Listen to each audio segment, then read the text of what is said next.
Welcome to the heart of northern Italy, a land of vineyards, valleys and passion.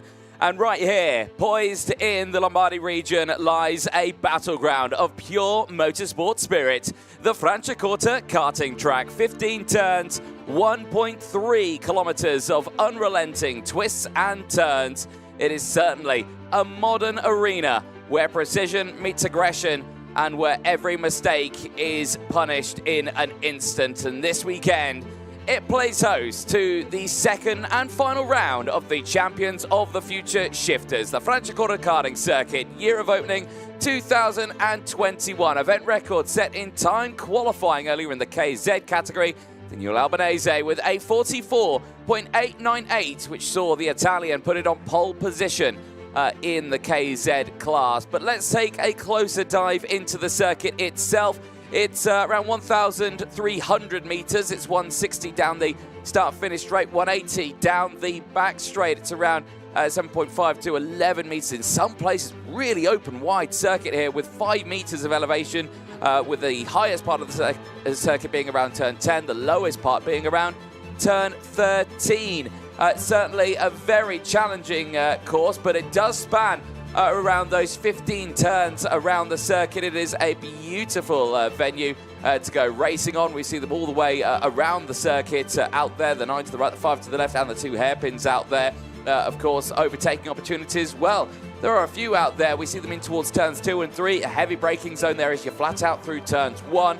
The exit out of turn number 4. They go down the hill in towards turn number 5. There again, a big overtaking opportunities. And as you climb back up the hill through turn 7, 8 and 9, again, a couple of moments there. And then, of course, that fabled hairpin right at the end of that back straight before the final turn back onto the start-finish straight. That could certainly make or break your race. Top speed, though, drivers reaching that into that first initial braking zone down towards turn number 2. Around about 140 kilometers an hour, dizzyingly fast speeds. They average over 100 around the lap. It's a fast first sector. It's an open third sector, but it's that second tight and twisty sector 2 that certainly plays into the driver's setup and understanding of the circuit. Myself, Anthony Jordan, and Andrew Mather in the commentary box for your listening delectation this weekend as we get ready to go racing for what is set to be an incredibly busy day of heat. Absolutely, Anthony. Great to be back here at Franciacorta. The beautiful Italian weather has blessed us as well here today. It's going to be a busy day. Lots of qualifying heats to go through, tell you the stories of. We will start with KZ2. They started their 3rd round of heats. We had 2 yesterday, of course, after time qualifying groups A and F. Heading out in this next race for a 12 minutes discussion of who's going to take that next set of 50 intermediate points. Indeed, and here is the man who'll be starting this one on pole position and will be starting on pole position throughout the entirety of the KZ2 grid. Maxim Orlov, who we caught up after time qualifying when he put it P1 in KZ2. Here in Parc Ferme, end of the second group in KZ2, Maxim Orlov, another fantastic performance from yourself in that session.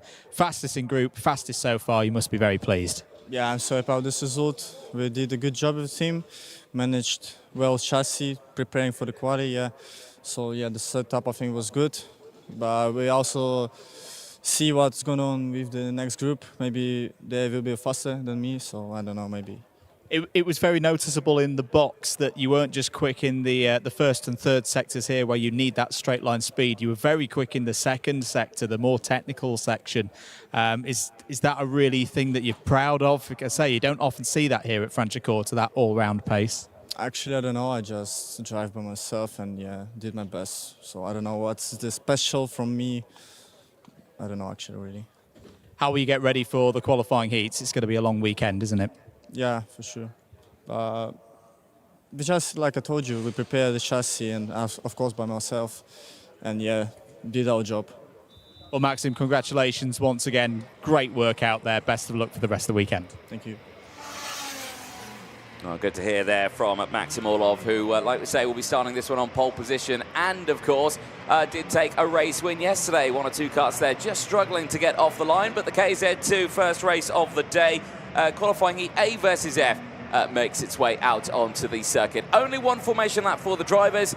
So we should be off and racing very, very soon. So in this time, let's take you through that full starting lineup then, which will see 34 drivers go to battle on this circuit. And as we've mentioned already, this does start with Maxim Orlov on the front row of that grid. He will be joined by Sweden's Albin Sturesen, who took a P3 yesterday in the first and only race that groups A and F did. Row number 2, we'll see Michael Paparo. Great qualifying for the Italian. He'll be starting this one on that second row with the P3 yesterday alongside Estonia's Marcus Kayak. Row 3, we'll see Jaden Teen and Jay Irwin from New Zealand. They'll be locking out row number 3.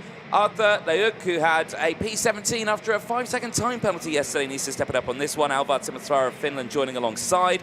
Ethan Thrigamoska and Jelisim Skulinov will go from row number 5. Roberto Zoani and Robert Kinderbarter go from row 6. I'll have Tom Dussel and Marty Rittinen on row 7, with the first half of the field being Samuel Luye and Patrick Janssen. Zoe Florescu and Robin Clarum start on row number 9. Ruben Wilk and Tim Licati complete the top 20 for the start of this one. Licati had a good run yesterday up into the top 10. Row number 11, Ricardo Borges alongside Jeremy Potin. Row 12, Ricardo Rigodanza and Enzo Boll. Row 13, Mark Brovko lines up alongside Julian Bubb. It's Eric Enake and Filippo Caligaris starting on row 14. Mark Gerstenkorn and Bailey Sagadak, they go from row 15 to complete the top 30 for the start of this race. Tobias Verlo and Giovanni Tosso start on row 16. It's a 34-strong field completed by row 17, Emmanuel Mai and Juha Valtonen. Indeed, there is that fabled hairpin that has become a viewing point for many an overtake in a final, a last lap final. You see the almighty lunges into that hairpin, and I'm sure this weekend will not disappoint with action from that turn. But as you can see here, front of the grid already lined up, ready to go. Of course, this one being a long track, 1.3 kilometers, it's a long old lap for them to get temperature into those tyres to get everything sorted out and everything squared away. At this moment into the weekend, some of these groups have already had 2 races, and that does mean that the points in the intermediate classifications will see Timo Jungling leading that one with a win and a second place. He is not in this race, but we will see him out later on today. Someone here is about to topple him, possibly Maxim Orlov with that win yesterday. If he can claim another one right now, he'll be all good for this one. You can see the Lenzo kart there of Albin Sturesen, the blue and yellow, the unmistakable livery there on the front of the grid as we go racing now in KZ2. It's a good start for Orlov. It's a good start for Sturesen. They cover off the attack from Kayak and Paparo. Just in the background, there's been 1 or 2 cars that have been spat off for the exit of turn number 2. But crucially, the front of the field is all good, and already we're starting to see a little bit of a breakaway for the top 6 as they head uphill now in towards the likes of turn 7, 8, 9, 10 as they climb the hill to the highest part of the circuit. Very clean start from Orlov. Great start as well for Michael Paparo, but a good block from Albin Sturesen meant he held on to second place. Jaden Teen's had a good second phase of this first lap of the race. Anthony Yesterday is up a couple of positions, is the Dutch driver. Oh, one of the drivers out wide there coming out of turn number 12. The long run down in towards 13. End of the first lap then. The familiar sight in KZ2 in 2025. Maxim Orlov leads by over half a second from Sturesen. Teen up to 3rd. Marcus Kayak's had a solid start as well for the Formula K factory team is 4th. Further down the field, who's made good progress? Robin Clarum up 3 places for SP Motorsport, up to the top 15. Yeah, indeed. Nice clean start then for the field. But like we say, Paparo here on the down foot as he sends it down the inside. Oh, that's Marcus Kayak on Jaden Teen. Teen now down to 4th place. Change for P3. And, oh no, Teen's still there. So is that Paparo through? And no, it was Kayak on Teen. So there we go. I'm seeing these Sony liveries up and down. I missed out on Maxim Orlov, who was in the lead by quite some way there out of that camera shot. As we see everyone just slotting their way through nicely here on the field. Bit of a timing glitch for one driver there, but everyone back into formation. Crucially here, though, as drama on the start, finish straight there. I just saw it out the corner of my eye. One car grinding to a halt there. Yeah, it's the 288 of Eric Anake, I think, who is out of this race. Eric, who had started the race from pretty much the back of the field, that looks to be mechanical in nature that has put the DR288 out of this one on lap number 2. So as things stand, as well, one of the Sonys is off there. Now, okay, yeah, no, that is Tim Licati, I think, that's come off the track. I think he was caught out with another driver there who has managed to keep going in this race, but that is now 2 karts out in the opening phase of this race. Eyes on this, though. All of us cleared away by 0.8 of a second, but Sturson and Kayak here are absolutely line astern as they start to climb up the hill once more. They're bringing in Jaden Teen for the fight here, but this one is a great drive from Kayak, who's looking to see if he can break up into the top 2. He looks to the inside here through turn number 10. Can't quite get it done. He's left the door open, exposed the inside line to Jaden Teen, but he can't get that nose down the inside, and the 3 drivers remain in the same positions as they head into that very late braking zone of turn 14. But that's an incredible underbraking for Marcus Kayak. Yeah, Kayak's looking really, really racy here in the early stages of this first heat of the day, and with good reason, because Jaden Teen's got good race pace so far this weekend. Downhill towards turn number 5. Surely Kayak's going to be too far back there to have any kind of go for second place. Meanwhile, Maxim Orlov continuing to extend his lead. It's up to 1.4 seconds now. Orlov doing what Orlov does, and has just put in another purple first sector of this race. A little bit further down the order, just to keep you on top of what's happening in the midfield. Sam Louillet has got past Robin Claren for 14th place. Juho Valtonen, not a good qualifying yesterday for the Finn in the Birrell ART, but he's having a good race. He's up 13 positions in this one, up to 21st. End of another lap, no move yet from Kayak. Sturison doing a good job here to hold the Chargers back and hold on to that second place. Indeed. I want to keep an eye on the Portuguese driver, Ricardo Borges, in this one.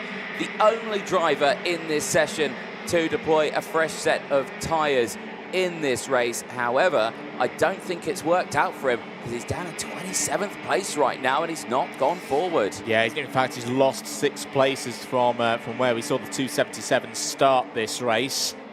Battle for second place, heading out once again. Looks like Sturson's got really, really good speed off of the medium pace corners. Just got a bit of a gap there to Marcus Kayak through turn 12. Over the line once again. Kayak has a little look, but again, too far back to have a go into turn 1. I want to keep an eye on the man from New Zealand in this one, Jay Irwin, purple sector 2 and 3, as Jaden Teen goes on the attack of Kayak through turn number 4. The 2 go wheel banging there, but they stay in position. That's released Sturson now, and it's brought in now Jay Irwin, who on that last lap did go purple in sector 2 and 3, and is closing in on that Birrell Racing machine there, now currently still in P5. Yeah, that's a really good sign for Jay Irwin that he set those purple sectors with no slipstream, no toe. He's clearly got good pace at the halfway stage of this race. Maxim Orlov's lead now 1.5 seconds. Sturson has broken away from those behind. It's Kayak, Teen, Irwin, Paparo, Zorani, Simisvara, Skulinov and Frigomoska completing the top 10 at the moment. Tom Dussol having a good race as there's a moment down at turn 5. Yeah, that's Jaden Teen, Irwin, Kayak all fighting away now, and that looks like Jaden Teen's lost out the most there. Kayak is still holding on to 3rd place, but Jay Irwin now on the charge. We said he was closing in pretty quick and didn't waste any time there whatsoever. He was aware, of course, of that chasing pack behind that is being led by the ASE Monster K factory team driver of Michael Paparo. He is on a downward trajectory at the moment in this race, but he is still inside of that top 10 in P6, but he has got Zawani just there, as you were mentioning. Sabazvara's got enough. Frigomoska all there as well. They're all trying to pile in on that group in front that are not breaking away, but with Orlov at the front, seemingly just doing Maxim Orlov things right now. Calm and controlled race side by side here. This is Simisvara and Roberto Zoani going absolutely wheel to wheel there, but I think Simisvara was able to hold on to that one for the time being, but certainly a train is now starting to form as the elastic band is being stretched in this race. Yeah, Skulinov might have a go here down into the hairpin. I should say up into the hairpin, because it is a bit of an incline into that corner. No changes on that particular occasion. End of lap number 9. 3 to go in this one. Paparo has woken up, just set the fastest lap of the race, a 45.446, and is dropping this group here, heading through turn 4, down towards turn number 5. It's now Zoani under a bit of pressure from Skulinov, so Simisvara starting to break away. Keep an eye as well on Frigomosca. Tom Dussel having a decent race in this one, up 2 places. Sam Luye as well, another one of the Birolart drivers, is not too far off the back of this pack. The status quo being maintained as they head towards the hairpin once again, Anthony. Yeah, indeed. You can all see those defensive postures coming into play there into the hairpin. Just 1 or 2 deciding to take that tighter inside line. You just suffer their exit just that little bit, but if you can get the gears right on the exit, you get the power down, you generally tend to be okay if you go for that sort of move right now. Team still looking to try and retake those positions that were taken away from him further up the order. This is still fighting on. This is Tom Dussel right now having to deal with Frigomosa, and those two have just changed places. So Tom Dussel now in that CPB Sport machine, pushing forward now to try and close in on Skulinov, who's just there up ahead, who was in turn also trying to get the moves done on Zoani, but not able to do so at the moment. We're already nearing the end of this race. Of course, last lap board is out to the field. Maxim Orlov with a lead of 1.7 seconds. Very simple job so far for oh, look at this. That's a go there from the 254. Jaden Teen trying to get back ahead of Jay Irwin. Just to report as well, 2 retirements from this race that we haven't talked about. Julian Bubb and Robert Kindervatter are no longer circulating. Maxim Orlov will take the lead in the intermediate points here. Perfect 100 score as new fastest lap of the race from Juho Valtonen. Not a surprise to see the Finn continuing his progress through the field. Has now gained 17 places to 17th. Indeed. Well, there you can see the extensive lead that Orlov has, and that will maximise his efforts over this weekend so far. That is 2 wins out of 2 for the pole sitter in time qualifying, as now he will lead that intermediate classification with 100 points to his name. Sturluson finishing in 2nd place ahead of Marcus Kayak, Jay Owen from Jaden Teen, Michael Paparo from Alvaro Simisvara, Roberto Zuani from Jerisim Skulinov, and Tom Dussel, who rounds out the top 10. These drivers, of course, will all make their way back to Parc Ferme. But Andrew there for Maxim Orlov, solid drive once again. In this early stage of the weekend, already looks a little bit untouchable. And I think the worrying thing, you've touched on it there with the word untouchable, the worrying thing for the rest of the field is that didn't even seem to be Maxim Orlov at 100%. No. He didn't need to be at 100% in that one. Got the start that he required and pulled away from the rest of the field, just conserving things for, as I say, it's a long programme of qualifying heats here at Franciacorta this weekend. And, well, it'll be a 6-point lead for Orlov in the intermediate standings, but there are still more races to go, of course, in this 3rd round of heats. Just note, Group D do sit this one out, so if you're looking for a driver in Group D, don't worry, they'll be out later on in the proceedings here today at Franciacorta. There's your provisional results. Orlov, Sturluson, Kayak, Irwin and Teen. That's your top 5. Paparo, Simisvara, Zoani, Skulinov and Dussel all in the top 10. Frigomosca, Luye, Lehouk. Difficult race there for Artur Lehouk. Lost 6 places in total in that one. Marty Rittinen and Robin Clarum all in the top 15.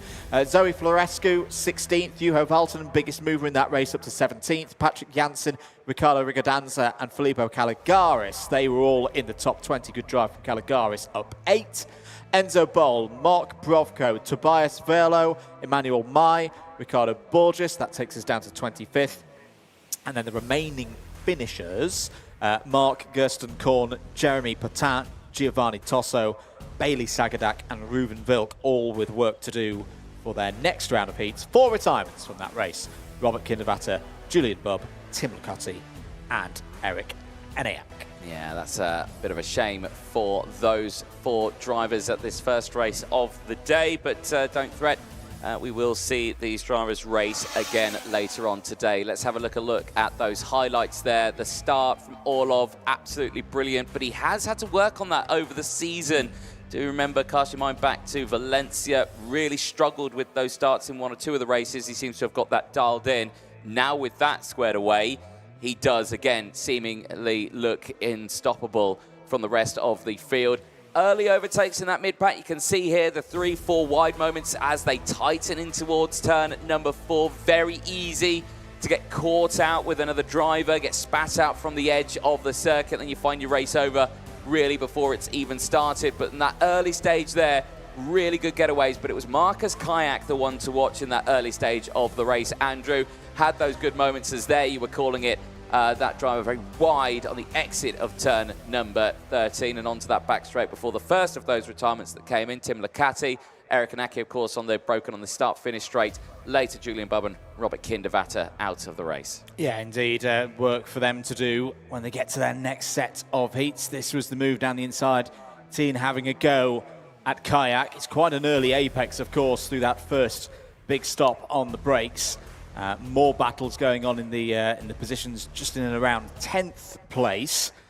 Some good scraps up and down the field. It can be very tight off of turn 5 as well as demonstrated there. This was a move late on from the 257 of Tom Dussault. That was for 10th place.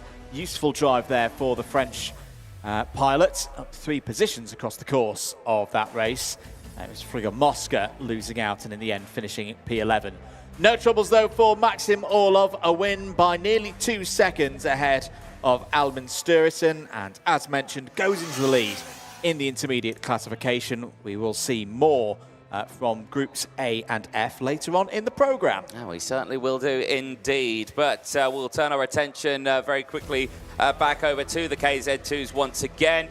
Qualifying Heat E versus G will be the next one that will head out onto the circuit. Now, these 2 groups here have already had 2 qualifying heats so far this weekend. They did those yesterday, meaning that today these guys will take the lead of the intermediate classification. It starts the new cycle, and we will find out who will take the spots on that one. And this one will be started by Simon Reckenmacher of Germany, the Door Motorsport driver on the Kart Republic chassis.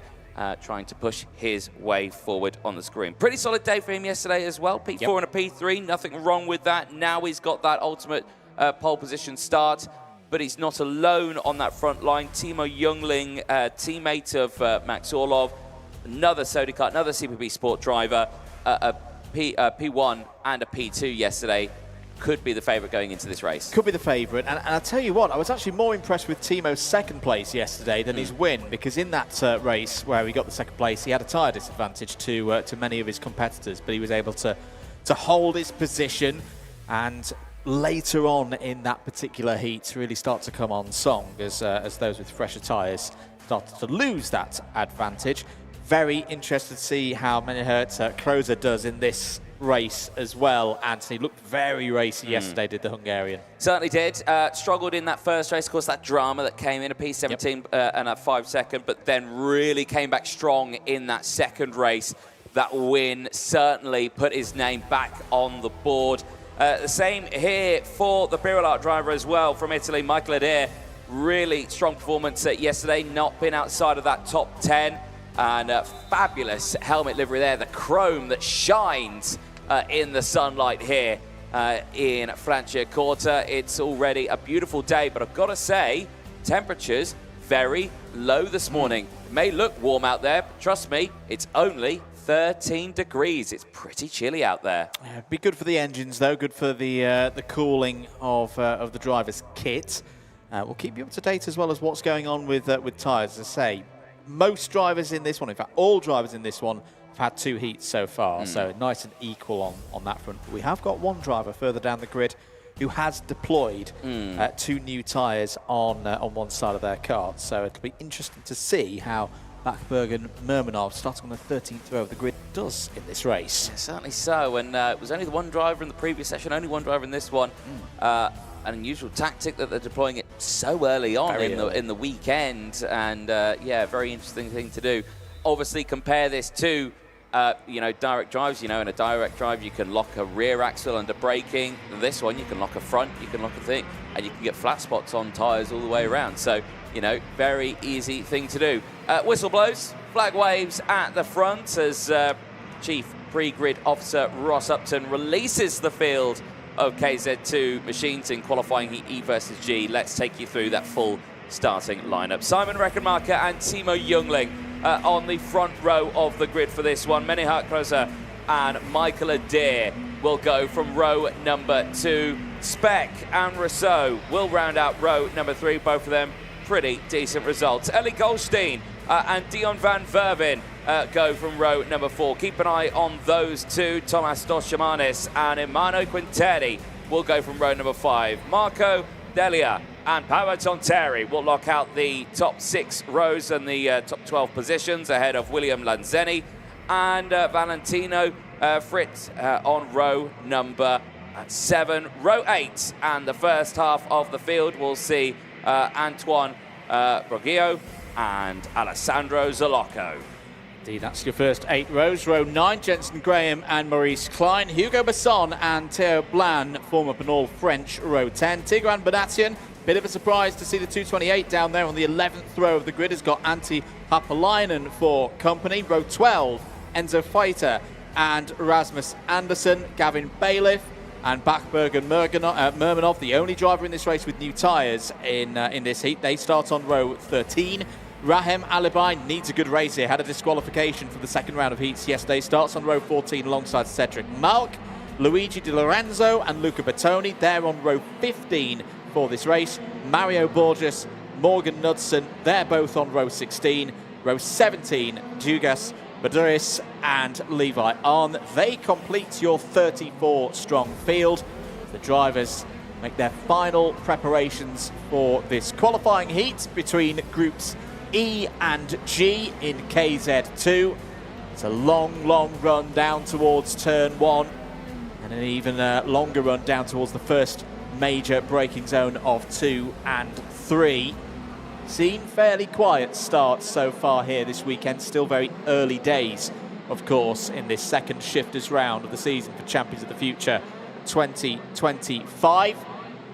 And still more karts coming around the final corners as well. It's a long wait for Reckenmacher and Jungling at the front. It certainly is, as there you can see Pasquale Lupoli, who is the clerk of the course this weekend, part of the Italian ACI group. He's here watching away the racing, keeping a close eye on all of the proceedings, and I'm sure we'll see him next week as well. Here, though, on the front of the grid, we wait for that flag to wave, which we do see now. Simon Reckenmacher and Timo Jungling will be ready and braced to see that light procedure. That is 4 lights and lights out as we go racing. And it's a good start for Reckenmacher and for Timo Jungling, who slots into second place. Keep an eye on the barrel of Michael Adair on the outside line now, cannot do anything, and slots into 4th place now. It is Menehart Kreuzer on that CRG who gets into 3rd place at the early stage of the race and has had a really strong start. And already you're seeing that 4-car breakaway at the front of the field as everyone else on 5th place downwards here. Andrew, starts to trip over each other. Another relatively clean start there in KZ2. Looks like Kreuzer is putting Jungling under a big amount of pressure here. This is good for Reckenmacher, who might be able to break away. Here goes Kreuzer down the inside of Jungling for 2nd place into the hairpin. Nicely done. Textbook overtake from the Hungarian. Let's count them through at the end of lap number 1. It's Reckenmacher from Kreuzer, Jungling, Adair, Rousseau, Speck, Goldstein, Van Veren, Stolchamanis, Delia. That's your top 10. Relatively calm then in that top 10. Only 1 or 2 changes in that order as they all pile themselves through. But Reckenmacher here is not breaking away. And Kreuzer with that win yesterday, looking to see if he can claim that second one today. He's on that rear bumper. We've already seen him go for the overtake on Jungling in towards turn 14 earlier on. I suspect we'll see the same here as they're getting a bit bunched up here in that lead fight. Down at the back straight, wasting no time whatsoever. Straight into the lead, but he's outbraked himself. And Reckenmacher retakes that lead. And now Jungling will have to think, right, game is on, as Adair, Rousseau, Speck, Goldstein, Van Verven and Stolchamanis behind, all trying to close in on this fight. Oh, big hit of the curb there. I'd love to have another look at that moment between Reckenmacher and Kreuzer. I think Reckenmacher almost lulled Kreuzer into a false sense of security there. Very clever driving just to keep the steering open and cut back to retake the lead off of turn 13. through the infield section, through sector number 2. It's stacking up, though, behind. Reckenmacher under a bit of pressure here. How does Krozer play it this time into the hairpin? No, he elects to not go for it. Oh, it's out of the race. Is that Luca Bertoni? Yeah, Luca Bertoni in the 285 goes no further. I think there may have been a little bit of a problem. And yes, through goes Krozer. So Krozer's got the move done, takes the race lead. What has Reckenmacher got now in terms of a response? What has Timo Youngling got as well?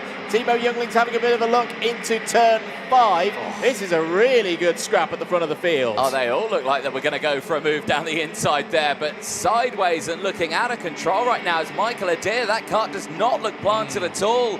You're seeing him out of the corners. The back is stepping out. He is fighting to get that power down on that Birol Art machine. But let's see if that is purely the pressures that are yet to come into play for the Italian who sits there in P4 currently.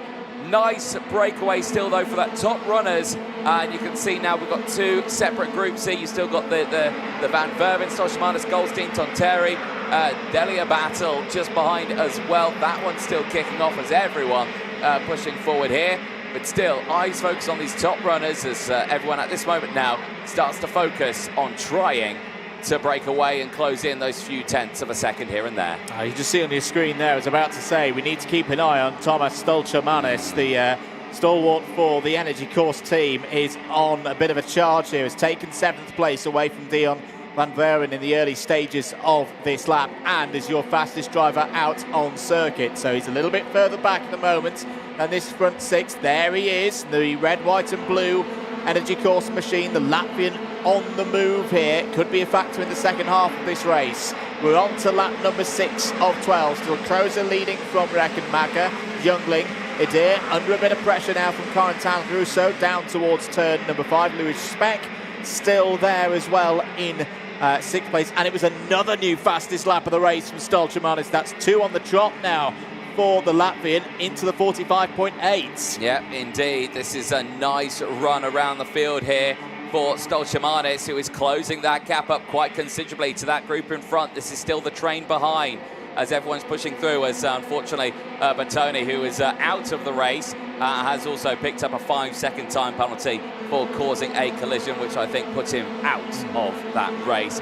But still, some big lunges here as now the top 3 have started to separate themselves from the chasing pack. Krosner, Reckenmacher and Youngling still 1, 2, 3 here as the packs behind all try and push forward. And I've got to say, Reckenmacher here looks like he wants to and apply himself here to Krosner up in the lead. Yeah, it does indeed. Youngling's second half of the race pace has been very good so far this week, so keep an eye on him there in 3rd place. There's your scores at the moment in the top 10 of the intermediate classification. Remember, some of these drivers that you're seeing roll through, some of them have done 3 races, some of them have done 2. And that full picture will emerge later on today once everybody has completed their set of qualifying heats. New fastest lap of the race from the race leader, 45.622 for Krozer. He's got good pace at the moment, trying to edge out a bit of a gap here over Reckenmacher. Youngling still there in 3rd place. No changes in the top 10. Still looking at Adair, Rousseau, Speck, Stolchmanis, Van Veren, Goldstein and Tonteri on for good results. Yes, indeed. At the halfway point right now as they all concertina up once more through turns 11 and 12 back down the hill. This is the lowest part of the circuit now, the bottom of the hill through turn 13. They climb actually quite significantly uphill as in the braking zone here. Look at that for Goldstein on Van Verven. And that is one way through at the chicane. And that is a big move there, but I think he's not kept hold of that one. He's given it back on the exit. I think Goldstein might have got caught in 2 minds there. Van Veren is looking to close the door into turn 13. Reckenmacher's responded to that fastest lap pace from Krozer 1 lap ago and put one in himself, a 45.530, but still very close between this top 3. Michael Adair trying to hold on to 4th place right now.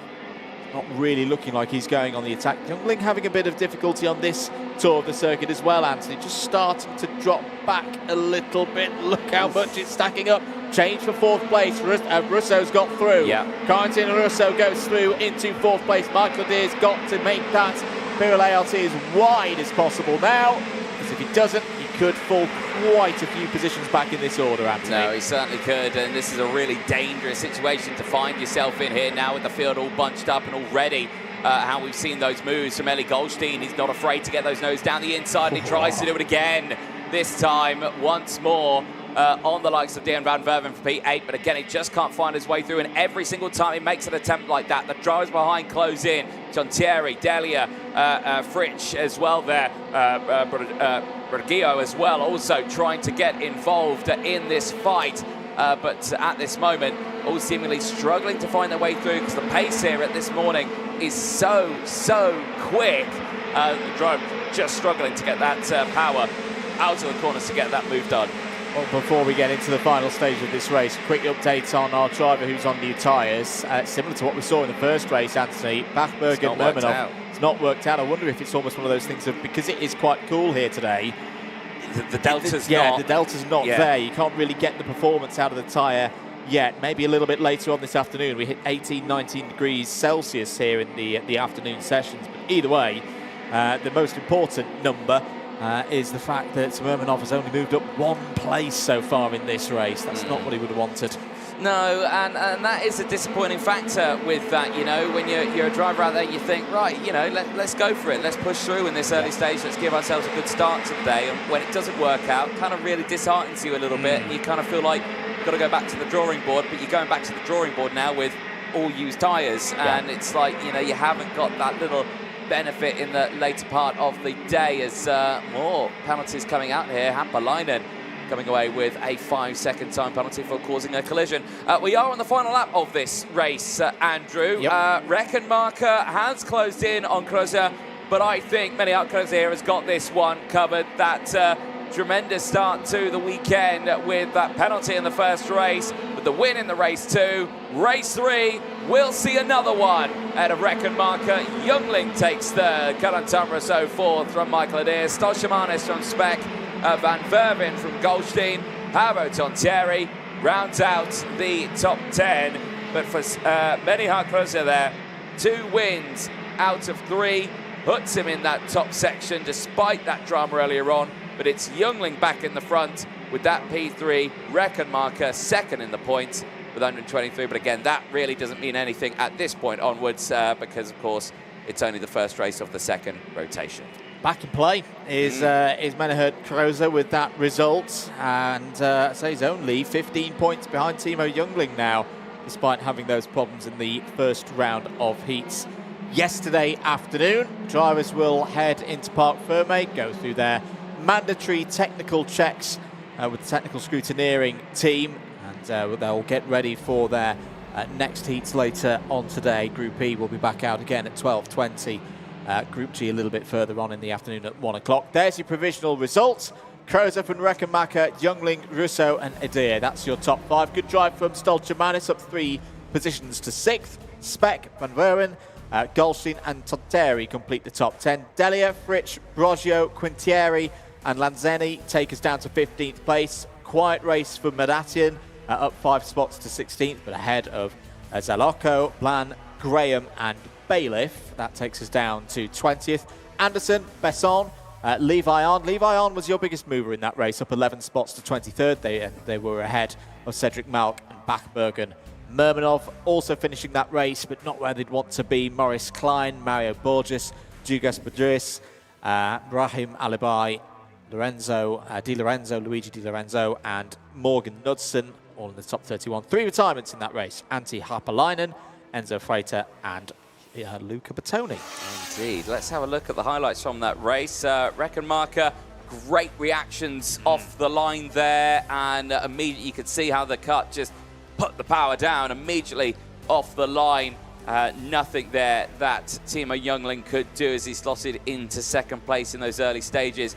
Michael Adair, right at the start on this one, looked like he was fighting that Birol from the word go, and while we watched that race going on, you could just see it just looked a bit slippery out of all of those corners. It did, but I think a 5th place finish for Michael Adair, given that the kart clearly wasn't 100% underneath him. I think he'll be quite pleased with that. He had to fight quite hard across the course of the race, but has still got a good return of points. Some good overtaking from Kreuzer as well. This was the move on Youngling for second place on lap number 1. And I say he's been bouncing back really well from that first round disappointment on the attack. Yeah, that little move to the inside there from Rekkenmacher just put Krozer off a little bit there. That was a clever piece of driving from Rekkenmacher, but in the end, Krozer would find a way through and later on in the race take the race lead. Yeah, indeed. That all started that chain reaction for that second group behind already. We saw those drivers pushing through. Dion van Verven, these early stages, fighting at the front of that group. Later would go backwards. Stolchamanis going through, Speck going through. Goldstein later would try and get those moves done, would give that place back and looked mighty quick throughout it. And you could see there that Timo Youngling, I'm not sure what he was doing there. Was he not happy or was he happy with that one? I mean, he leads the intermediate classifications, but technically, thinking about it, that is his worst result of the weekend, despite the fact that it is still a P3, which is still an excellent result. Yeah, and I think the interesting thing that Youngling was in the slipstream for a lot of that race, but seemed to fade back. I saw him there kind of tapping the engine, shall we say. Maybe some issues there for the team to think about, but that's all history now. We move on to our next race. No, we certainly do. Qualifying Heat B versus C, which will see Kimitani on the front of the field. We caught up with him after time qualifying. Here with Kimitani, our fastest driver from the fourth and final group in KZ2. Kimi, really solid work there. I reckon that puts you second in the qualifying classification. You must be very pleased. Yeah, I'm very pleased with this, and it was an amazing lap by my side. And we see what I can do with heats. I am quite confident with the old tires as well. How hard a circuit is this to get the qualifying right? It's got some a real mix of different flowing corners, hasn't it? Yeah, there is a lot of fast corners. Then on second and last sector, there is super slow corners as well. How will you play things going into the heats? As say, you'll have a nice draw. You'll be in Group B. Is it full out attack, or say as the sun comes out, is there a bit of preservation needed this afternoon? We see what happens. And going forward for this weekend, is a podium on the cards, you think, once we get to Saturday? We will see later. Well, Kimi, best of luck for the weekend. We hope to see you doing well out there. Thank you. Good to chat to Kimitani, but not alone on the front row of the grid. Sodi kart driver for CPB Sport, Maximilian Schleimer of Germany, who has taken a race win yesterday. Certainly will be another one of those pilots to push forward, and I've got to say, the domination of the 2025 season from CPB Sport has been absolutely astronomical. The work that's been happening behind the scenes in the team ordering, the work with Florent Bazalion has been absolutely amazing with all of his team, and have certainly done very well. Another team who have done great things over the course of this season, and I've got a great showing this weekend, is the IPK Factory team. And there with Marek Skrivan as well of Czechia. Great results as well for him over this weekend. Has not been outside of that top 10 with a P2 and a P6. And yeah, on that form, I think you're looking at another good result here for Marek Skrivan. He is going to have some challenges, though. Noah Wolf being one of them. Noah Wolf, a real rollercoaster ride yesterday. A retirement in the first round of heats and then a win in the second heat. Used his fresher tyres very well. In that second round of heats yesterday. Now, he won't have that advantage now. That's he's passed through that stage with the materials, but we know that Wolf is going to be quick. And in a similar regard, driver in fifth place on this grid, Anthony Mateus Morgato, similarly had problems in the first round of heats, and then got a fourth place in the second round of heats. And Mateus Morgato, for anyone who's followed karting in any kind of detail for a while, will know former world champion, very strong, very experienced driver, will be looking for another good run in this race. A couple of karts just being recovered there. Those are from the previous heat. A few more moments for our drivers in this race for Groups B and C to gather their thoughts, get ready for another 12 laps, 15.6 kilometers of this Franciacorta circuit. Great to have you with us here this afternoon. Thank you for joining us. It's Andrew Mather and Anthony Jordan on commentary duties for you today. Quick rundown of those provisional points before we get going with this one. So Youngling 135, Rekkenmacher 123, Krozer 120, Russo 110, Adair 106, Orlov 100, very likely some of the drivers in this grid will hop up into that top 5. This is all their third heat of the weekend. Anthony, take us through the grid, please. Oh, I shall indeed. Kimi Tani and Max Schleimer on the front row of the grid for this one. Marek Skrivan and Noah Wolf will be going from row number 2. Matis Morgato and Matis Prus go from row number 3. Nico Lemberg and Simon Billman will go from row 4. They'll have Daniel Messier and Dominic Simic on row number 5. Kian Fardin and Alex Marigliano will lock out the top 6 rows. They will round out the top 12 out there, but had a really tough day yesterday, did the Italian. 27th after a penalty and then a DNF in the first race. Watch that Italian try and push through from that 6th row of the grid. Row number 7, we'll see Andrea Dale and Georgi Vakovsky.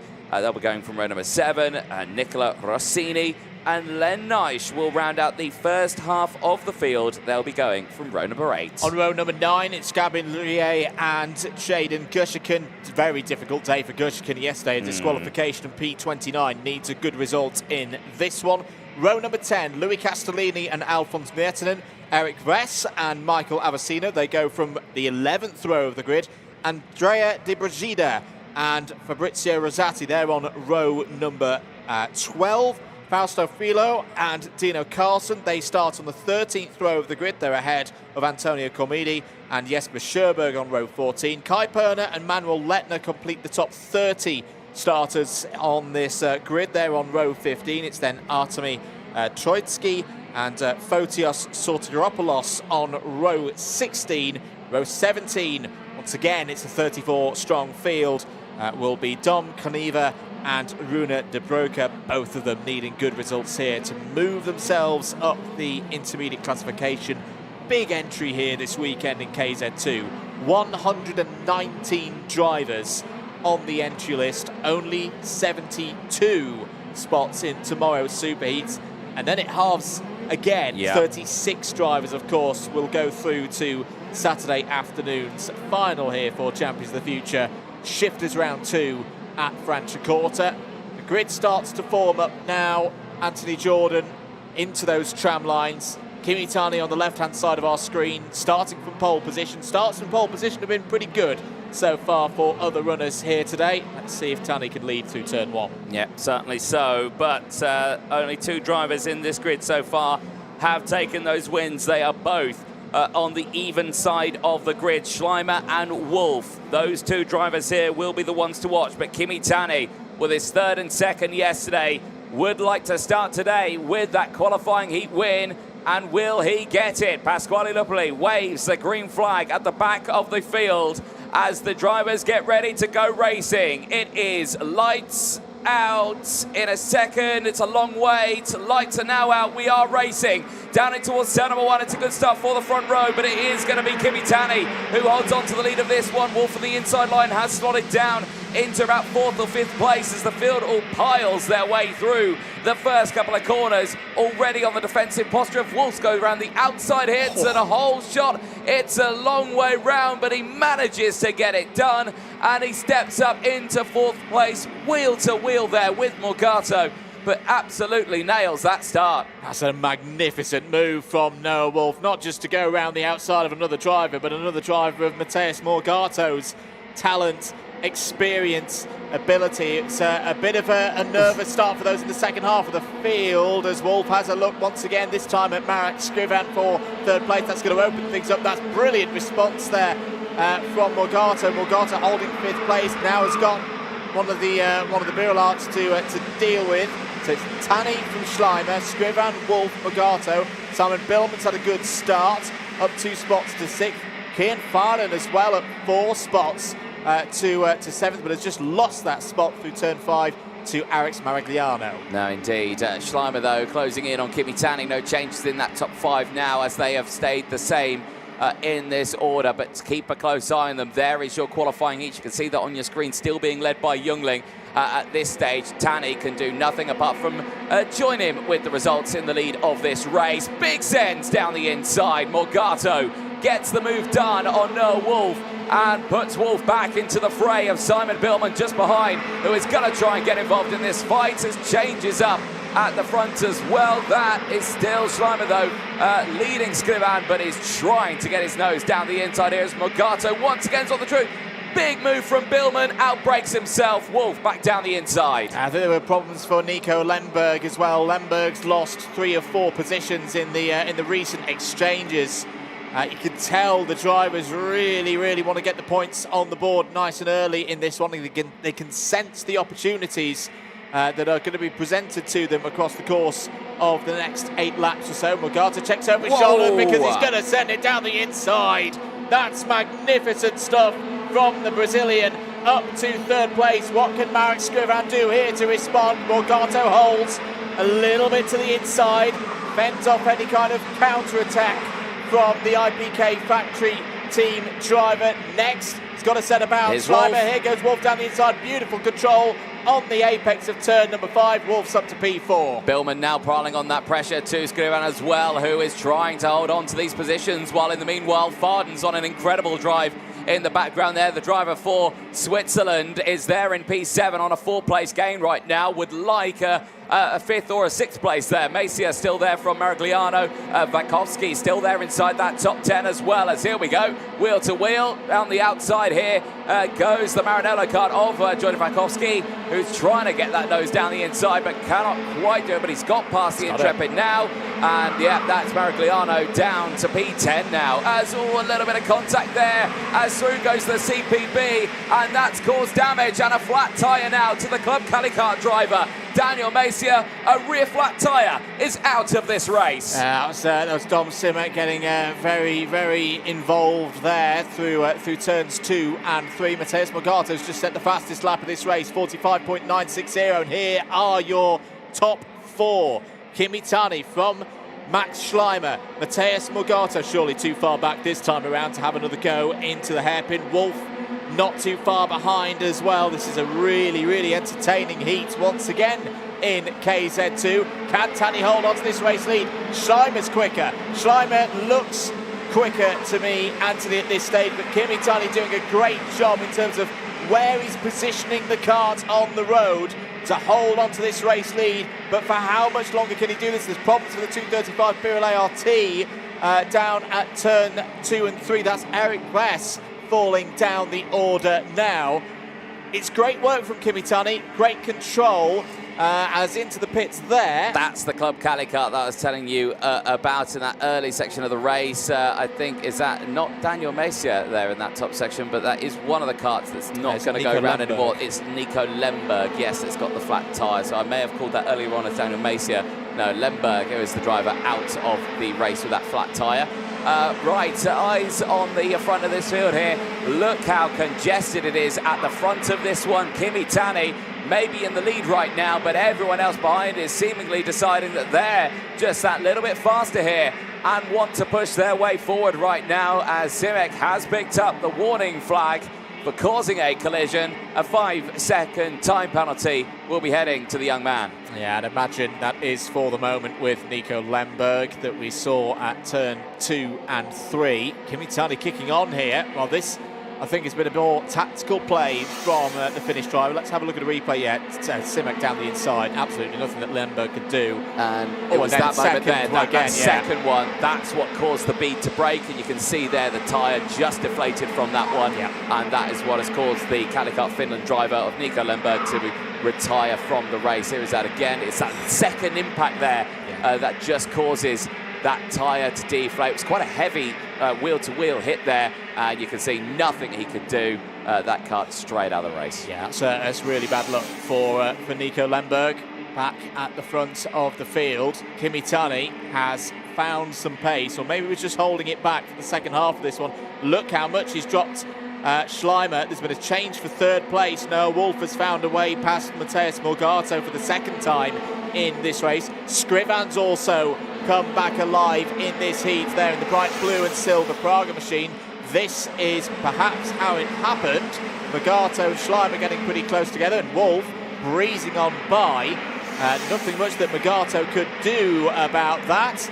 Meanwhile, well, now Morgato's got him back, so this is a great scrap between Magato and Wolf for the second time in this race. Magato retakes that position ahead of the Briton. It certainly does, and this is a nice fight here between these two, albeit now they've released Tani at the front of the field here. He looks so more comfortable now, so much more comfortable at this stage of the race, knowing that they've been scrapping behind us. Schleimer there has broken away as well and is not lapping as fast, because Kimi Tani, now with that breathing space, I think has been told to push. Yeah. New fastest lap of the race, 45.556. Wolf down the inside. Wolf and Morgato here on a real battle. Scriven now has split the two apart as he's back up into P4. That was a bold one from Noah Wolf, but he kept the right side of breaking point. For Morgato. Yeah, slowing down, losing position now to Simon Billman. Was very close between Wolf and Morgato down at turn number 5. I hope Morgato's not got some kind of developing problem. Might have just missed a gear shift perhaps as there's changes further back. I think Dom Timex just got through past Kian Farder. Meanwhile, the battle for the lead's back on. Maxi Schleimer has caught back up to Kimi Tani here. Tani's going to have to defend down into turn number 5. Surely Wolf's not. back here as well. Oh, there we no! go. Off goes Schleimer. Well, in a way, that was almost inevitable, and he's going to be out of contention. Can he get back on the road and at least get some points?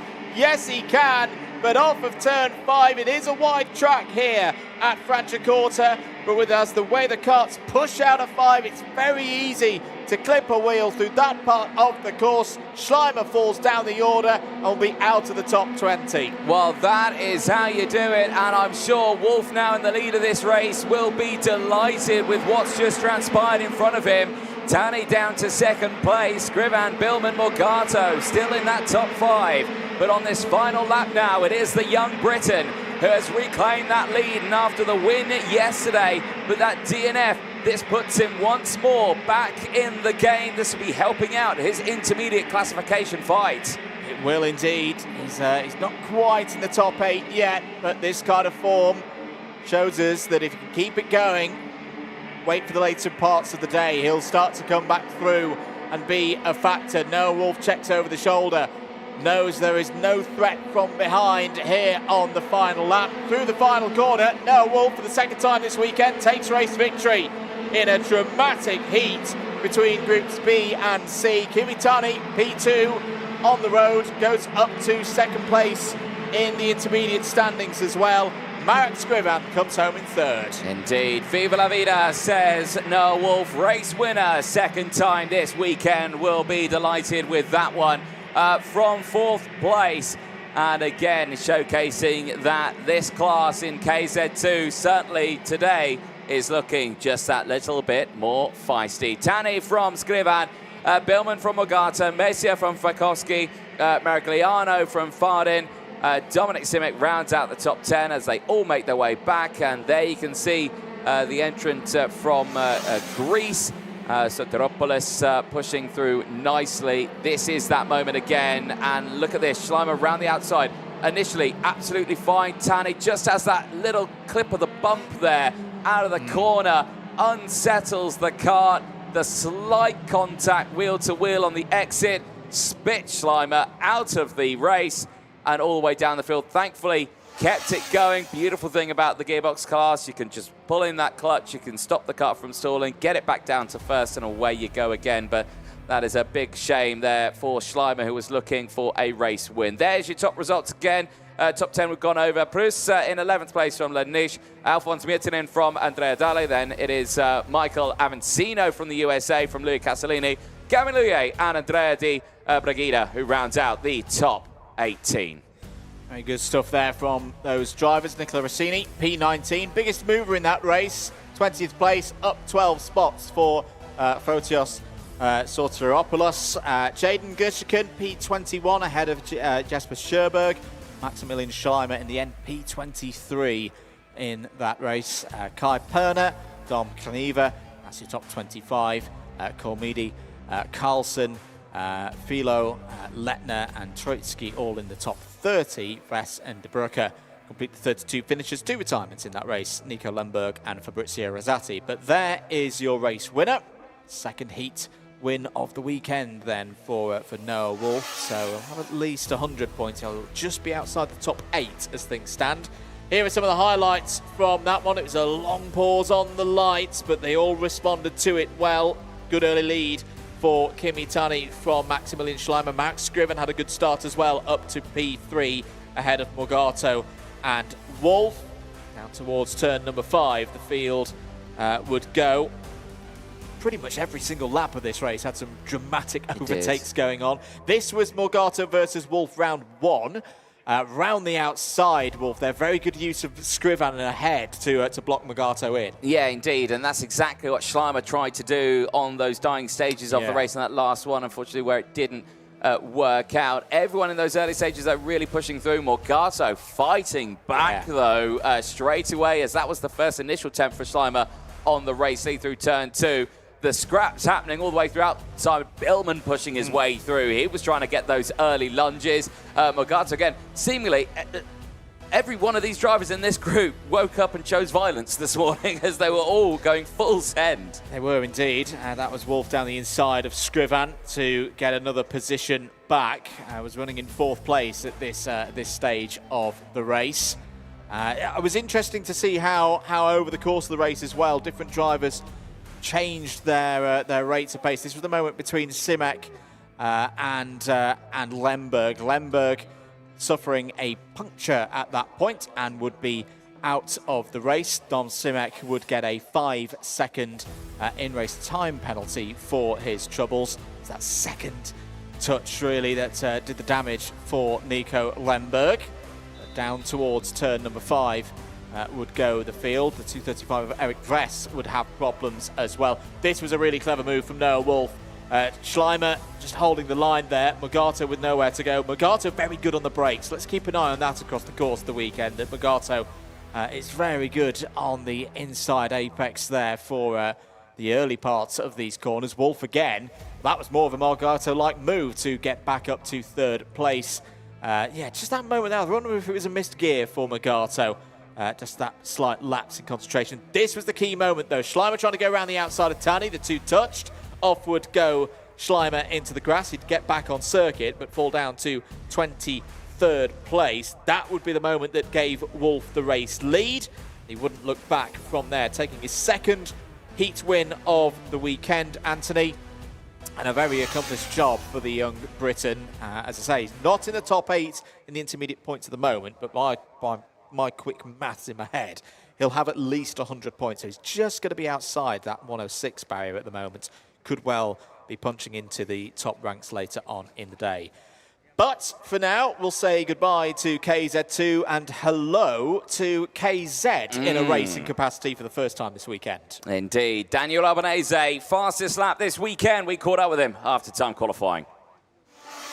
Champions of the future, KZ time qualifying. Daniel Albanese, pole position. Congratulations, but very, very close within that top 5, less than a 1/10 of a second. Tell us, how are you feeling after that session? Yeah, the feeling was really good. Also in the free practice, we are really good pace, and yes, I'm happy. And yeah, also the other one, is so close, but for the moment we are P1, and I'm happy. I saw you shaking your head when you came in. What was that about? Were you not fully satisfied, though, with the session? Were you thinking it was still, there was more pace to be found? Yeah, because I make a lot of traffic. The 3 lap, the guy in front of me leave the gas, and also me, I need to leave the gas. But the important is the last lap. I think I make a really good lap, and this is good for the pole position. It's still enough. So does that mean you can still find some extra pace out there in a race situation then? Do you feel like you could break away still? Yeah, tomorrow we will see in the heat, but for me, I think the pace was good. We work a lot for sure for the next week, but for sure it's a good start for the week. It certainly is, isn't it? Well, congratulations, Danielo. We'll see you out there in the racing. Thank you.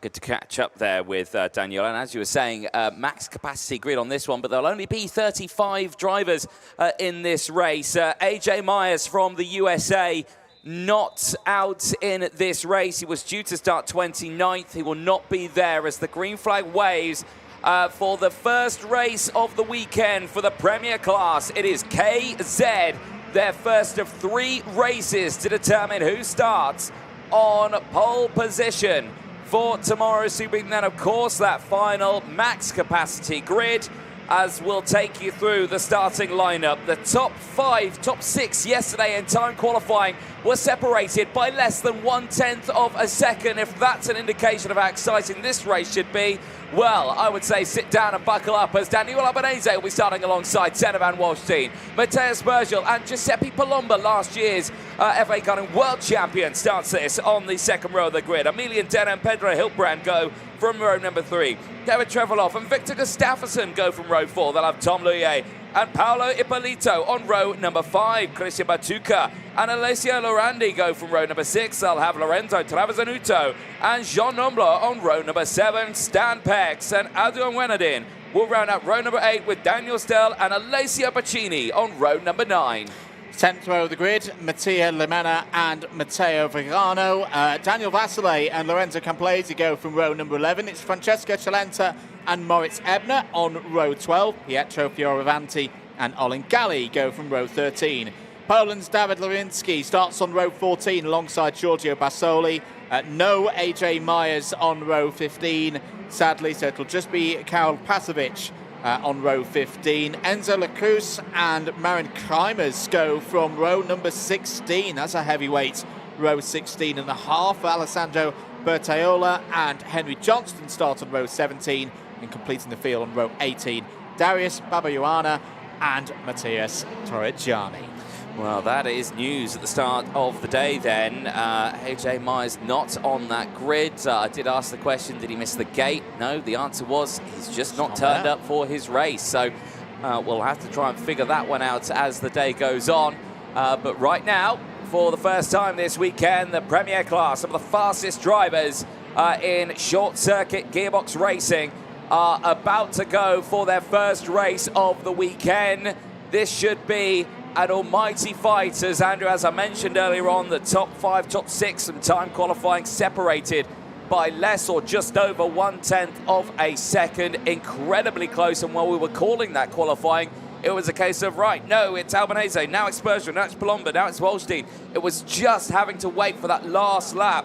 And like Daniel Albanese said in his post-qualifying interview, he said there was more pace out there to be found. Traffic was caught out on the circuit, which could mean that we might actually see Albanese break away here on that Kart Republic machinery. Pasquale Lupoli waves the green flag at the back of the grid, meaning we are set ready to go. Max capacity, but this time 35 karts with a missing AJ Myers in KZ Racing. Lights are on, lights out, we're off in KZ. It's a lightning start for the front 2 rows, but it is Albanese who holds on to the lead, but keep an eye on Van Waalstein, who's going to try and carry it around the outside, but spat out of the field is Pedro Hiltbrand. The Spaniard goes no further until he gets it restarted, but he's right at the back of the grid, and there's more drama there for another kart that's not come through the first 2 sector. We'll try and figure out that one. Paolo Ippolito's not come through there. Walking away is Matthias Bergel as well. He's also out as Van Waalstein down the inside. Now the Maranello of Giuseppe Palomba gets into second place. The Formula K as well of Emilian Denner pushes round the outside. There is Ippolito. He's out with a 3-car breakaway, which at this moment sees the Sony machine of Senna van Waalstein leading the way at the end of the first opening lap. I think that all came from a very good second phase at the start for Senna van Waalstein. He got round the outside, everybody else piled in. They tripped over one another. I'd be interested in having a look at the replay of that one through turn 2 and 3, but there's some big names out of this. Oh! And there's more leaving the scene as Mattia Lorena there with the number 41 is facing in the wrong direction off of turn 5. I don't think that's going to be able to be recovered. On lap 2 already, this well, it's a big field out there. 35 drivers, means it can be quite tight through the braking zone. Stan van Waalstein has the lead of this race. Giuseppe Palomba there in second place. Emilian Denner looking racy as well in the Formula K machine in third. Through turns 2 and 3 they go. Who's had good starts as well? David Lewinsky up 10 spots to 17th. Karel Pasovic Look as at well this. as Denner Oh. has a look down the inside of Palomba. No way through there at turn 5. That was a bold move there, very late on the brakes there for the Formula K SRP factory team driver of Emilian Denner, but he stays there in third place for the time being, as now Danilo Albanese is on that charge back through the field. Remember, he was saying he could probably find some more pace in that one. He's looking for that pace right now as he tries to close back in on that top group now that are breaking away. You can see the immense train of karts here that are all trying to push their way forward, but still it is the CPB Sports Sodium machine that is leading the way. Eyes on the close fights there. That's Tom Luye and Alessio Pacini still going at line astern as they're all trying to fight for positions. Biggest mover in this one though, look to Karel Pasovic on that magic card. Teammate into this weekend with, of course, AJ Myers, but has had a very strong start to this race. Yeah, 13 spots to 17th. Likewise, good progress for Marin Kreimes, up 10 spots to 22nd. Giorgio Basoli also on the move, although he's just lost one of those spots to Lorenzo Camplesi. But Basoli up into the top 20. End of lap number 4 then. Van Walstein leads, Palomba second, but is under investigation. That's an interesting note to see on our screen. So Palomba under investigation for something earlier on in this race, possibly the race start perhaps. Well, we're at 5 already on this Yeah. one. If that was come out, that would have been very early on. As what's happened to Senna Van Walstein? He's tumbling down the order. Race leader is now well down in the field. P15 for him. Palomba takes the lead.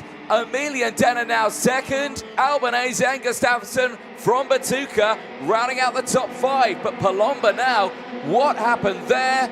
Was there something untoward or just a moment for Senna Van Walstein? Oh, that's a great example of why with this KZ category this weekend that you've got to keep your eye on every moment. Stell is under investigation for an attempt to restart after the first lap. That's not allowed within the sporting regulations. Albanese defends for third place in Victor Gustafsson. Victor Gustafsson, who's been in very good form in all forms of racing over the past couple of months. There he is in fourth place. Seeing on our screens that Daniel Stell has now been shown the black flag.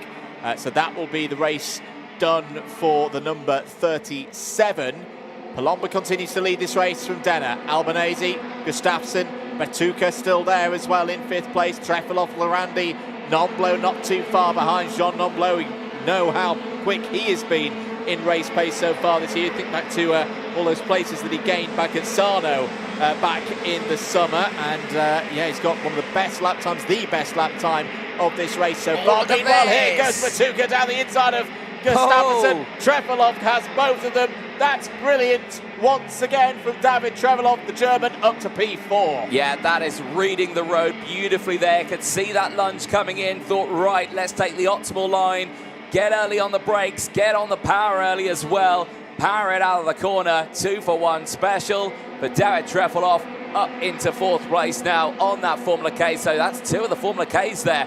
Up inside that top 4. They've got some great pace this weekend here at Franciacorta. Eyes on this one though. This is Emilian Denner, and the other one of those Formula Ks is right there behind Palomba. Palomba has not broken away. He's going to have to fight this one to the bitter end. Senna Van Walstein, new fastest lap of the race. So whatever happened a few laps ago to take him down to 15th place, it was a momentary lapse of speed because he's got it back again. It's back up to 13th position as well. 4 laps of this race to go then. Palomba, Denner, Albanese. 1, 2, 3. They've got a bit of a gap now. Back to David Trefilov in 4th place. It's confirmed out of this race. Mattia Lamena, Matteo Spagel and Paolo Ippolito. And you saw the black flag still being shown there to Daniel Stell, who's not come into the pits yet. Needs to be careful not to get himself in any further trouble as Nomblo trying to find a way through past his teammate Lorandi. That's for P7. Back end stepped out there while he was just trying to get his nose down the inside at a top speed of around 140 kilometers an hour. That is a new race suit needed at that part of the racetrack, as now look at what it's caused behind it. Stan Pex, Travazanuto all there, Van Walstein, Louis, Vasile, Renadin all there, all trying to push forward now in this stage. But you can just see what's happening. Right, this is what happened to Van Walstein. Now, was it all by himself? Driver it error. was. Driver error, wheel on the grass, and that is what happened to the race leader. That, incredible. I was not expecting that. I was not expecting that at all, that to be the cause of Senna Van Walstein falling down the order. Back. Yeah, this is him trying to get back up into the top 10. Van Walstein looks down the inside, but no way through on that particular occasion. So in fact, no, he has now broken up into the top 10. Apologies. David Trevelov now the fastest driver out on circuit. And look at that's how much faster he is. With the one lap ago, he was a good distance off the back of Albanese, and now it's a top 4 battle for the lead of this race. Down towards turn 13 again. Has there been a problem for Stan Pex? Yeah, he's just tumbled down the order now to 21st place, and I can see a yellow flag out of my commentary box window, and a driver stopped at the side of the road. But we'll cut back to that in a moment, because that one, I believe, could be Stan Pex, who at this moment is continuing to tumble down the order. Eyes on this one, though. Trefilov, yes, has closed in. Not gone for the move just yet, but will need to think about it, because last lap board's going to be out this time around. A little wide there for Albanese into that top section of turns 9 and 10. Manages to bring it back on the straight and narrow here, but holds on to 3rd place as they head down the back straight. Palomba now has a commanding lead. The Maranello package this weekend certainly looking very strong, as the young man from Italy may be under investigation, but he's looking for this season to try and retain some titles, and so far this weekend it's looking like that possibly could go his way. Indeed, down towards turn 5 once again. Albanese just giving a bit of a defensive line there to ward off any kind of attack from Trefilov on this final lap of the first heat.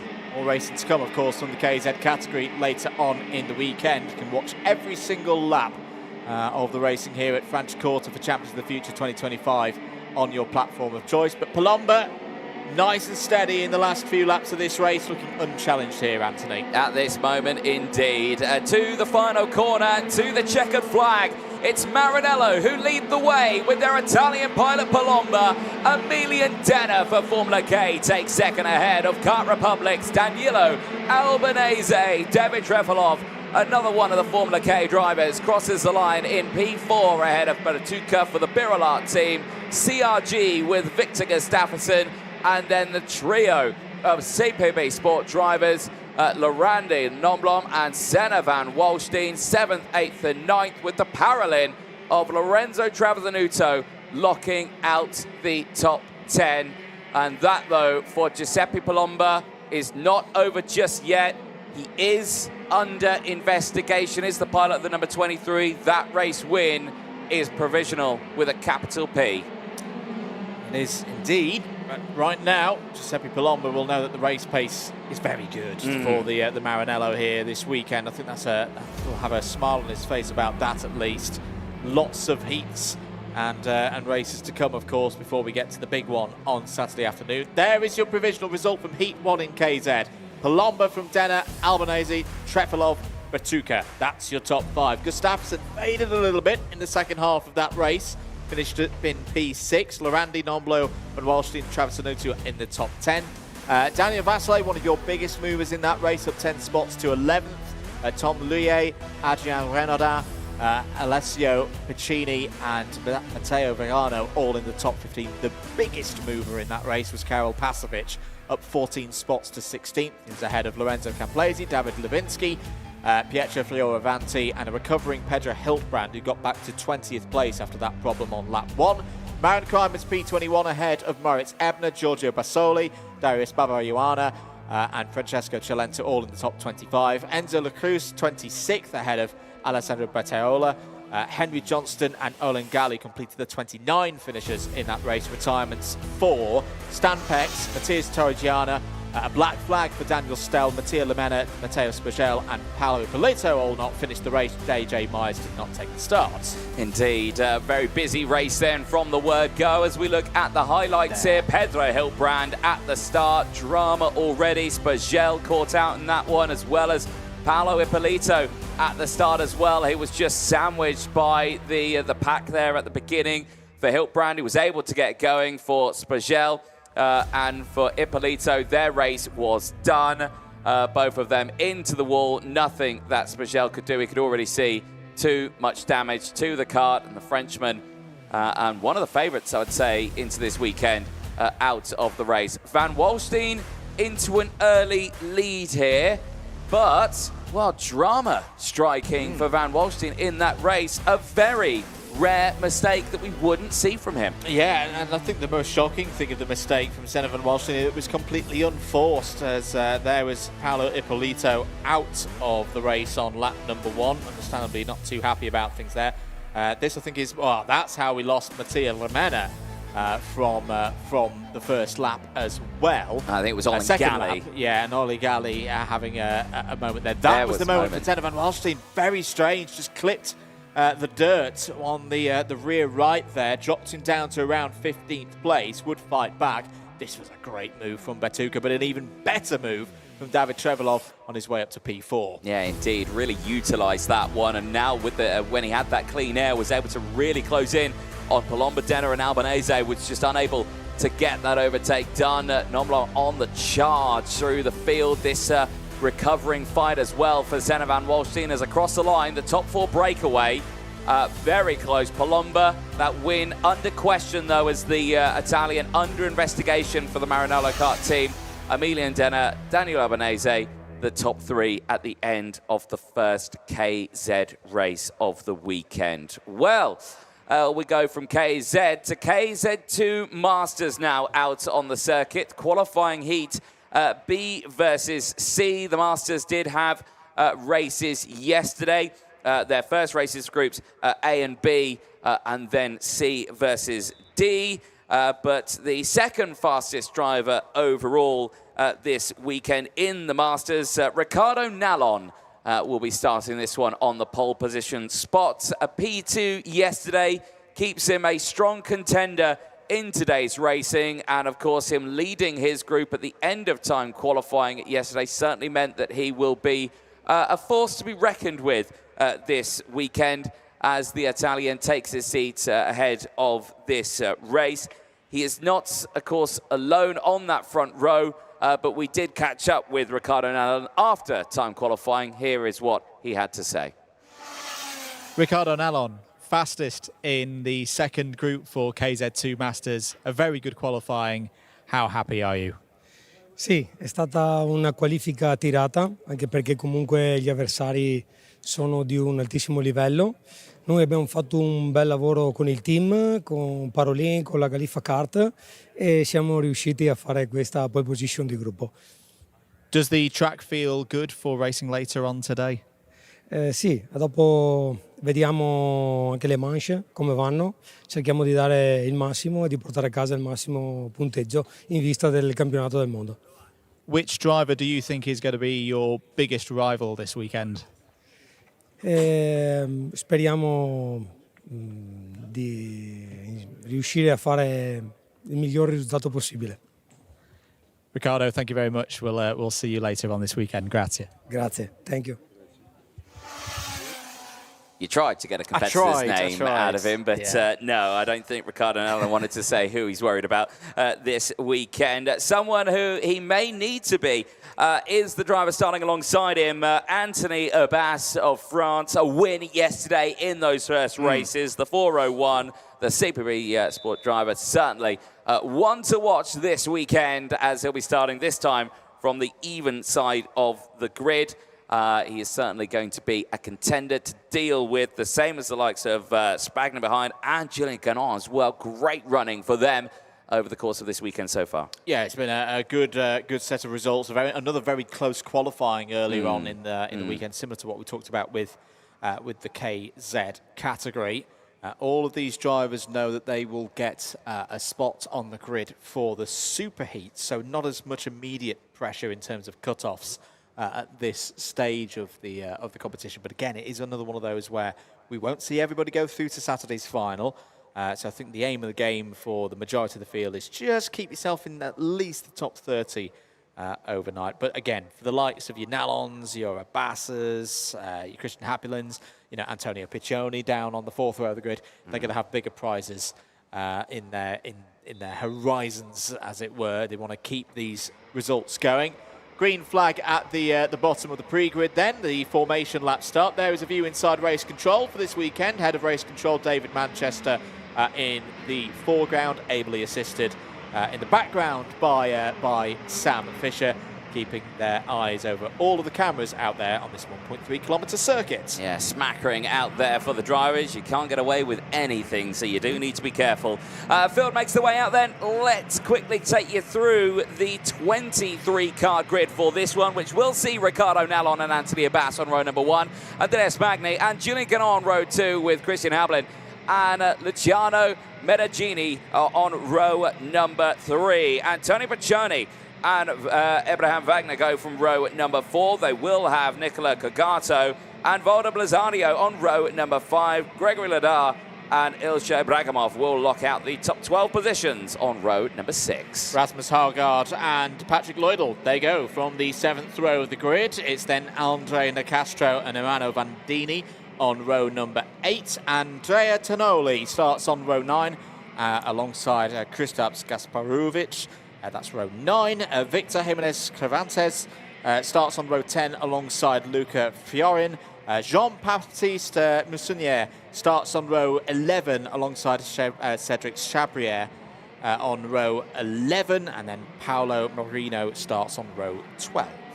Indeed. Well, these drivers will have that short amount of time to get themselves squared away. Temps up in those tyres and in the engines as well as they make their way to that starting grid for all of these drivers. Like we mentioned, this is their second race of the day.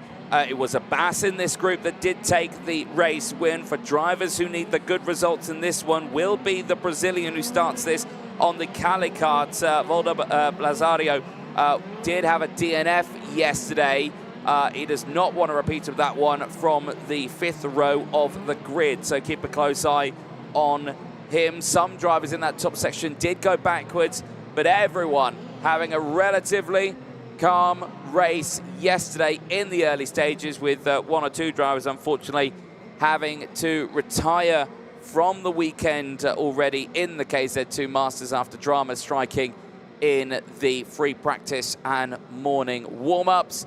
But we do have a 23-car grid, and I'm seeing we've got a false start here because I can see in the background there Ermanno Vandini, and the TK machine is out of his kart, and he's going to try and get it started by himself on foot. Can he do that? If he can, we'll be going racing with all of our karts on the grid, and I think he has got going there. So the first false start of the weekend. And the field will make their way round once more time. Will indeed. A bit more time for them to get heat into the materials. It's a long formation lap here at Franciacorta. And in terms of leading at the moment, that's not quite the case in terms of Chabrier. Chabrier had a disqualification at the moment, so he's got the least number of points in the field. So flip these scores upside down. Anthony Abbas, the race winner from these groups yesterday. So that was the Group C versus Group D race. Ricardo Nallon currently on a good score as well, 44 points from yesterday's racing. Anthony in the field heading through the second sector. Interested to see what Antonio Piccioni can do in this race. Slightly cooler conditions to yesterday, 15 degrees air temperature out there at the moment here in Franciacorta. But a P5 yesterday for the European Championship winner back at Sarno earlier on in the summer. We know he's got good race pace, especially in the second half.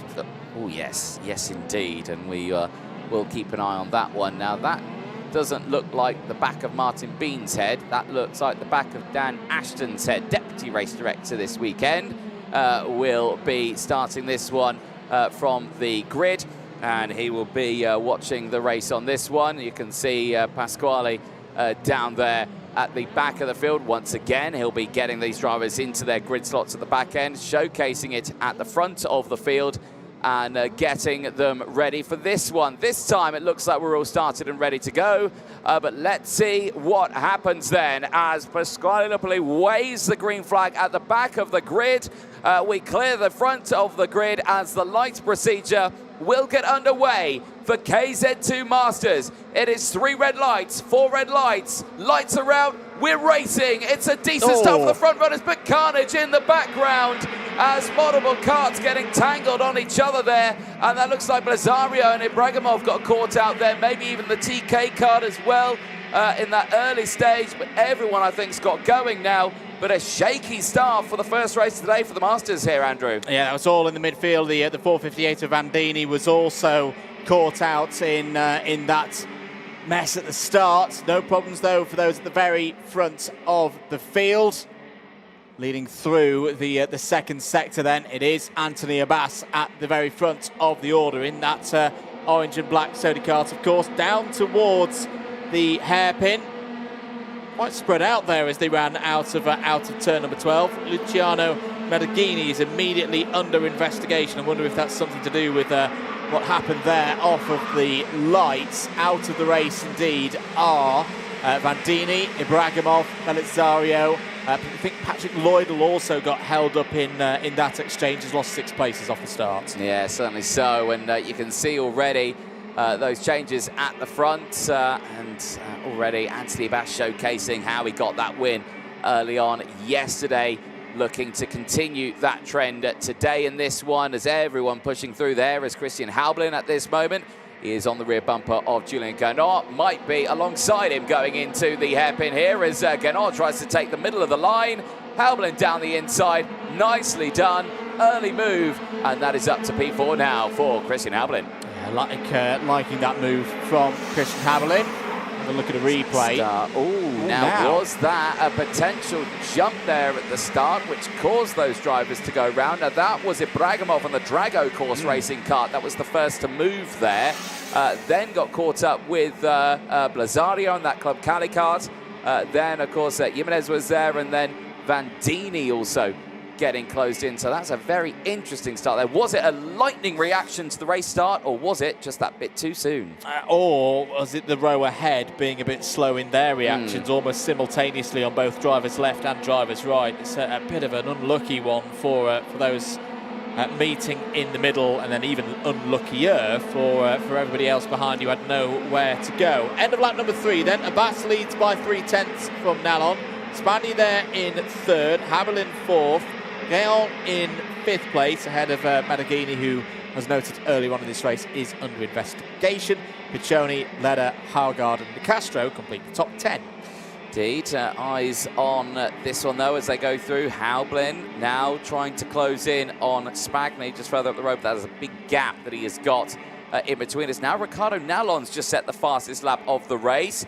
How about a race for the lead here, Andrew? Abbas versus Nallon, the gap, 0.3 of a second. Visually there, looks to be even closer now. Yeah, Ricardo Nallon having a good middle phase of this race, while Belizario is still circulating. How's the actually ignore that 10.29 second lap. Yeah, that's not going to be a valid one.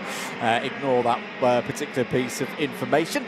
But no, Abbas under a bit of pressure here from Ricardo Nallon, and Andrea Spagni looking to improve as well. Has just gone purple through sector number 1.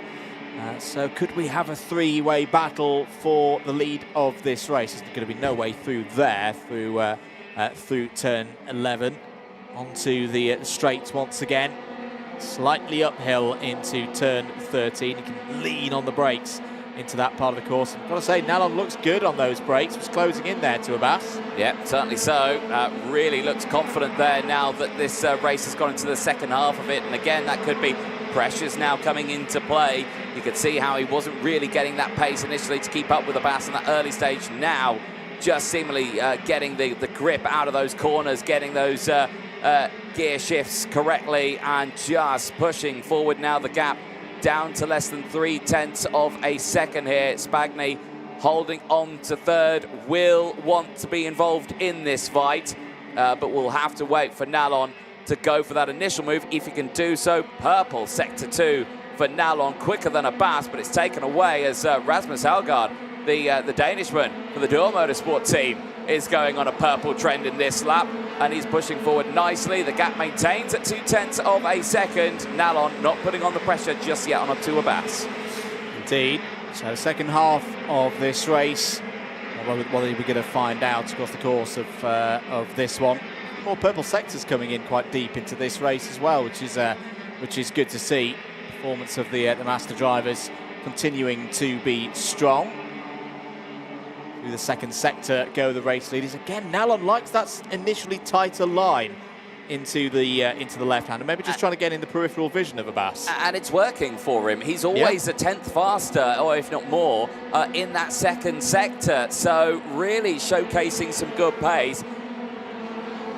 Over the line go the race leaders. 0.2 of a second or less than that now between Abbas and Nallon. Spagni was also fast again in that third sector. So if Abbas and Nallon get too close together, and Spagni's going to be right on them. Here they are once again heading up towards the second sector. Abbas, a strong start to this lap, personal best through the first sector, got a 10th out ahead of Nallon. See again, Nallon again, he just likes that extra line. It seems to be performing for him at the moment. I'd like the look of Spagni's pace though as we get into the last third of this one. That was another purple sector for the Italian through sector number 1. Abbas is kicking now. Abbas is responding to the challenge from Ricardo Nallon. There's a scrap there between Antonio Piccioni and Rasmus Halgaard in the background for 7th place. Meanwhile, this is your fight for 4th. Habilin, Gaon having a good race so far. Habilin up 1, Gaon down 1 for the TB Kart and CRG teams respectively. And they are at the moment about 2 seconds behind the top 3. This is still the Haublin and Gaon battle here that we saw initially early on. And still no change on that one. Gotta say, right on that rear bumper again for Nallon. Surely he's going to bite the bullet here and go for a lunge. But of course, in the Masters class, these drivers, years of experience in racing. And they know when to go for these moves, and we're just not seeing those at this stage of the drivers go through. Really strong performances here. There as Piccioni goes through. This is the Gregory Ladar, Kagato and the Castro battle here just in the background, and really showcasing the high speeds through turns 1 and turns 2. Kagato did really well there to hold on to that one through turn 1. Back end of the kart was stepping out a bit. So we're on lap number 10. Nallon coming back at Abbas once more. It's been a really intriguing battle between 2 very experienced drivers at this level. Into turn 13 once again. Nallon taking that wider line and just trying to put Abbas off over the line to complete another lap. But Anthony Abbas, so many race wins over the years, so much experience, particularly with this CP Sport team. Right now he would be taking the lead in the intermediate classification. We should note as well though that half of the field and KZ2 Master are running in the second race, so that order will change. Good to see these drivers in the top 10 at the moment, knowing that after 2 heats they'll have a good number of points on the board. Yeah, indeed. Very strong start to the weekend for the Masters, so of course they will have those 3 heats as well over the course of this weekend, this being their second of those ones. That's certainly a very strong start for Anthony Abbas in control of this one. Spagni now is on the attack to Ricardo Nallon. Nallon has given up the charge on Anthony Abbas. Has he given up just that little bit too soon, though? Onto this final lap. Has Andrea Spagni got something in the bag here to try and take this position away from the fellow Italian up ahead? Well, we'll see over the next few corners. Spagni has not been this close so far in this race. Abbas looks to have the measure of the 2 drivers behind. through the second sector once again. This is where the speed builds now. Flat through 12, down towards turn 13, through the hairpin once again. I think it's going to be, as it were, on the road. Abbas is going to take a second victory of the weekend so far. Wins it by 3.5 tenths ahead of Ricardo Nallon. Andrea Spagni in the top 3. That's a 1-place improvement from the first round of heats. Haberlin holds on to 4th place ahead of Gaon. Gaon actually faded a bit in the latter stages of that race. Finished 1.6 seconds behind the Croat in the TB kart. Number 459, Medeghini, Haugard, Piccioni, Kagato and Gregory Leder complete that top 10, Anthony. But a good drive there from Anthony Abbas. Controlled it from the race start. Gets himself to the top of the intermediate classification. He will at least be in a share of that lead. Could be leading it outright, depending on how results go for Angelo Lombardo in the next race. But either way, Abbas will be very pleased with that. 100 points from a possible 100. There indeed, and now the KZ and the KZ2 Masters showcasing that the Maranello package and the CBB Sports Sody Kart package is looking mighty, mighty strong. There, your results on your screen, the top 10. We have gone over Andre Nicastro, 11th place from Andrea Tonoli. Then it is Abraham Wagner from Valdo Blazario. Kipras Gasparovic there as well, down in P15, ahead of Sabrias and Marino. Musner from Lloydel. Florian rounding out the top 20. Jimenez, Ibrahimov and Bandini all out of the race, which is a big shame for them. But for that man there, CPB Sport Frenchman Anthony Abbas, 2 wins out of 2, 100 points to the name. The ball is back into the court of the Italian Angelo Lombardo in this next race. The start here, well, was it a jump? Was it just a lightning start, which then involved a massive pile-up there on the start-finish straight, which unfortunately saw those early retirements for Jimenez, Ibrahimov and Bandini at the start. And yeah, real shame for them right from the word go there. Yeah, but it's unfortunate for those 3 because none of them were really the triggers of that incident. That's how standing starts can go sometimes. The rest of the field ran through and down to turn number 5. Haberlin having a go here down at turn 13. That was for 4th place in the early stages of this race. In the end, Anthony Abbas with some pressure from Ricardo Nallon. It wasn't the most straightforward of victories for Anthony Abbas, particularly the middle part of that race and through sector number 2, but an assured run to another 50 points there. The question is now, will he be in a share of the intermediate points lead after this second round? Well, we're about to find out. Groups A and D in KZ2 Master are out on circuit in a few moments there. And there is Angelo Lombardo. Great performance yesterday from Lombardo in those qualifying sessions to be the fastest driver across the whole of the KZ2 Master category. Let's hear what he had to say after quali yesterday. Champions of the future, KZ2 Masters, Angelo Lombardo, congratulations. Fastest in group, provisional pole. Were you expecting such a quick time from yourself? È stata una buona qualifica. Ringraziamo Maranello, Viti, tutti coloro che sono qua. Piano piano stiamo arrivando. Still very close. Anthony Abbas, Davide Forde, very close in the times. Do you reckon you can beat them in the racing still? Sono degli avversari molto duri, però noi ce la giochiamo, stiamo qua. Insomma. Well, congratulations, well done. We will see you in the racing. Grazie. Gotta say, Angelo Lombardo, I want to know what that man does in the morning when he wakes up and trims that beard, because it's fantastic. It is indeed. Almost as good as yours. Well, I try. No, it was a really good, beards aside, you know, pace for day, Angelo Lombardo, you know, exactly what he would have wanted. Pole position, that assured position of no matter what the draw in terms of these rounds of heats, he's going to be starting on pole position for all of these races. But again, he's going to have his challenges. Alessio Lamartine has looked very solid so far this weekend. You can just see him just getting himself in the right position in the kart there behind the barrier.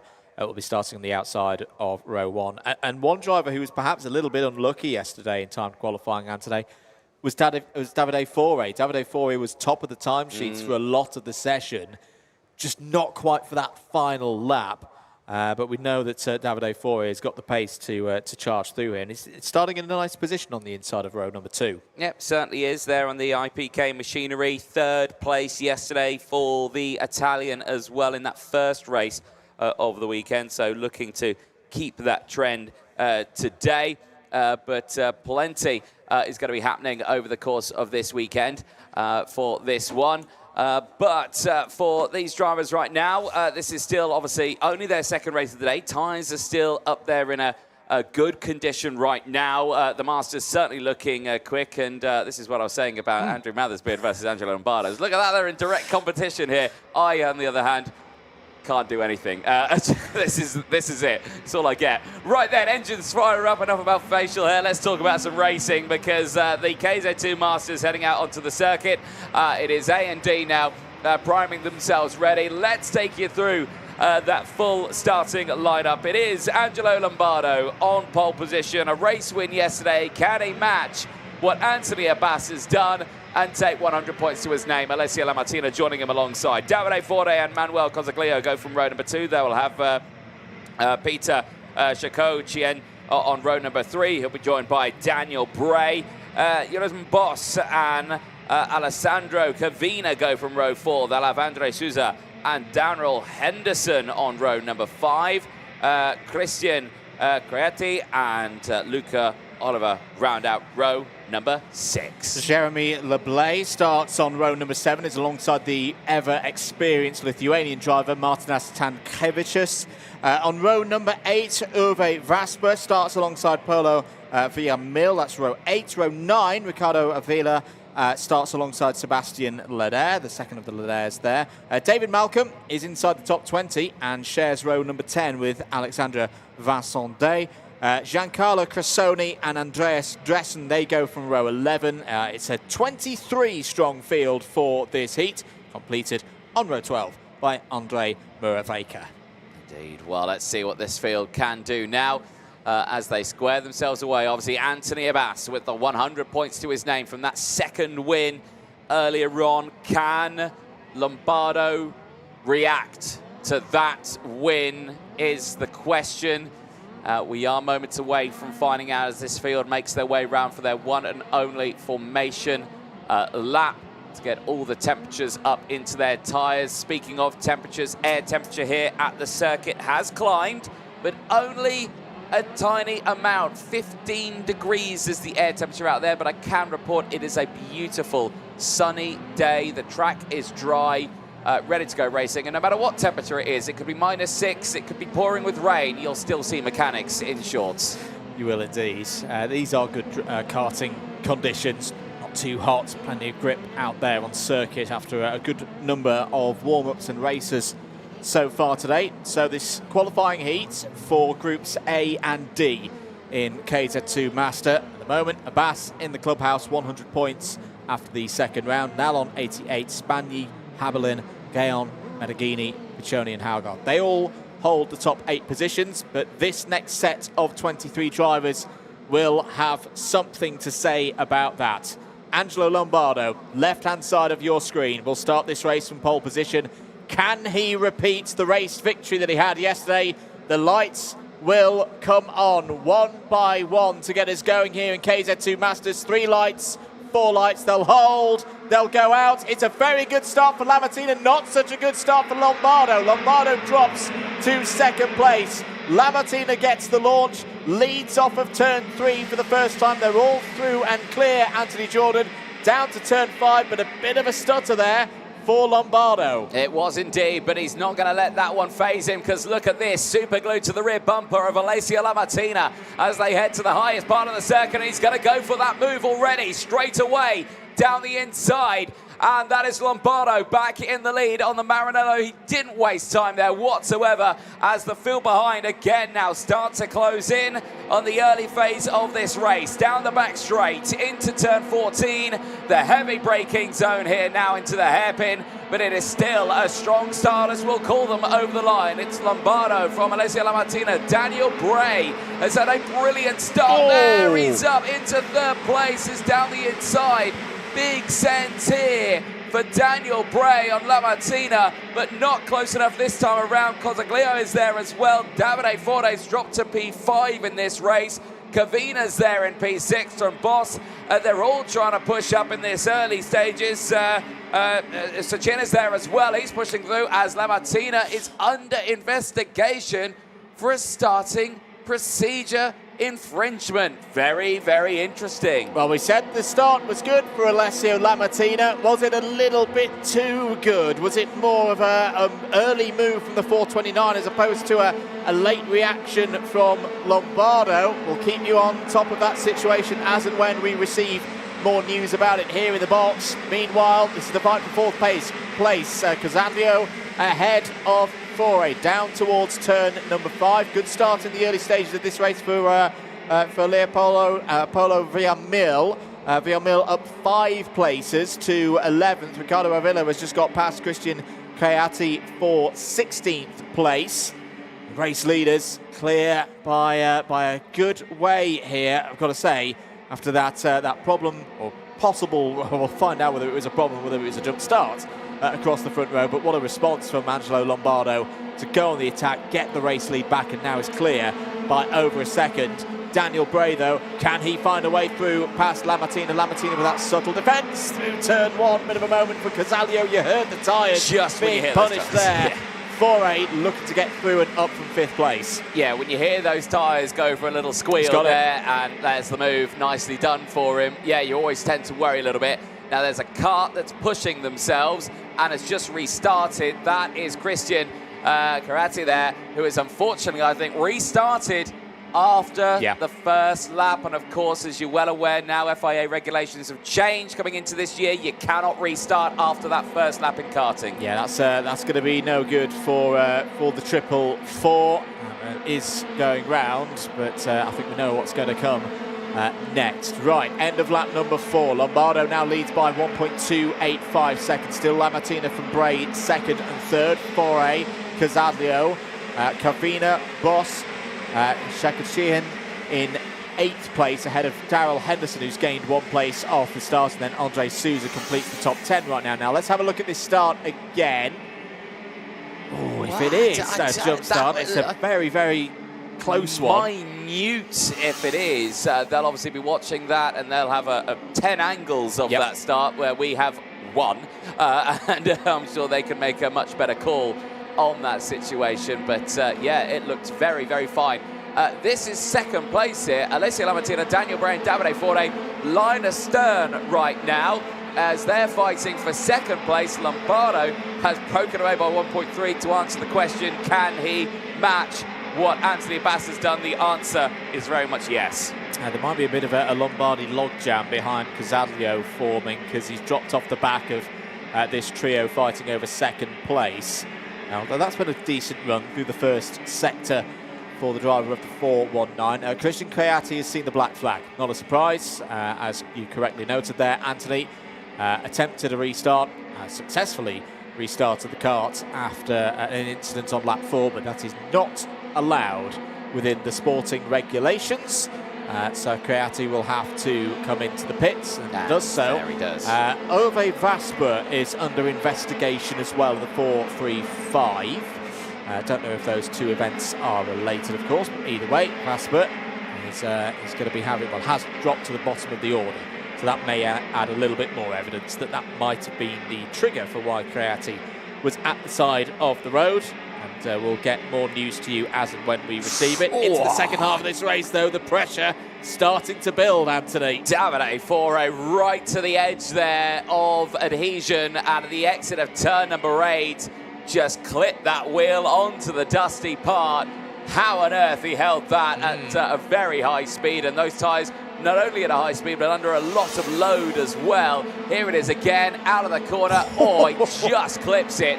That is incredibly close for the Italian. It is indeed. Davide Fore, the most experienced drivers, the most successful drivers, of course, in world karting. Won't be fazed by that. It'll have grabbed his attention. He'll still push on here. There's chances for more points. As things stand in the intermediate points, we are going to see a share of the lead after round number 2. Lombardo and Abbas both on 100 points. Meanwhile, though, there could be changes in the battle for 3rd, 4th, 5th, 6th in the intermediate points, based on how this trio sort themselves out. Lamattina continuing to hold that 2nd place. Bray up 3 positions from where the 403 started this race. Through turn 1 again, sweeping immediately into turn 2. I love that opening parts of this lap. Then they go downhill once again towards turn 5. This really early apex. Fore has a look, has to get on the anchors. There was no room there alongside Lamattina to make a successful pass, alongside Bray to get through into 3rd place. Now they're into this sequence of double apex corners and hairpins where the setup's got to be maybe a bit different to what you need now as you come out through 12, back down the back straight, uphill then into the braking zone into turn 13. They'll stay tight because they want to open up the next corner, this left-hander to finish the lap. That is a full lap of this Franciacorta circuit. Been around for about half a decade since it was built during the pandemic times. Still at the moment, Lamattina, Bray, Fore, 2nd, 3rd, 4th. Choose your word. Half a decade makes it sound really old. 5 years. It's only 5 years old. Half a decade. No, great stuff for them. And of course, for these drivers, it means that, yeah, they've not had the years and years and years like some other Italian circuits. Like if you think to the Jesolo circuit, that's a 60s circuit in the north of the country. You've got Valvabrata, of course, on the eastern coast of Italy as well. That's a very old circuit back in the 60s that the KZ categories have raced on, as there is Alessandro Cavina out of the race. That's 2 of the Intrepids now out of this one. Yeah, really tough race for 2/3 of the Intrepid representation in this race. The other third doing all right. Darrell Henderson up in 8th place as things stand. A gain of 2 for the very experienced Briton in the 4.56.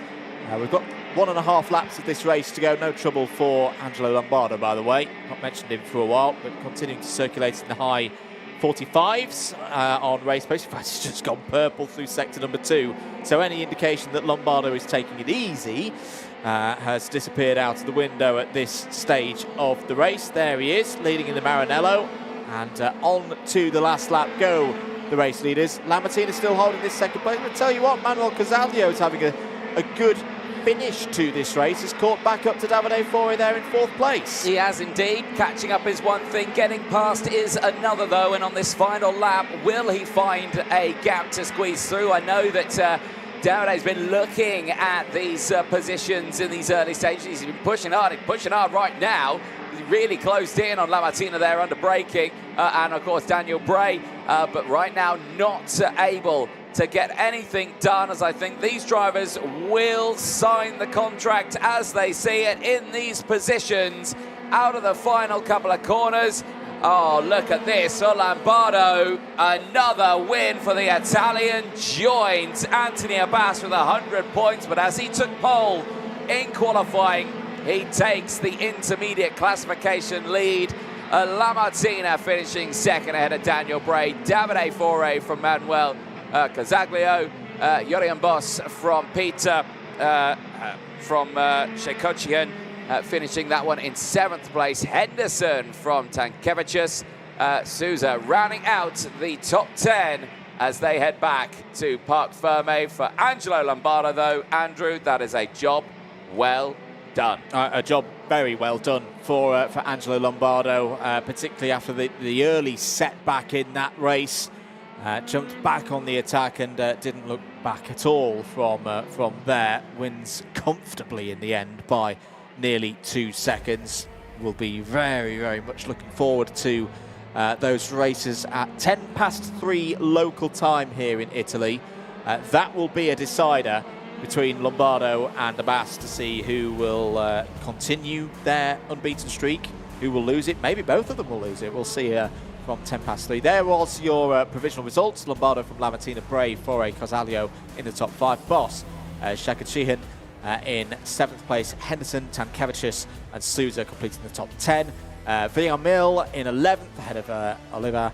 Leder, Leblay, Avila in 15th place. Vincent Day, Malcolm, Cressoni, Dressen and Muraveka complete the top 20. Ove Vasper was the last driver over the line, also under investigation. 2 retirements in that race, Kavina rather, and Creati. This was the race start.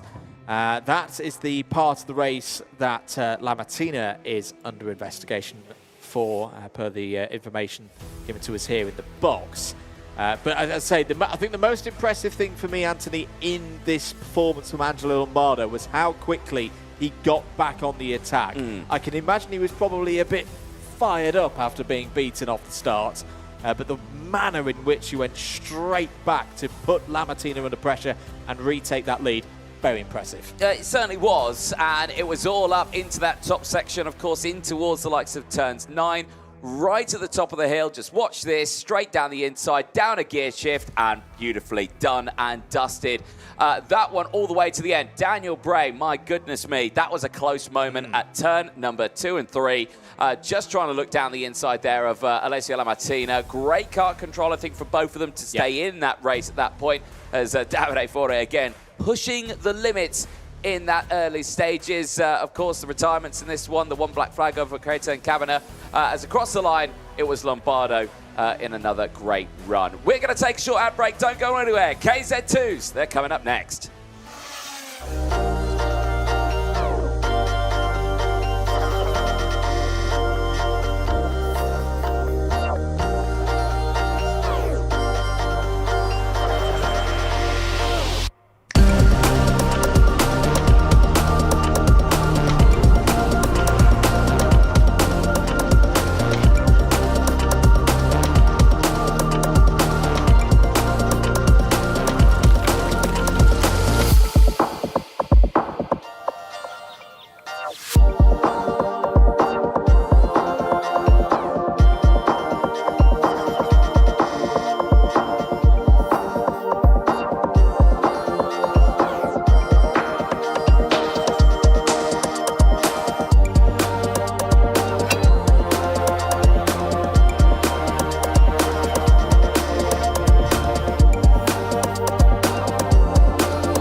It makes life a lot easier out the track, so you don't have to worry about school and on-track performance and grades and all that sort of stuff.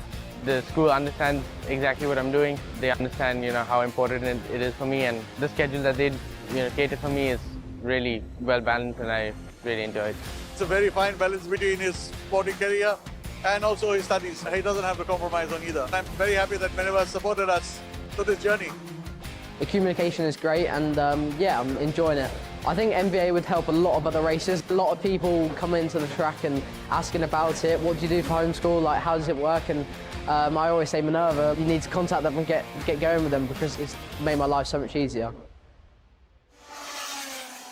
Welcome back, ladies and gentlemen. You are watching live coverage of the round 2 of the Champions of the Future Shifters here at the Franciacorta circuit in northern Italy. We are halfway through the morning phase. Well, I say more than halfway through the morning phase. 3 races to go before we head into the lunch break, and all 3 of those will be the KZ2 class, which will once again see groups A versus E out onto the circuit. And this will see Maxim Orlov fresh off a win earlier on, looking to see if he can claim another one in this one. They've not had a long time since their last races, so they've had to get these things squared away. But he has delivered the good results, and of course, Maxim Orlov starting this one on the front row of the grid. action for the front row of the grid as well. Simon Reckenmacher, P2 earlier on, fresh set of tyres for the German on the front of that grid. He's deployed them relatively early on, and as we saw earlier on in the KZ2 category, the delta didn't seem that great, or seem like they benefited at any point during that race. No, that's a really interesting call from Reckenmacher to do that, because so far today we have seen a couple of drivers do it from further back in the grid. But yeah, as you say, Anthony, not be able to result that into 6, 7, 8, 9, 10 positions gained. In some cases, they've even lost positions. Saying that, though, it is a bit warmer now. A bit more rubber has gone down onto the track over the course of all the races that we've had this morning, and those warm-ups as well from 8:30 local time. But maybe it's a ploy as well that it's going to need something big to beat Maxim Orlov. So we'll see how that goes for Reckenmacher. Could be important for the other drivers as well. And, Durham Motorsport have got a good number of drivers here this weekend. It'll be a good fact-finding mission for them. Yeah, it certainly will do. And of course, he'll throw out the guinea pig there to really show what that can happen. That last race earlier on as well, Menno Crossley in this race, in that CRG on the second row of the grid, was also a driver who did take a race win earlier on today. So, again, could see some interesting things in this race as the field of 34 drivers makes their way out onto the circuit. Let's take you through that full starting lineup. Maxim Orlov, a win earlier on today, sees him back on pole position alongside Simon Reckenmacher. Michael Paparo, a P6 this morning, alongside Menno Krosner. That should be an interesting fight. Jaden Teen and Lewis Speck go from row number 3, a P5 and a P7 respectively in those races earlier on today. Arthur LeHook needs a good race in this one, dropped down to P12 earlier on today alongside Eli Goldstein, Ethan Frigamuska and Thomas Doshamanis round up row number 5 and that top 10. Roberto Zuani and Marco Delia go from row number 6. They'll have Tom Dussel and William Lenzeni on row number 7. Samuel Luye and Antoine Roggio round out row number 8. Row number 9, Zoe Florescu and Jensen Graham. Row 10, Ruben Vilk and Hugo Besson. Ricardo Borges starts on row 11, is joined by Tigran Bonatian for that particular part of the grid. Ricardo Rigodanza and Enzo Freita go from 12. It's Mark Brovko and Gavin Bailiff on row 13. Eric Enake and Rahim Alibai, they start on the 14th row of this grid. Mark Gersten Korn and Luigi Di Lorenzo start on row 15. That is your top 30. Last 2 rows of the grid. Row 16, Tobias Verlo starts alongside Mario Borges. And row 17, Emmanuel May and Jugas Baduris. Just to note as well, this is the start of the 4th round of qualifying heats. If you are particularly following a driver who is in Group B, all of these groups determined by TQ yesterday, of course. Group B sit this round out, so we won't see Group B again until the 3rd race of round 5 at 2:30. But don't go anywhere. That's no excuse to leave us here at Franciacorta, getting ready for this next qualifying heat between Groups A and E in KZ2. Upcoming battles we've got as well. Groups D versus F is after this, and then C versus G to bring an end to the morning and early afternoon session. Anthony, the drivers getting into their grid slots now. The early work for a number of drivers has been done. We're really getting into the rhythm of these qualifying heats. It's a big time, particularly for Maxim Orlov, to look to continue this good run of form. Yes, indeed. They've swapped at the top again. Martin Bean, now race director, ready to start this racing. And yeah, I'm looking forward to a good old hack in this race, Andrew.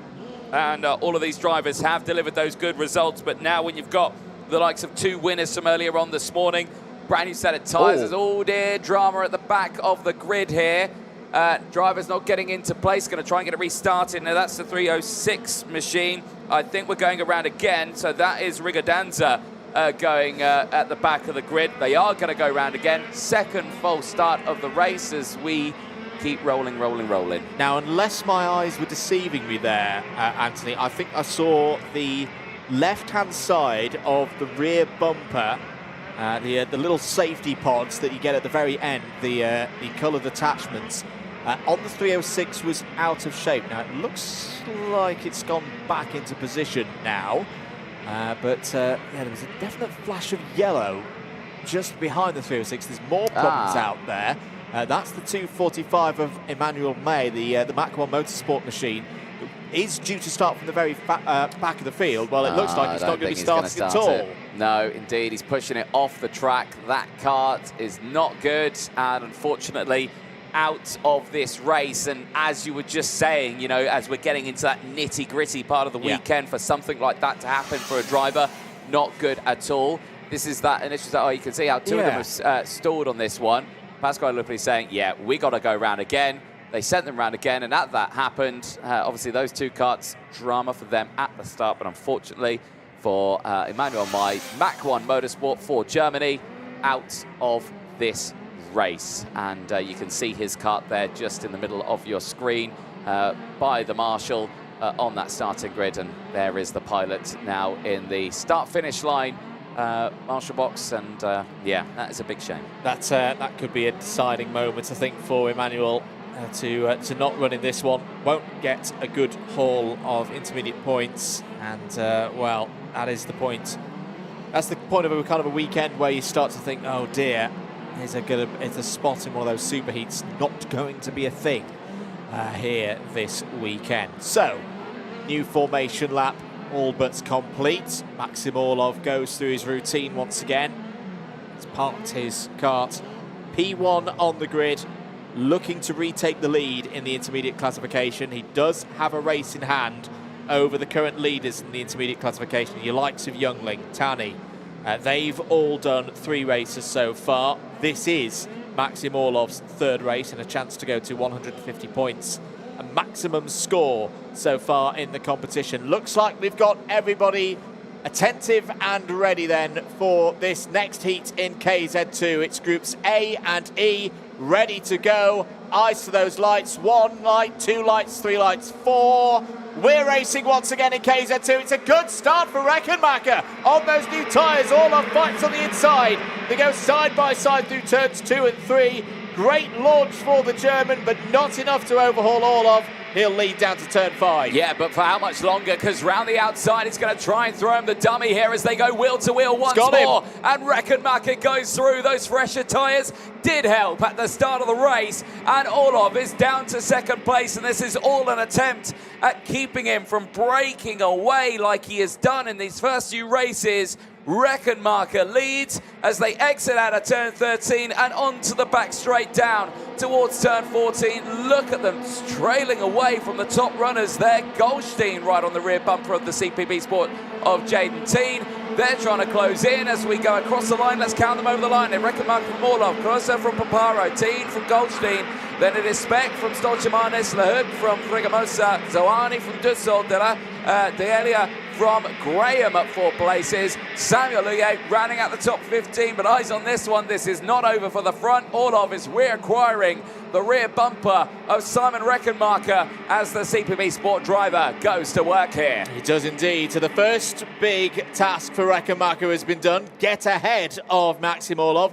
The second one is use those new tyres through the first 6 or 7 laps. That's the kind of period that when we saw races yesterday where there was a delta between tyre runners, it was the first 6 or 7 laps where those with fresher rubber had the advantage. It then ebbed away a little bit into the second half of the race. Reckenmacher's got to use these first few laps to try and break away from Orlov, but that's simply not happening right now. The pace of Maxim Orlov is putting Reckenmacher into a bit of a defensive shape. Down the inside goes Orlov. Can he get it done? Yes, brilliant stuff once again from Maxim Orlov. Brave down the inside, takes track position back from Simon Reckenmacher.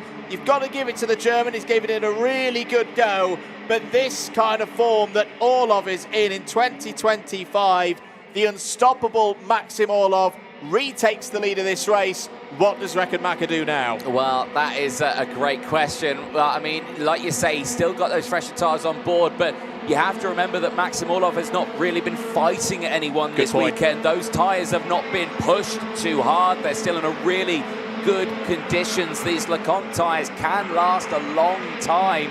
if you look after them, yes, they can go up to a high temperature. They can push around 110, maybe even more degrees Celsius on a really hot day. But right now, I think he's just focused on just looking after them. He's not deployed those fresh tyres yet versus Reckenmacher. They have helped him in that first initial lap, but right now it's keeping him in the fight. Olaf isn't breaking away, but I don't think there's going to be enough here to get the job done. There you can see, obviously, Reckenmacher has got one more race under his belt versus Maxim Orlov, but you would say Maxim Orlov at the moment is the theoretical points leader, 3 wins to his name with 150 points. Yeah, the trends that we're seeing so far, Orlov, part of Group A. Group A sat out the first round of heats as there's a 5-second penalty for a warning flag. It's the number 312 of Gerstenkorn. So that'll be plus 5 seconds added at the end of this race. Yeah, you're right, Anthony. It's a 17-point lead at the moment for Reckenmacher over Orlov. 50 points available within one heat, and Orlov has still got that race in hand, as it were, at this stage. That'll all shake itself through across the course of this afternoon.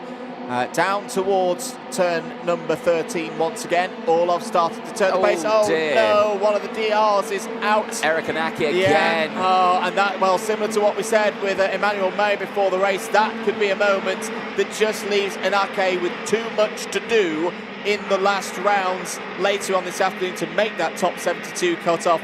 That is another retirement for the Romanian. There's such a shame there, and for the Daniela Rossi SRL team, their pilot going no further in this one. Orlov now, fastest lap of the race. The clean air in front has opened up the gap to 0.5 of a second, despite even a driver on fresher tyres. No one can seem to catch this young man. No, Orlov is just in such good form this year. One that's already taken him, of course, to several titles, several wins so far in his racing career. Through the first couple of corners here on lap number 7. We're into the second half of this one. I think for Reckenmacher, though, the news of what does the fresher tyre do, I think we are now starting to see a definite pace advantage as down the inside there. Good scrap between the Birarts and Asodi. Tom Dussel and Delia fighting away there, 12th and 13th place, but they've switched places once again. So no change between the two of them, but showcasing that there's some big lunges happening further down the field. Indeed, particularly again with that early apex, it does give an opportunity to a defending driver to cut back on the corner exit. That was nicely done by Delia. But no, I think a new tyre now is starting to show a benefit. There's enough of a delta there with a fresh set of tyres to give you a couple of tenths per lap, and that effect is only going to get bigger and bigger as the used tyres get older and older through these heats. This is the Michael Paparo and Goldstein battle. I've got to say, really impressed with Paparo this weekend on the Monster K factory team. And I saw the initial reaction between him and his mechanic after time qualifying. I think it was third fastest. They were so happy with it in the class, and they've had some really strong starts to this race. Yes, okay, maybe down 2 places right now in this race. This is a really strong performance for him, and actually showcasing that if he can continue that momentum, he knows he's definitely into that final, into a good spot here. You know, Orlov at the front here, the body language is showcasing a driver that is pushing in every single possible position he can, even though he's in a position where, well, he's already a second clear. He doesn't need to push right now, but showcasing good pace. This one here is kicking off. Jaden Teen closing in on Menihat Krosner. This is the 3rd place. Jaden Teen already up 1 spot, so it's Krosner. A race win earlier on for the CRG Sport Racing Team driver. This time around, is not going to see that, but can he still come away with a top 3? Jaden Teen's certainly going to make that one a challenge for him. It could be a key battle, this. 2 drivers that you would expect to see at the front of the grid on for the final on Saturday afternoon. Lots of races, of course, through these qualifying heats and those super heats tomorrow, but we know that things are going to be close. A few points here and there, and a swing between those points in this battle for 3rd place. You never know. Could be the deciding element for either of these drivers to be 1 row up, 1 row back. If in doubt, flat out, I think, for both Krozer and Teen right now. A bit further down the order, who's having a good race? Tigran Banatin's up 7 spots and into the top 15. Ricardo Rigodanza as well has moved up 4 spots to break into the top 20. Tobias Verlo, though, is your biggest mover of anyone out there. And 9 places gained for the Norwegian, up to P22. Change in the background there. Look on Goldstein, has got himself up to 7th place now. He's caught up on that fight and he's up into P6. Paparo now with a bit more breathing space here as Teen and Krusner still line astern, but no attack yet as well, that bodywork shaking under braking there down the hill in towards turn number 4. It is a tricky braking zone there down to turn 4. It is downhill. You can carry a lot of speed into the corner as drama has struck in the back of the field. This is around the top. Is this the Tom Dussel? I think it might battle, be, yeah. And they're not happy. And we saw Marco Delia, or I think this is Samuel Luye. No, it's not. Yeah, it is Delia Dussel. and Dussel who have come together. We couldn't quite see the kart numbers. The two tangled on the exit of the corner. And it's, well, it's Dussel on the inside line. He's trying to get his nose down and it's just driven over the top of him. The two closing the gap, and immediately Delia is thinking, what were you thinking trying to do that move? And Dussel was saying, hey, you've closed that door on me. Yeah, that's a really strange one. I initially thought it was going to happen earlier off the exit, like the incident that we saw for Schleimer in one of the previous heats. But yeah, two drivers, both going for the same piece of road later out of the corner through the kink of 6, and that is the end result for those two. Checker flag is out, and once again Maxim Orlov has taken it.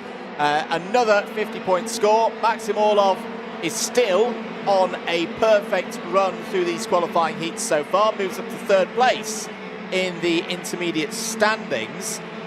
So good effort there. Reckenmacher, I think, will be quite pleased with that. Yes, it's not a win. Yes, he's not managed to break the streak for Orlov, but he's used his tyres and he's got good points out of it. He's not gone backwards. Good information for the wider team as well of how they play things after the lunch break. A solid 44-point score, and right now we'll go into the lead in the intermediate classification. Yeah, he certainly will, and certainly going to be a driver to watch later on today, where we'll be getting into that nitty-gritty part of those qualifying heats that will determine who starts where for those super heats and who we have to say goodbye to, because remember, 119 drivers entered into this weekend for the KZ2 category. Only 72 get into tomorrow's super heats, only 36 get into that final. Every single one of these drivers is fighting for that chance to get into P1. Orlov taking the win from Simon Reckenmacher, Miniat Krasner from Jaden Teen, Michael Paparo, Artur Lajuk, Eli Goldstein from Tomas Toshimanis, and Ethan Frigomoska rounding out the top 10 as Maxim Orlov continues that dominant trend. That is 3 heats and 3 race wins. That's probably the race where he's had the most pressure so far this weekend. So that call from Reckenmacher and the Dürr Motorsport team to put those new tyres on definitely worked at the very start of the race. Here is before the race started, dramas that saw us go around for an additional formation lap. Off of this additional formation lap, though, there would be problems furthermore for Emmanuel May. So Emmanuel May out of the race before it had even begun. This was the race start. Reckenmacher getting an absolute flyer from grid number 2, drawing alongside Orlov. Orlov initially held the inside line towards turn number 2. Reckenmacher with that extra grip was able to attack down the hill into this first hairpin. Orlov had the lead, checked over his shoulder, sat to the inside. Reckenmacher was then able to draw again with that extra grip, even though he was off the rubbered-in racing line, alongside into an early race lead, Anthony. Yeah, that was a nice move there, but didn't last too long, though, because then a couple of laps later, Orlov retaliating to that one as the retirements happened earlier on. Erik Anaki out of the race, the Romanian going no further. Later, Tom Dussel and Marco Delia having that drama. Mark Brovko and Luigi Di Lorenzo also not finishing that race in the dying stages. This was that moment, and unfortunately, yeah, the two wheels just colliding near the end of that race, and instantly drivers throwing blame at each other on that one. Checker flag went out, and it went to Maxim Orlov. 3 wins out of 3 races. The CPB Sport driver, again, looking unstoppable this weekend. More KZ2 racing coming up. This time it is Qualifying Heat D versus F for their 12-lap race, heading out onto the circuit, which will see the driver from the Netherlands, Casper Schorman, starting this one on pole position. It was the 4th driver's fastest driver overall over the course of this weekend, and we caught up with him after that time qualifying session. Casper Schorman's congratulations. Well done. Fastest in group out there. That team change doesn't seem to have affected anything, and you're right where you want to be. P1 in group. Congratulations. Yeah, thank you. It was a decent lap. I think I managed to get the tire temps up quite good. And of course, we've been working hard with the team here. Only 2 test days before this race. So yeah, I think it's good to be back where we want to be. Indeed. What happened after the session, though? We didn't see you in the main group. Your car coming to a halt, though. Yeah, I seized the engine. So no, it's that's the only thing that wasn't so great about my session. But no, we'll manage to get it fixed. Excellent. Well, we'll see what you can do in those qualifying heats. Congratulations. Well done. Thank you. Quick time. Maybe too quick, brought his car to a stop after that session, but the team have done a brilliant job and have got that fixed for him today. This is the first time we're seeing Groups D out today, this morning. They had some races yesterday. This is the first time we're seeing them today in this one, and for Schorman's in this one, no fresh tyres for him, but cast your mind back to row number 3, Yanis Avico of Spain, and that 212 has deployed fresh tyres. The only driver in that top section, in fact, the only driver in this grid to have deployed them. And again, a very high up position here. A very high up position, and a driver who's had good results so far this weekend. So I think that's a call, maybe thinking, let's keep the momentum going. Let's not get any kind of setbacks. And yeah, we might have to deal with some challenges later on in the program, but I'll be interested to see how Yanis Avico goes about his trade in this 12-lap race. Good to see the crowds gathering here at this fantastic facility. Some great viewing galleries and areas around the circuit, whether it be on top of the large pits and clubhouse building overlooking the pit straight, or further round at the almost like a Colosseum-like bowl around the final hairpin. Quick little chat there between our race directors. Let's get ready though. Groups D and F heading out on circuit for this next heat in KZ2. Let's take you through that starting lineup, but then as the field make their way out very cautiously and very slowly at the start of this race, trying to get as much temperature into those tyres as soon as they can. Casper Schorman starting this one on pole position, joined by Albin Sturluson, who took a 2nd place earlier on today. Anatoly Kavalkin and Marcus Kayak going from row number 2. Yanis Avico, brand new tyres, joining this one on the 3rd row of the grid. Jay Irwin starting alongside. Boluet and Alvat Sibatsvara going from row number 4. They'll have Arta Polaine and Jedisim Skulinov on row 5. Alexei Yavala and Robert Kinderbatter, I should say, on row number 6. Samuele Leopardi and Matti Rittanen go from row number 7. They'll have Kevin Cancelli and Patrick Janssen going from row number 8. On the 9th row of the grid, Estonia's Alexander Osnim, and from the Netherlands, it's Robin Clarum. Row number 10, Andrea Antonello and Tim Lucati. Lucati did not have a good time in the race earlier on this morning. Andrea Pirovano and Jeremy Potin, they go from row 11. It's then Enrico Martinezzi and Enzo Boll on row 12. Row 13, Matteo Mazzucchelli starts alongside Julian Bubb. Kypros Yerse starts alongside Filippo Caligaris on row 14. Craig Tannick and Bailey Sagadak start on row 15. It's then Gianni Adrisani and Giovanni Tosso on row 16. Arsene Lacoste and Juho Valtonen start on row 17. 34 drivers in the field. Once again, keep an eye on Valtonen.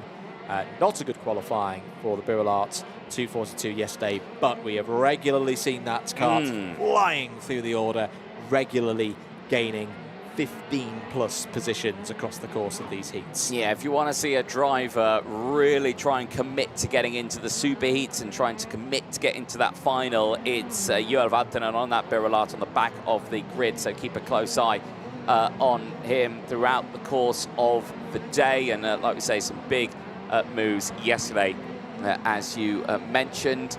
Everyone watching along here, mechanics and drivers included, at the hairpin there at turn 14, a prime viewing opportunity. Not only that, you can also see it from the public road here. You can park up on the road. I don't recommend it, but don't block the highways here in Italy. But if you do, you can see the racing from all around. If you are close to the Franciacorta circuit, come on down. Come on down, ride along on a push bike, come on down and watch some of the racing here today. The weather is lovely, but like I say, it is a bit chilly. 16 degrees now, the air temperature creeping up ever so more here in Italy.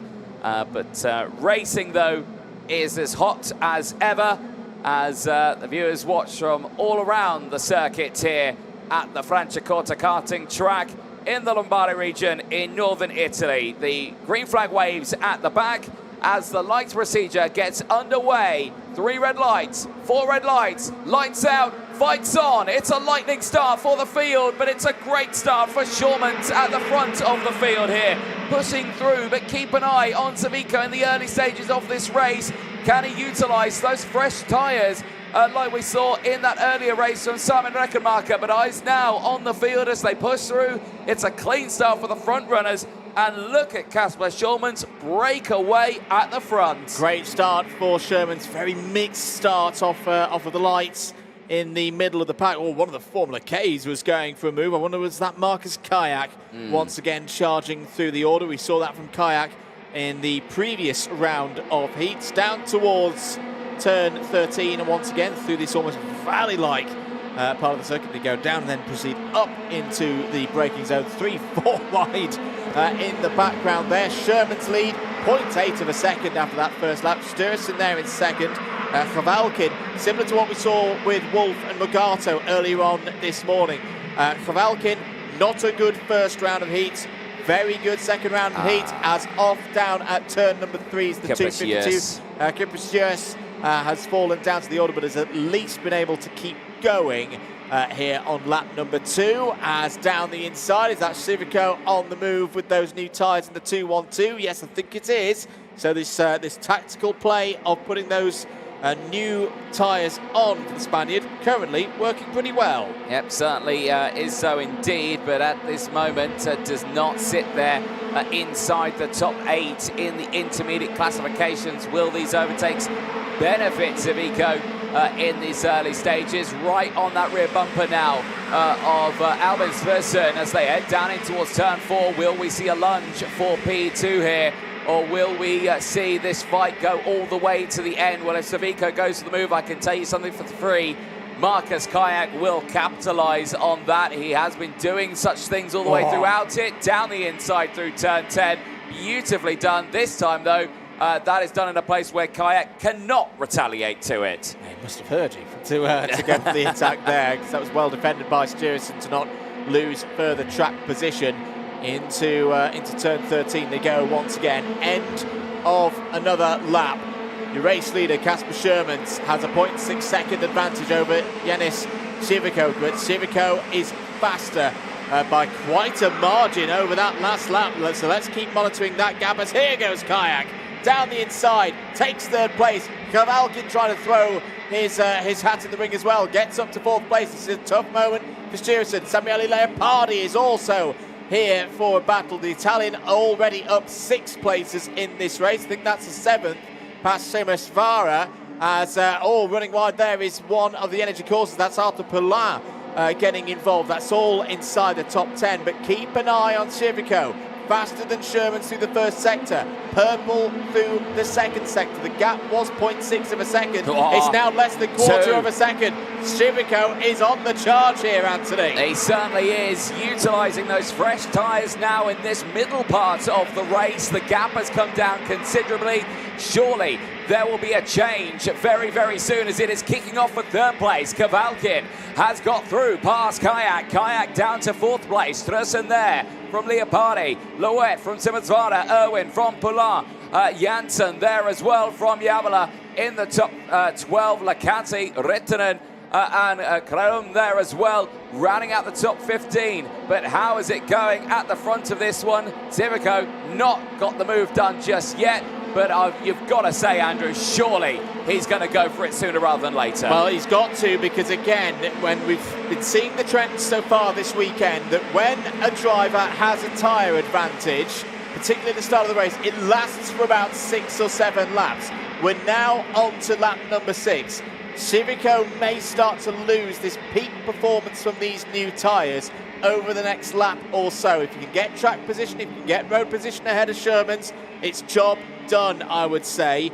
But Sherman's is going to have a stronger second half of this race, you would imagine. Civico might have a good run here towards the hairpin once again. Oh, he's a touch wide out of turn 12. So yes, he's better on the brakes than Sherman's through 13, but he's simply not close enough to draw alongside. Out of the final corner, Sherman's doing a great job here, has just gone and set the fastest lap of the race so far. So Sherman's is digging deep on his used tyres. A 45.739, he's now matching the pace, in fact beating the pace of his rival behind. Yeah, indeed. I think he's been told from the sidelines to, hey, you've been caught, go, go, go, try and break away here. But he's just not managed to do that just yet, but it's creeped up now, to just under 0.3 of a second as we keep a close eye on everyone else. Kindervatter now the fastest driver out there. Robert Kindervatter, who's in 21st place, is the fastest driver out there at the moment, showcasing that the pace is quick all the way throughout. It's drama there for Alvon Simmonsvana.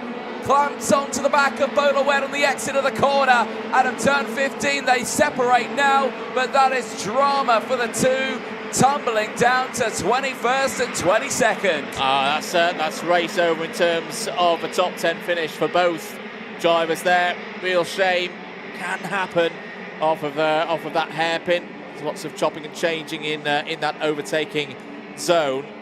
Through the second sector then, Sherman's, I think, has done the job here. Civico has lost the peak performance of the fresh tyres now.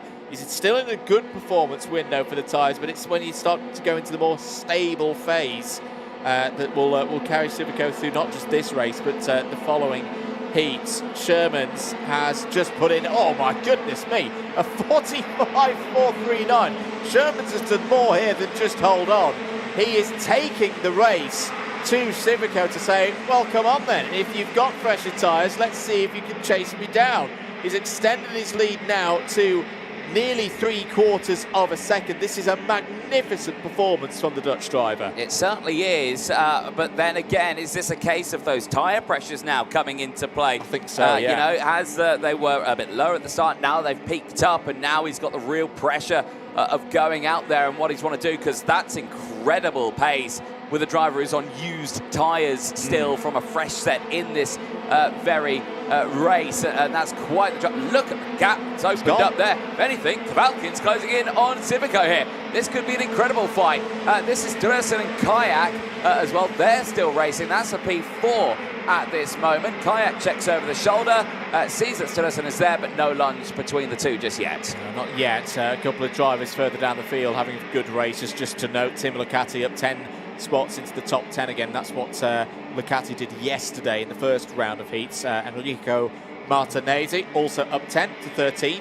But I think your second biggest mover so far in this race, Matteo Mazzucchelli, up 11 to 14th, because the biggest mover once again up 15 places so far in this one, Juho Valtonen, now up into the top 20. 2 laps of this one to go. Investigation notice coming up on our screens for the 342. That's Enzo Boll. Boll currently running in 17th place, has gained 7 spots. Once again, look at this. Well, this is not what I expected in the middle phase of this race, Anthony, that as we get into the latter stages, Kavalkin now all over the back of Civico. Yeah, it certainly is indeed, and fastest lap of the race to boot on that previous lap, 45.340. Surely a lunge into the hairpin here is on the cards. A defensive posture from Civico, maybe an up and under on the exit, maybe into the final corner as we go on to the last lap of this race. Schurman's lead now is 1.2 seconds, but the battle between Civico and Kavalkin here is absolutely palpable. It is indeed. Down towards turn 5, Civico defends from Kavalkin. Kavalkin tries to draw alongside as they run through 6 and 7. There is your race leader, Casper Sherman's in full control, has backed it off now, doesn't need to go any quicker than this, particularly with Civico still having to deal with Kvavalkin. Civico's positioning very good there through sector number 2. Towards turn 13 once again, Civico checks over his shoulder, has to defend into the hairpin, but will control speed off it. Casper Shermans, though, takes a very impressive heat victory in the end by 1.9 seconds ahead of Jenis Civico. Anatoly Kvavalkin completes the top 3. Marcus Kayak scores strongly again there, P4, and another top 5 for the Swedish driver, the 332, Albin Sturesen, continues to have a good event. Yeah, certainly does. Fresh off that P2 earlier on today for Sturesen, comes away with another P5. But there, Casper Schurmans lights the flag for the Birolot Racing driver. That's a strong start to the day to add that win to the tally. Schurmans now goes to 4th in the points with 135, just sits a few points behind Max Orlov. And that's off 3 races as well. Off 3 races. Off 3 races for Schurmans to already be up in that top part of the order. Let's have a look at your provisional result then for that race. Schurmans from Civico, Kvavalkin, Kayak and Sturesen in your top 5. Leopardi, good drive there from Samuele Leopardi on home soil. Up 7 spots to 6th. Arthur Poulin in 7th ahead of Jay Irwin, Patrick Janssen and Tim Licati. Marty Rittinen, Robin Clarum, Enrico Martinezzi, Matteo Mazzucchelli and Alex Osnim was your top 15. Kindervatter, Boll, Pirovano, Valtonen and Simisvara takes down to 20th place. Valtonen, biggest mover, up 15. Yalova, Loret, Cancelli, Caligaris and Skulinov take us down to 25th. Place. Not a good result there for Skulinov, down 15 places. Tanik, Lacoste, Potin, Bob, Andreas Sani all in the top 30. Only one retirement in that race, which is Giovanni Tosso. So 31st, 32nd, 33rd for Sagadak, Antonello and Yersin. Yes, indeed. A packed outfield there as Casper Schurmans, brand new team for the end of the season, but certainly showcasing that it's all gone well, and that's a great run for him this weekend. Let's have a look at the highlights from that one. Smoke clears, lights out, and it was a solid start there for Casper Schurmans at the beginning of that one. Straight to the front, and a lights to flag for him, and a very convincing one as well. Certainly had to work on it though in those early stages with Savico closing in. Savico's actually quite lucky at the start of that one. The inside of row number 3, and you can see how packed it was there. You can see him on the inside line here, trying to get involved. Simisvara there, Kayak all trying to push through in those early stages as they went wheel to wheel, but very lucky to get that card up into that sharp end of the field and able to get the clean air to be able to break away for that front-running spot. Yeah, watching these highlights back, it really starts to become clear that Schurmans' first lap was probably what won him this race. The fact that Civico had to come from a couple of seconds back whilst he had the fresher tyre performance.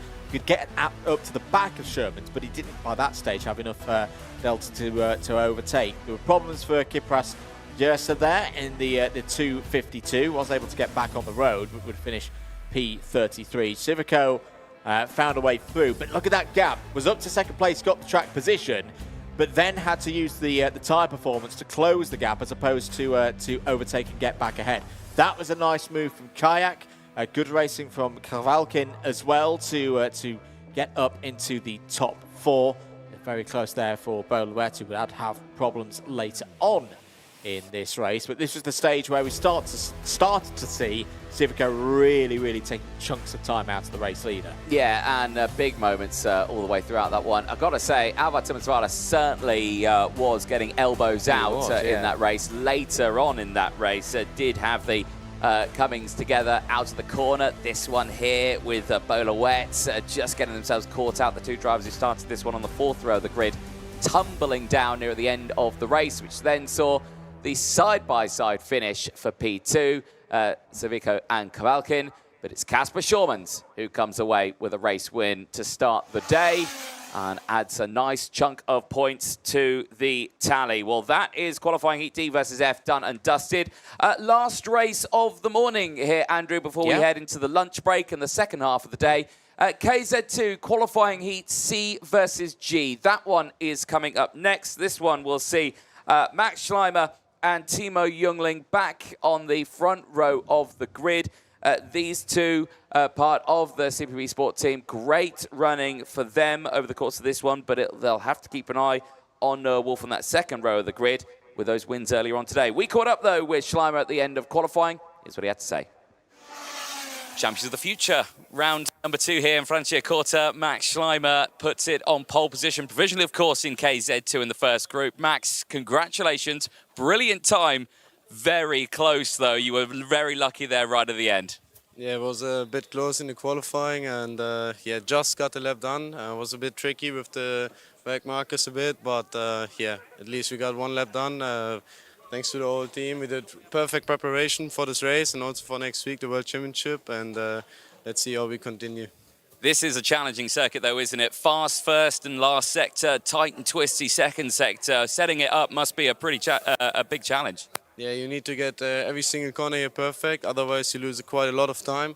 But once you mastered it, then you get it rolling, and yeah, finally we got it.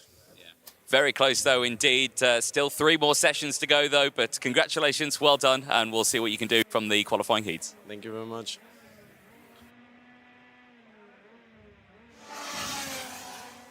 Well, that qualifying result would put Max Schleimer 3rd fastest overall, which sees him on pole position for Groups C.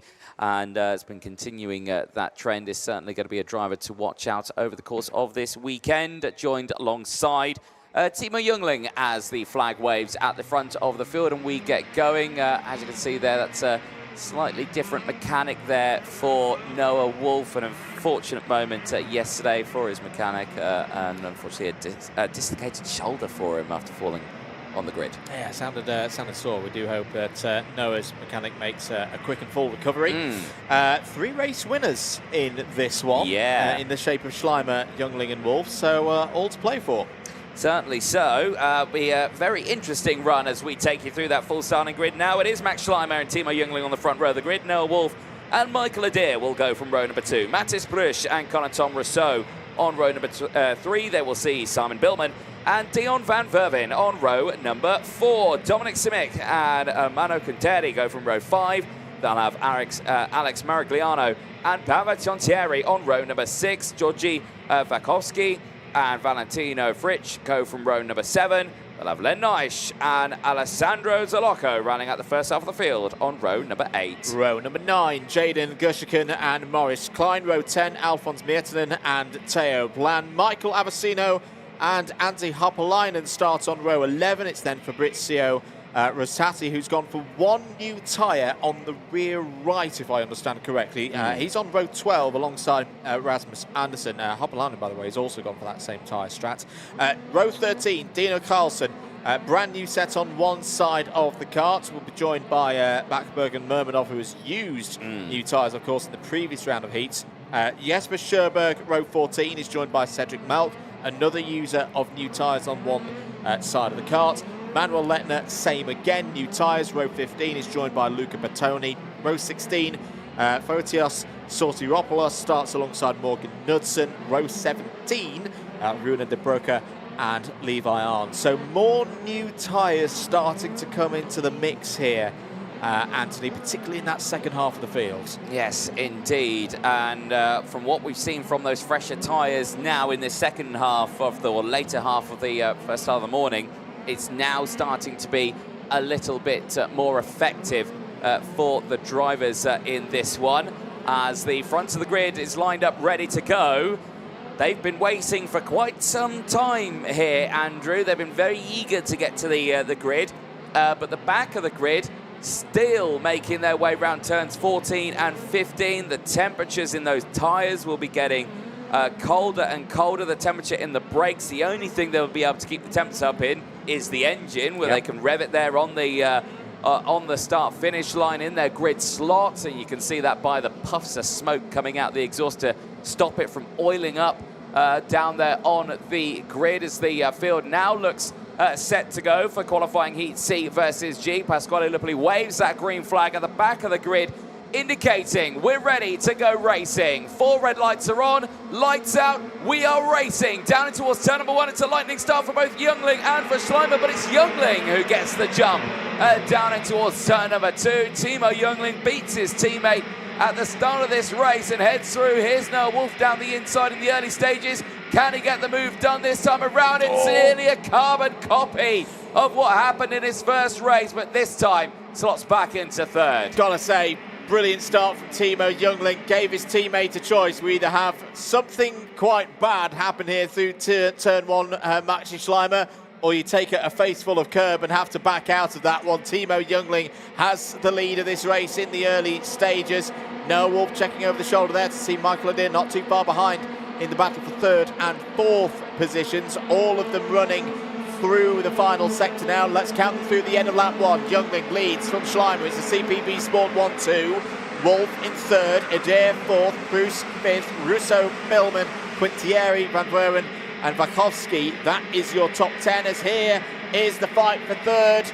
Noah Wolf alongside with Michael Adair holds on to that 3rd place through that exchange. Does the Van Amersfoort Racing by Birrell entrance. This has been a good one for the first couple of laps. It certainly has been pretty feisty between the two teammates there, as now Mattis Prush on that Formula K SRP factory team machine trying to push forward here. Check over the shoulder for Michael Adair as the concertina effect there at the front of the field really closes in. Noah Wolf is on the rear bumper. It's 3 wide in the background there between Fakowski, Van Verven and Tontieri, who are going wheel to wheel, but eyes on this one. Defensive posture for Schleimer. Wolf is back on the attack here.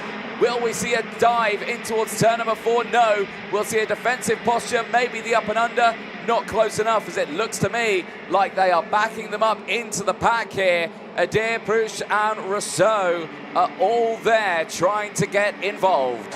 Noah Wolf didn't quite spring off of turn 5 in the manner that he would have liked. Had to get on the defensive to hold on to 3rd place ahead of Michael Adair. Matej Prush there in 5th place is looking pretty good. Youngling now under pressure from his teammate Schleimer into turn 13. This is all getting a bit close as we come round to complete the 3rd lap of this race. Wolf has another look. Wolf's looking really good on the straight line parts of the course. Sector 1, Sector 3. He's got plenty of pace. It's through this part of the course where perhaps he's just losing out a little bit. Timo Youngling continues to lead this race into Sector 2 once again. And this is what I love about this circuit, Anthony, because it really is 2 complete contrasts in terms of style round this track.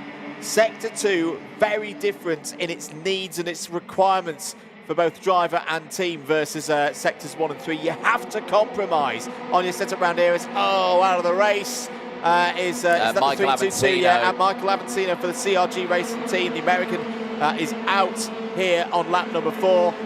Youngling continuing to soak up the pressure. This is something we've seen him do a lot so far this weekend, Anthony. It certainly is. More tyre squeals there through turns 2 and 3, just as they push the limits of these LeConte tyres. And right now, still eyes focus on this top fight as Fakowski now sets the fastest lap of the race. Is currently in 11th place and pushing through as Noah Wolf there right on the rear bumper.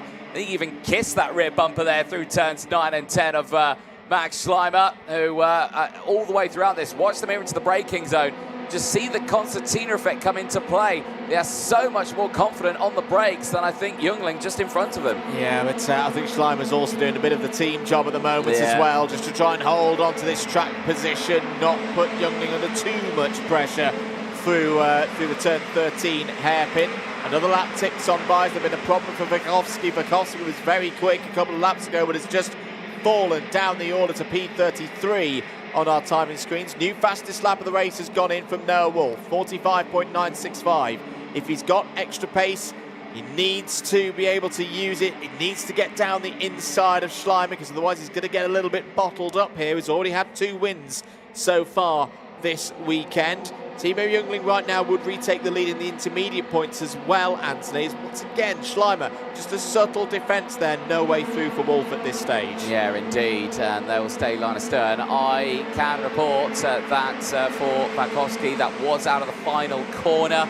I can see him now out of his kart and in the marshal post there, which is a big shame. Definite confirmed retirement there as Noah Wolf down the inside at turn number 4 gets that job done on Schleimer. That seamlessly seemed to come out of absolutely nowhere. Well, that's not the first time we've seen Noah Wolf go for a big one down the inside into turn 5, and he seems very good at getting it locked down to the apex and not running too wide to drivers right and allowing for a cutback. That's often how overtakes don't go well through that part of the circuit. And I tell you what, Wolf is pushing on here. He's immediately started to catch up to Timo Youngling, two drivers who know each other very, very well through their karting careers. And Schleimer has got to fight back here. A little bit further back, there's Dion van Veren trying to find a way through past Corentin Russo for 7th place. Another new fastest lap of the race last time around from Noah Wolf for 45.802. If he can start to line up Youngling now, again, I would think turn 5 is probably his best bet for an overtake. This is really good pace from Noah Wolf at this stage of the weekend. Of course, that drama that struck in that first race seemingly is well behind him now and is thinking push forward all the way throughout. You could really say that his tyres are a 1 heat fresher all the way kind of throughout this weekend now with that first retirement. But of course, he's pushed it hard in these early stages all the way throughout. Investigation flags going out. Théo Blanc is going to be the latest recipient of that one as we see this battle unfold here. Wolf not going for a signature lunge there in towards turn number 4. Thinking against it and maybe having to think of where else he could go for these lunges into the corners. That might surprise the drivers just that little bit more. Yeah, he's a little bit too far back on that occasion to really go for it. Whilst he has had 2 race wins so far, you mentioned that retirement from the first race means that to the wider picture, he does still need these points. A 2nd place would do all right quite now. Youngling a bit defensive through 13 that time around. Another lap ticks on by. Few more laps of this one to go. It was another new fastest lap of the race for Noah Wolf, and Noah Wolf's trying to get Youngling off the racing line. That's a good tactical play, because now he's going to be closer down towards turn number 5. This is where Wolf's been strong. Can he do the cutback? That's beautifully covered off by Timo Youngling. This is great play and work. If Wolf's got down the inside, he's got the race lead. Not a conventional place to get it done.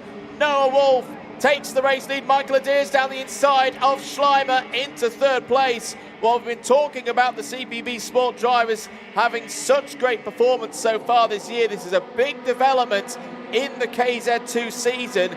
For me, Anthony, this is a good showing from the Birrells, from the VAR by Birrell team, from the Birrell Art Works team. They seem to have the pace in race trim to take it to the Saudis. Yeah, indeed. I mean, if you look at their team warning this weekend, it's longer than half of the paddock here. They've got a smattering of drivers this weekend in the Birrell camp.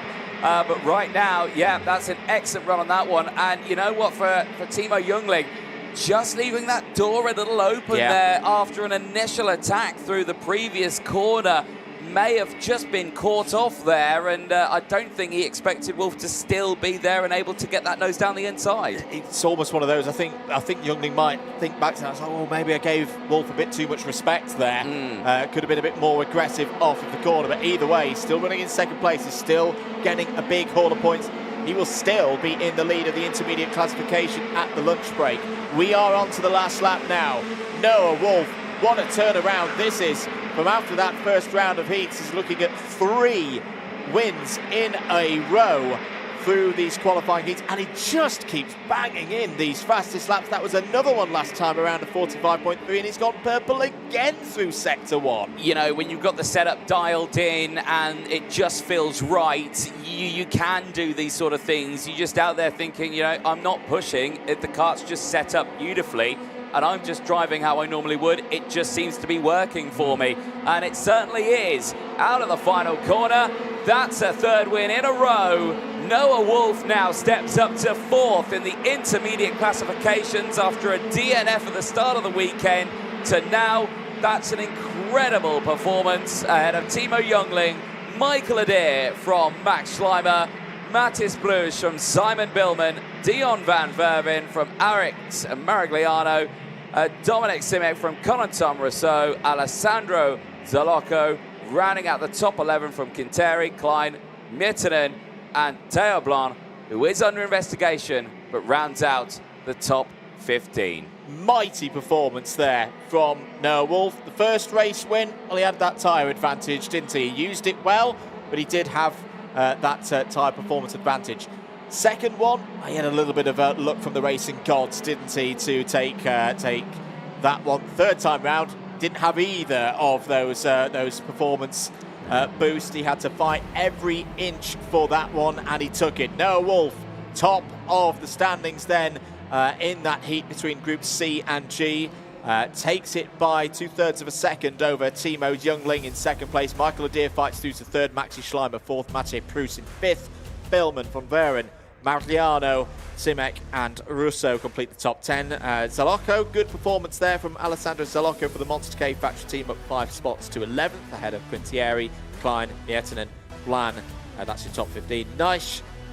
Malk, Tonteri, Fritsch and Anderson take us down to 20th. Rosati, Hapalainen, Sjöberg, Sutti, Ropoulos in 24th and Levi Arn 25th. Just to note, Cedric Malk was your biggest mover in that race, up 11 places to 17th.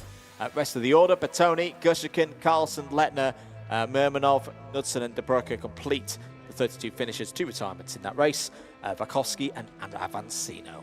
Indeed. Well, there is Noah Wolf, despite that race, still has enough energy to get that cart up onto the trolley. Those KZ2 machines are not light, I can tell you that for something. Here's your race start, and lightning reactions. Timo Youngling off the line, whole shot into turn 1, and yes, it was either crash or take that curb, he said to Shawmans, and yeah, he would took that curb later for Max Schleimer, dropping down to 4th place as that field progressed through. Early stages, Noah Wolf trying to get these overtakes done. You see this moment to the inside, nearly colliding on the exit. That was nearly his race over at that first initial lap of the race near Carbon Copper earlier on. And then this point here with Michael Adair attacking, at this point of the race, it didn't seem that Wolf had that power or pace to get that win. Yeah, it was a part of the race where Wolf had to really dig deep to keep himself in terms of track position. Then the second half of the race came along and he powered through, took second place, went on the attack. This was really clever driving. He knew that turn 5 was the place where he was particularly strong. Got Youngling off the racing line. That's the point at which maybe Youngling just gave Wolf a little bit too much respect. Maybe needed to apply the strategy that he did on his teammate on lap number 1. But either way, still a good number of points for Timo Youngling. Noah Wolf, though, on a really rich run now. Moves up to P4 in the intermediate classification. He's almost like on 3.5 races, isn't he, of what he's completed so far. So yes, he's only got 4 points over Orlov. Orlov's still got an advantage in terms of a race in hand. But as these races are trending on, we've still got a good number of races to go. For Wolf, for Orlov is looking very good. For Adair as well. He's nicely positioned in the intermediate points. He certainly is indeed. Well, that's the first half of the day done and dusted. But we are going to take the lunch break now. Don't go anywhere. We will be back with the second half of the racing, and that's where it really starts to get interesting. Either of us will be down there. We'll be chatting to some of the drivers as well after their racing to get their reactions. But we will take a short break. Do not go anywhere. We'll be back in around about 20 minutes' time, half an hour's time for the second half of the day.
Well, welcome back, ladies and gentlemen, to live coverage here of the Champions of the Future shifters here from the Franciacorta circuit in northern Italy. Myself, Anthony Jordan, Andrew Mather, back in the commentary box, ready to take you through the second half of the day's racing, which will start with KZ2 Qualifying Heat A versus D coming up next. But Andrew, the morning has been pretty busy, I would say, for the field. No, it's been a lot of fun for us in the box watching the racing from trackside.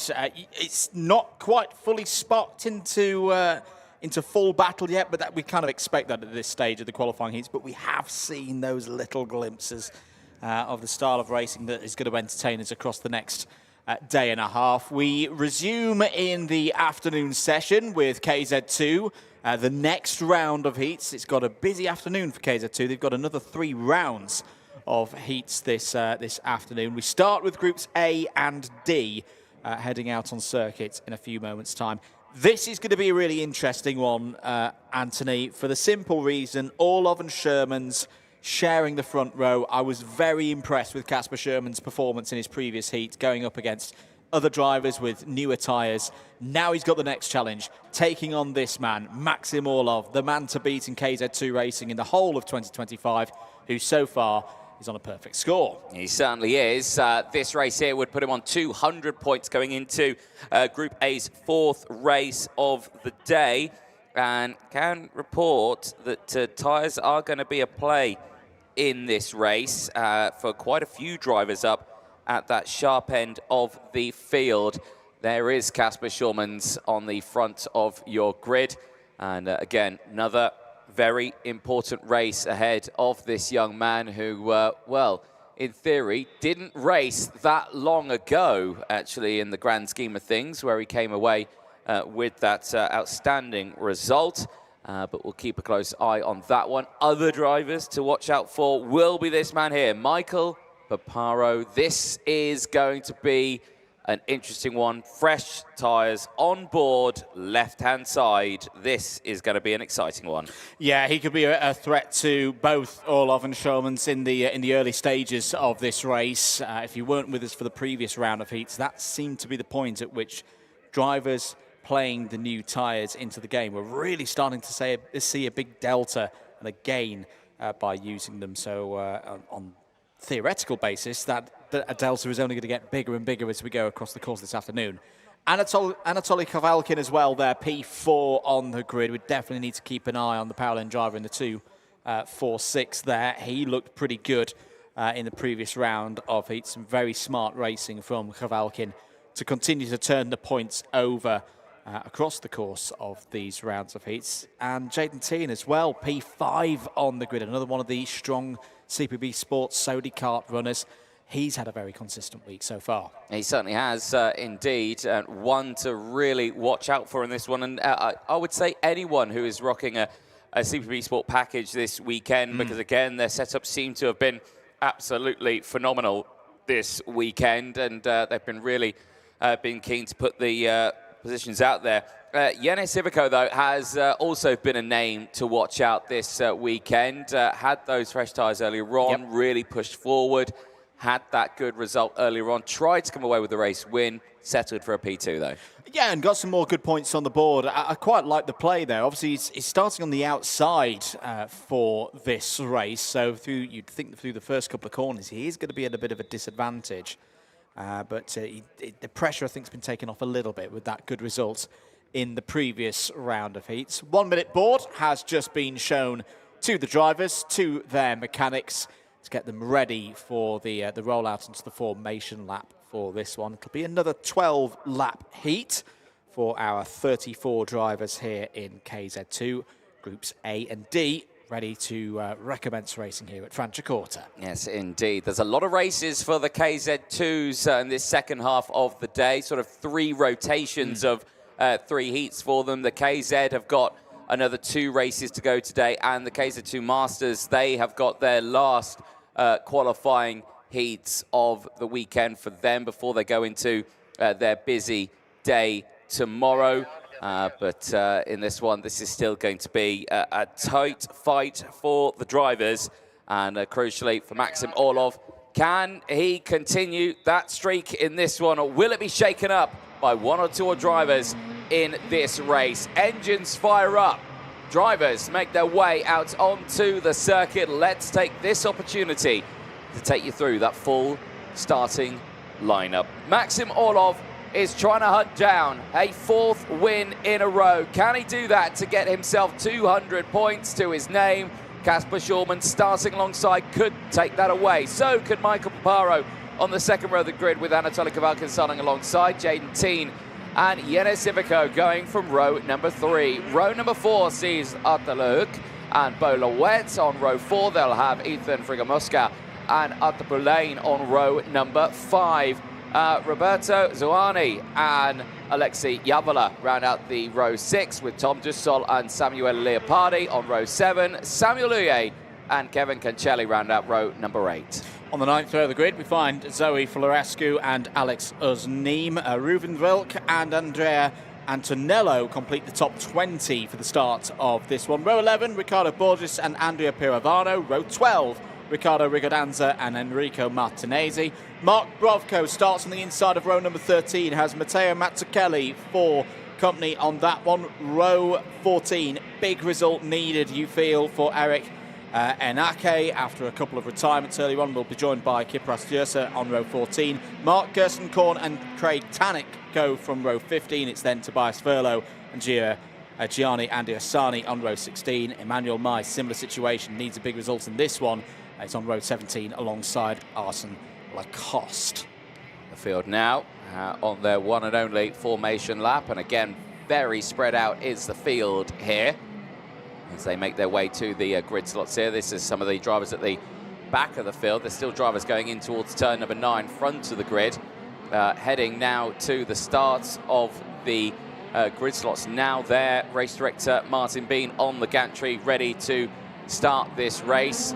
Evidently, he can hear me, as a thumbs up has just gone up there, which is bad news for me sometimes, because if I say something he doesn't like, he comes into the commentary box and tells me off. Like that, he'll be in the commentary box after me saying that. He'll be in the box telling me off. Right. Just giving us extra information. Exactly. Right then, here we go. Front of the field is lined up, ready to go. Orlov, Shormans, Papara and Kavalkin on those front 2 rows. Any one of those drivers could take this one, but you can't rule out anyone from the 3rd row backwards in this. This is KZ2. It is unpredictable at this stage of the weekend as well, Andrew, with now some fresh tyres coming into play further down the order now, and you've got even some of those mid-pack runners here. Zawani, Dussel and Yavala have all gone for fresh tyres, some on the left, some on the right-hand side. Pasquale Luppi there on the track. Clerk of the course this weekend, ready to signal. We are ready to go racing from the back of the grid. Green flag waves now as the field of 34 drivers gets ready to go racing. Lights procedure starts. Lights are out. We're racing. It's a good start for the front row. It's a better start for Shormans. Squeezes all off on that inside curb, and he's sandwiched. And out is Maxim Orlov, and out is Kavalkin.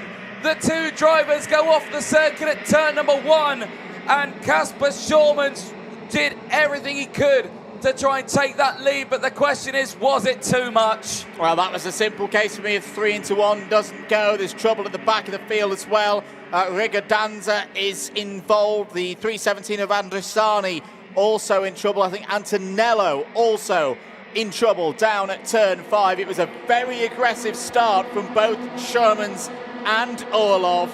Kavalkin had a chance. They both ran wide. Kavalkin had driver's right-hand side. I'd be interested in another look at that. At the end of lap 1 is Shermans from Paparo. Team there in 3rd. Civico 4th. The Hooks had a good start. Frenchman up to 5th place from 7th on the grid. Frigamoska, Zoani, Yalova, Luye and Poulin. That is your top 10 at the end of lap number 1. But that is the first, I think, really big bit of drama in this weekend's KZ2 competition. Anthony Orlov, we've been talking about him being the unbeatable Orlov. He will still argue that he is still the unbeatable Orlov, because I don't think he would see it himself at fault. There is the race control message on your screen.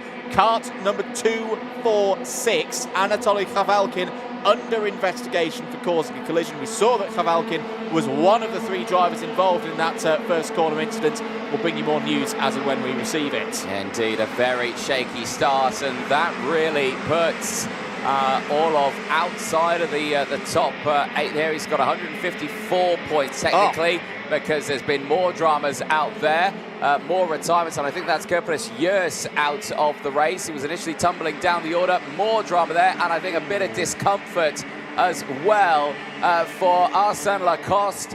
He is out of the race as well, and I think he may have had some fingers driven over at that point, because he's gone down at the same time as Köprüs Yurs. Yeah, that didn't look comfortable for Arsène Lacoste. At least been able to get out of the kart under his own leg power. Back at the front of the field, Sherman's Paparo, first and second team, defending from Civico for 3rd place. Further back in the order, keep an eye on Samuel Luye, up 5 places now and into the top 10. Here goes Paparo down the inside for the race lead. Shermans tries to cut back, but cannot find his way through. Gets a face full of Monster K factory team kart right ahead of him. Nice move from Michael Paparo, who continues to improve across the course of this weekend. He's your new race leader. Yep, those fresh tyres now really working here. And I did say, was he going to be a threat? I did say this class is unpredictable, and we have seen that unpredictability in this race as your new race leader now. Michael Paparo from 3rd on the grid with those 2 places gained has now taken the lead of this one. Over the line they go. Schurmans, though, is not going to give this one up. He has got that slipstream down the start finish lane. Slight front right lock up there for him going in towards turn number 2, but keeps it one on the straight and narrow and keeps that kart on that rear bumper as they climb back up the hill now as Jaden Teen sets the fastest lap of the race. We've just seen a change to the lead. How about we throw a 3rd kart into the mix with Jaden Teen closing in for CPB Sport? Well, not just a 3rd kart, because Teen is bringing Civico, Lehuk, Frigomoska. They're all driving back towards Sherman's there in 2nd place. Good pace from Civico through the 2nd sector on this particular lap. This could be a turning point in these qualifying heats, because of course the door is open now for others with Orlov out of this race. He'll still score points, but points only for 33rd position. Arthur Poulin there in the Energy Course 221, just ahead of Bo Louette, who needs good results in this one after a problem in the previous round. Samuel Leopardi there as well in 12th place. Let's have a look at a replay. This was from earlier on with the Maranello having a go there. But Brovko now under investigation for potentially causing a collision out there as well. So we'll keep a close eye on that one. But eyes really on this front fight here. Paparo hasn't broken away. If anything, they're closing in. Right, this is a look at the start. Initially, good start for both the front rows. Keep an eye on Khavalkin, though. There he's now cut back onto the inside. They're 3 wide going into turn 1, sandwiched between the 2 of them. That is a really tricky one there. 3 into 1 certainly didn't go. And, you know, I think Orlov will say that, you know, that Schurman's cut across at that point. And then, of course, you know, he's saying that, oh, maybe Khavalkin was on the inside. Khavalkin here, yeah, it was a very opportunistic move there to the inside. But he saw a door, he saw they were fighting. I don't think he expected to close that quickly. This is another replay. This was where we saw Kypros Yurs out of the race. That looked to be just a simple mechanical failure. And then Lacoste out as well. He put his hand on the exhaust. Yeah, hand on the exhaust. That's what that was. That was. I know the gloves are good, but when you get out and you really push your hand down on an exhaust pipe like that, trust me, it's very hot. Yeah. I think the interesting bit for me, and obviously, you know, we're commentators in a box. We're not the ones making the decisions. I think Khavalkin may argue that, like, well, he's a racing driver. The 2 other drivers have run wide. He has to go down the inside. He can't just say, oh, come on, guys, go back in. So Khavalkin's always going to go for that move into turn 1, in my personal opinion. Either way, it's put him out of this race. That one will continue. There are your live points. Sherman's now has the lead in the intermediate points. Remember, if drivers are tied, we go back to the time of qualifying yesterday afternoon. At the moment, Sherman's would win that tiebreaker with Youngling, but still plenty of racing in this one to go. Here's the 254 of Jaden Teen, though. This is the fight for second place between Shermans and Teen. Teen looking quick once again through the second sector. Looking very balanced there in the CPB Sport 254 is Jaden Teen. Is he going to be close enough to have a go here towards turn 13? Down the little dip, now uphill into the braking zone. No, Teen too far back there to think about having a go. Yeah, not pushing in this early stage, or late stage of the race, I should say. We'll be going on to lap number 11 now, and so far, or lap number 10, I should say. But so far, so good for these front runners here, and Paparo certainly doing what he's needed to do here.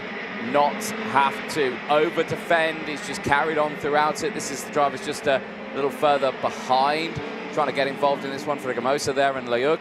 Savica there as well. Just all starting to close in here.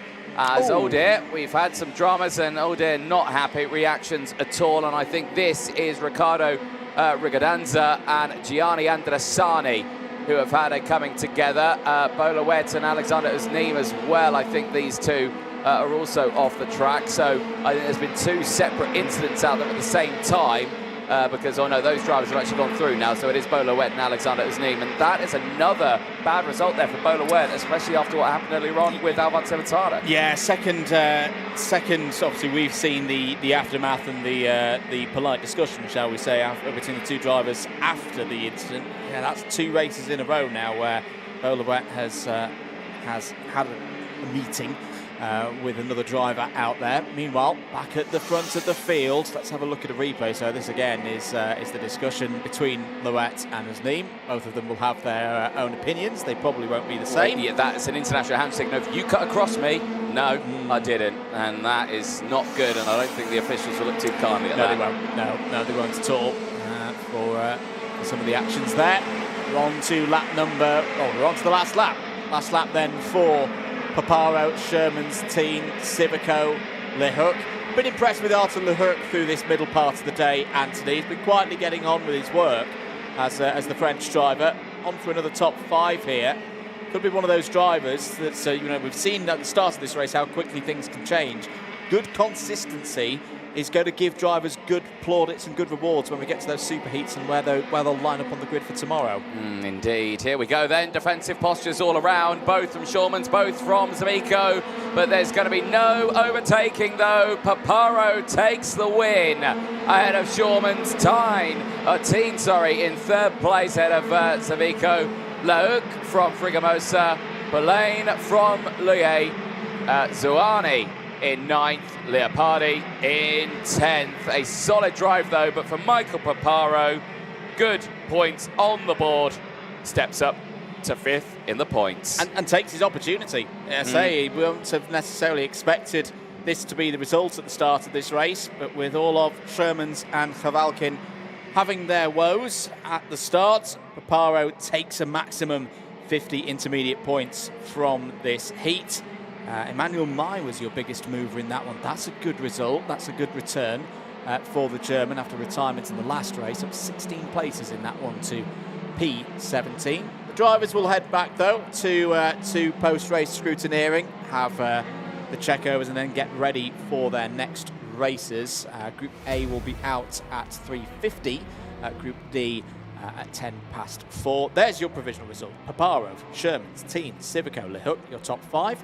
Friga Mosca, Pulain, Luye, Zoani and Leopardi in the top 10. Yalova, Florescu, Dussel, Cancelli, Perovani all in the top 15. It was Martinez, Mai, Tanik, Verlo and Vilk to take us down to 20th place. Ricardo Borges starts in 21st place, ends in 21st place in that one. Mazzucchelli up 4 to 22nd. Gersten Korn up 6 to 23rd ahead of Brovko and Anake. A more positive result for Anake, but probably needs a bit more to make that top 72 cut off for tomorrow, the super heats. Rigodanza, Andresani, Louet, Uzneem were into the retirements now, all having problems. Chavalkin, Jersa and Lacoste not seeing the checkered flag. Yeah, indeed. So big shake-up for the field there, and well, many retirements from that, including Orlov and Antonello right at the start of that race. There, though, Michael Paparo, cool, calm and collected.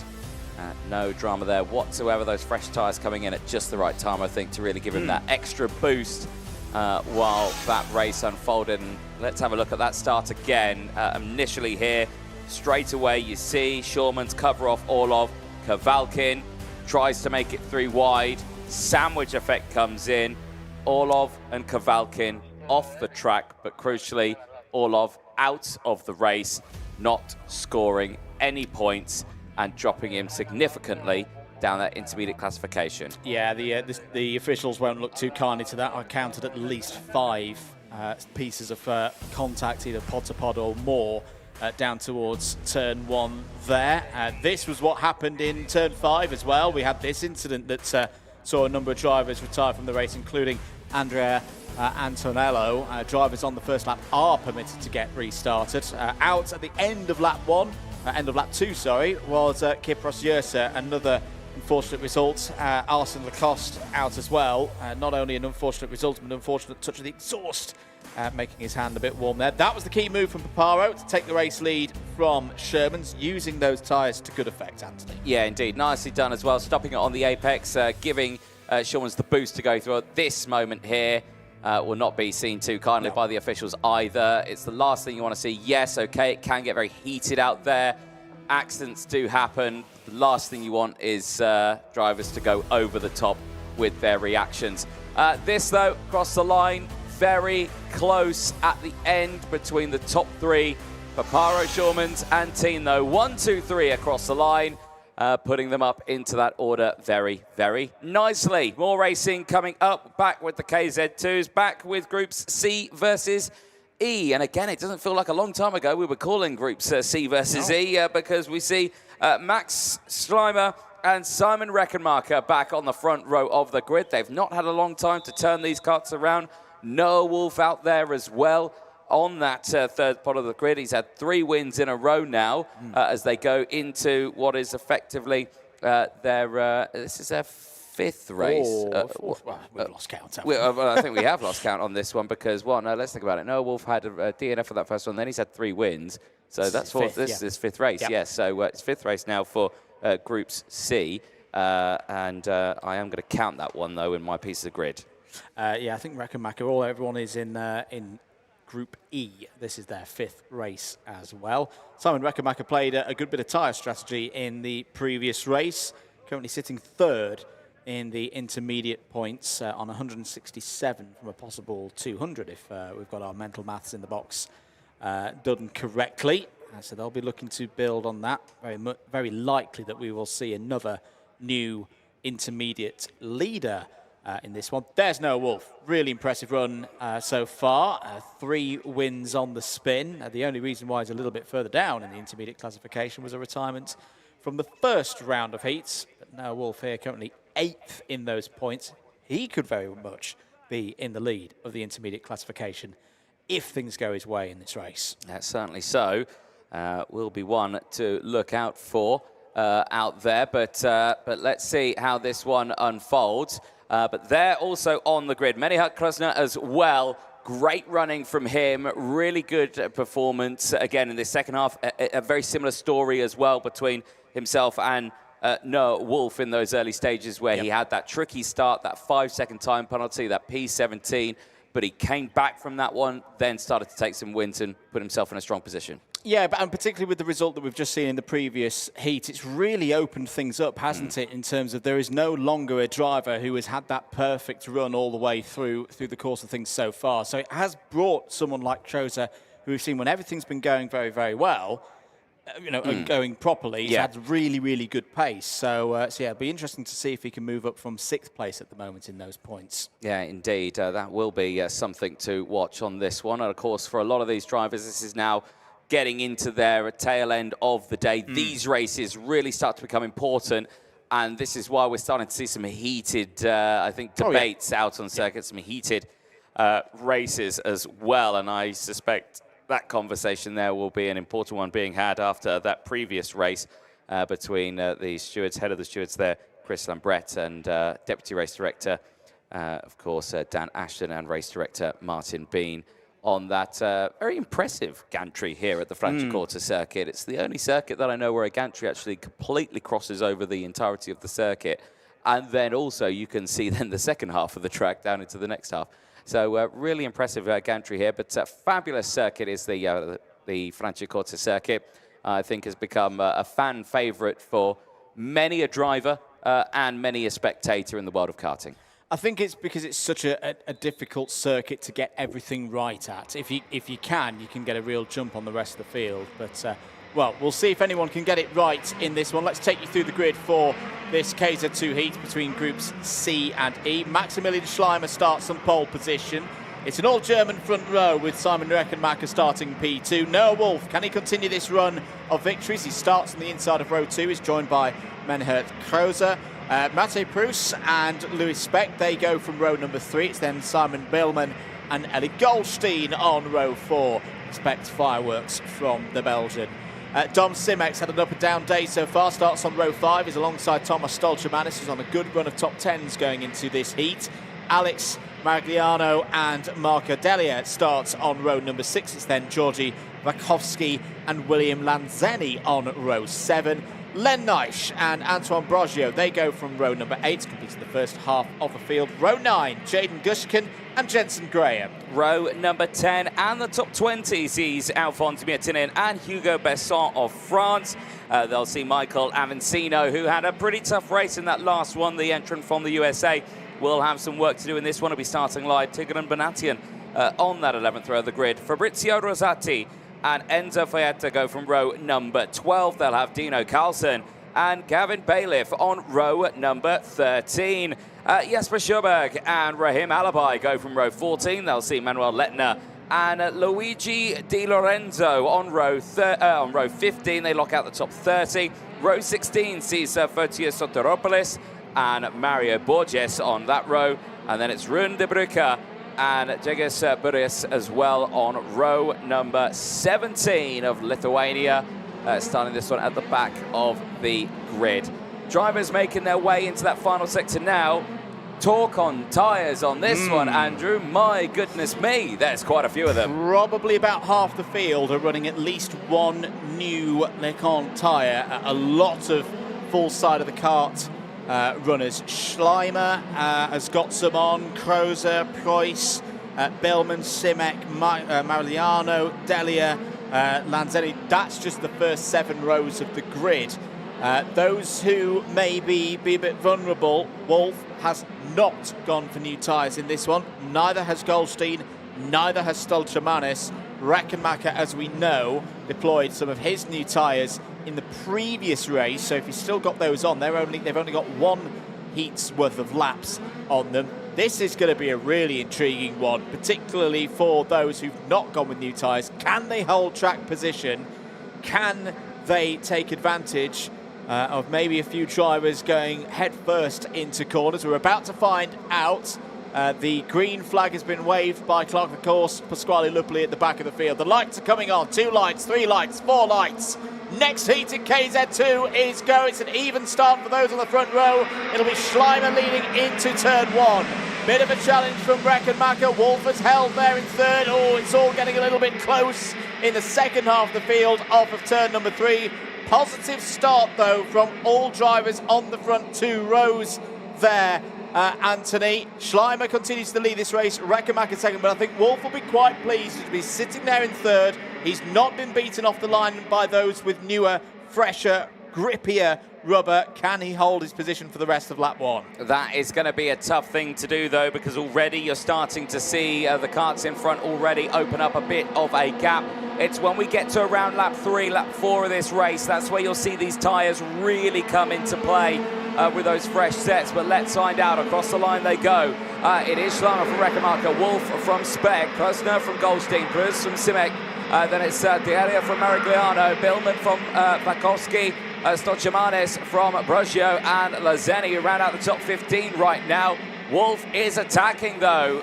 Reckenmacher Reckenmacher did deploy those Thresher tyres earlier on. Schleimer has got a brand new set on the right-hand side. We expect him to break away here, but at this moment, Reckenmacher is unable to do so. If Wolf goes for the move, Schleimer surely will have this. Yeah, indeed. Reckenmacher had a little look down into turn 5 on that last time through. As big send coming in from Krozer.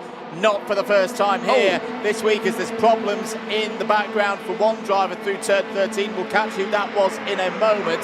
Schleimer still leads this race from Reckenmacher. Wolf digging deep here is attacking Reckenmacher for second place. Is he going to go for a move down into his favoured turn number 5? No, not on this occasion. Stays there in third place, but needs to keep an eye on Krozer. Krozer, one of the new tyre runners, has looked pretty quick in race trim so far this weekend. I think our driver in trouble was it Jensen Graham. Jensen Graham has fallen to 34th in this race. Yeah, I was about to say, bit of a shock there as more dramas. The energy course is now out. This is Thomas Stoltemanis. I think he may have had a spot of bother with Len Neisch as well, because Neisch also dropped down the order there, but that is a huge shame for the entrant from Latvia out of this one. Eyes on this here. Schleimer's broken away. Reckenmacher, Wolf and Krosner line astern. We are going to see a move. Who's it from first? It's going to be from Noah Wolf down the inside of Reckenmacher. Through goes Wolf into second place. And I think that's a well-timed manoeuvre there. I think he's happy that he might have to settle for a second place here, unless he can close in on Schleimer, of course, on those Thresher tyres. But now he's putting Reckenmacher into the firing line of all those drivers on those Thresh tyres behind. I really like that move from Noah Wolf. Positive on the attack. Krozer's now going to go down the inside of Reckenmacher. That's not ended well. Goldstein gets through, gets at least one position. Is there any damage on the rear of Reckenmacher's car? I think he's okay. Because Krozer rode up over the top. I think he's okay as well. That was a mighty close moment between Reckenmacher and Krozer. It's allowed the top two to break away. And I tell you what, where is Noah Wolf finding this performance from? He's closing in. He was closing in. I think he went in a bit too deep there at turn number 5. He went wide on the exit. That gap's now gone back up to half a second. But he is pushing. That is a sign that he's pushing. But I think he's just realised that, I don't think I've got the front end that I did a few races ago where it grips up and goes through. So now I think he'll see that his pace might start to diminish. But I say that, he's already got down that. He's taken a 10th out of him already. So I'm going to eat my words on this one. Eyes on this, though. Goldstein and Speck line astern as they head in towards turns number 2 and 3. Krosner now behind this one. Bruce is there to play it well. Simic is there. Merigliano, Delia, Brogio, and Billman. Lasagna is there as well. As soon as we say one has gone in, the whole pack is still here, ready to play, and we're halfway through this race. See, this is your fight for 4th place. Goldstein has been racing very well so far this weekend. Plenty of experience for the Belgian over the years in karting. A little bit further down the order, who's making good progress? Antoine Brogio up 5 spots, is now 11th. Hugo Basson, same gain up to 15th. Tigran Bonatian up 6th to 16th. Here comes Wolf. Here comes Wolf on the attack of Schleimer. Reckenmacher not too far behind, as well as Krozer's had a problem. He's falling further down the order. I think he's gone into the pits. He's out of this race. Noah Wolf now down towards turn 5. This is where he likes to strike. Schleimer knows it. Sits to the inside. Doesn't make the same mistake that Timo Youngling did earlier. Good driving from Maximilian Schleimer. Proper battle for the race lead here at Franciacorta with 5 laps of this race to go, Anthony. Yeah, indeed. Long old race here for Schleimer. I mean, but he's on those fresh tyres on the right-hand side. How on earth is he being caught here by Noah Wolf, who's still on his original set? Round the outside, he's backing him up. Surely he's backing him up into Reckenmacher here. He's on the charge here, side by side over the start-finish line. Wolf trying the outside line through turns 1 and 2. Surely not, slots back in. Reckenmacher's back into play. Here we go. 3 karts on the race lead. 1 on fresh tyres, 2 on used. Let's see who will get that run at the end of this race. This is a properly good run from all 3 of these drivers. Luigi Di Lorenzo has received the technical flag. So the number 300 is going to be out of this race. Tigran Bonatian's up another couple of positions. He's now P14. Jugas Budris is now under investigation, has had that notification on the Digi flag for the 333. Big lap this from Maxi Schleimer. He's dug deep. He's just done a personal best of 45.826. What has Wolf got in response? So Reckenbacker's down the inside through turn 2 has got him. Reckenbacker back up to P2. Is this the point where Noah Wolf's tyres just start to creak a little bit, and it's still giving him good speed, but not quite the speed of his competitors ahead of him? Reckenbacker, yes, is on used tyres, but fresher used tyres than Wolf, as Delia and Brogio are falling down the order as well now. Schleimer, though, was he just... that's quite a sizable off. Is that down at turn 5? Both drivers okay. That's the most important thing, but that has been a sizable off, and understandably, both drivers not too happy about that, Anthony. Indeed, that is a big shame there for the two drivers in this one. Both different teams, but both running on that Birrell machinery and out of this race. Got to say, though, for Reckenmark, I think timed that overtake there pretty nicely. Yeah. I think Wolf did a great job of closing in on Schleimer, but I think Schleimer now has just been told to, right, they're fighting, go. And it's a similar thing to what we saw at in terms of tyre age. We saw this from some of the CPBs yesterday in Friday afternoon's heats. I'm thinking Timo Youngling in his second heat. The second half of the race was very good for them. This is a little look again down at the scene for Delia and Brogio out of this race. It means there's 5 retirements now from this race. End of lap number 10, 2 to go. Schleimer looks to have this one under control here, Anthony. I reckon Macca's second place would put him up to first position in the intermediate points. Wolf there in second place, nicely scoring now 195 points from the possible 250. Indeed, eyes on this one then. You can see those points just cycling through now. Goldstein, fastest driver out there. That TB Karts in P4 is now closing in on the trio up ahead. With the time very quickly running out here, they're pushing through, but Simon Reckenmark here is putting in one heck of a lap. He's just gone purple sector 1, purple sector 2. Can he go purple sector 3, set a fastest lap of the race and close that lead down? The answer, well, it's not for the 3 purple sectors, but he still gets the fastest lap of the race. That last lap, more than a tenth faster than Schleimer.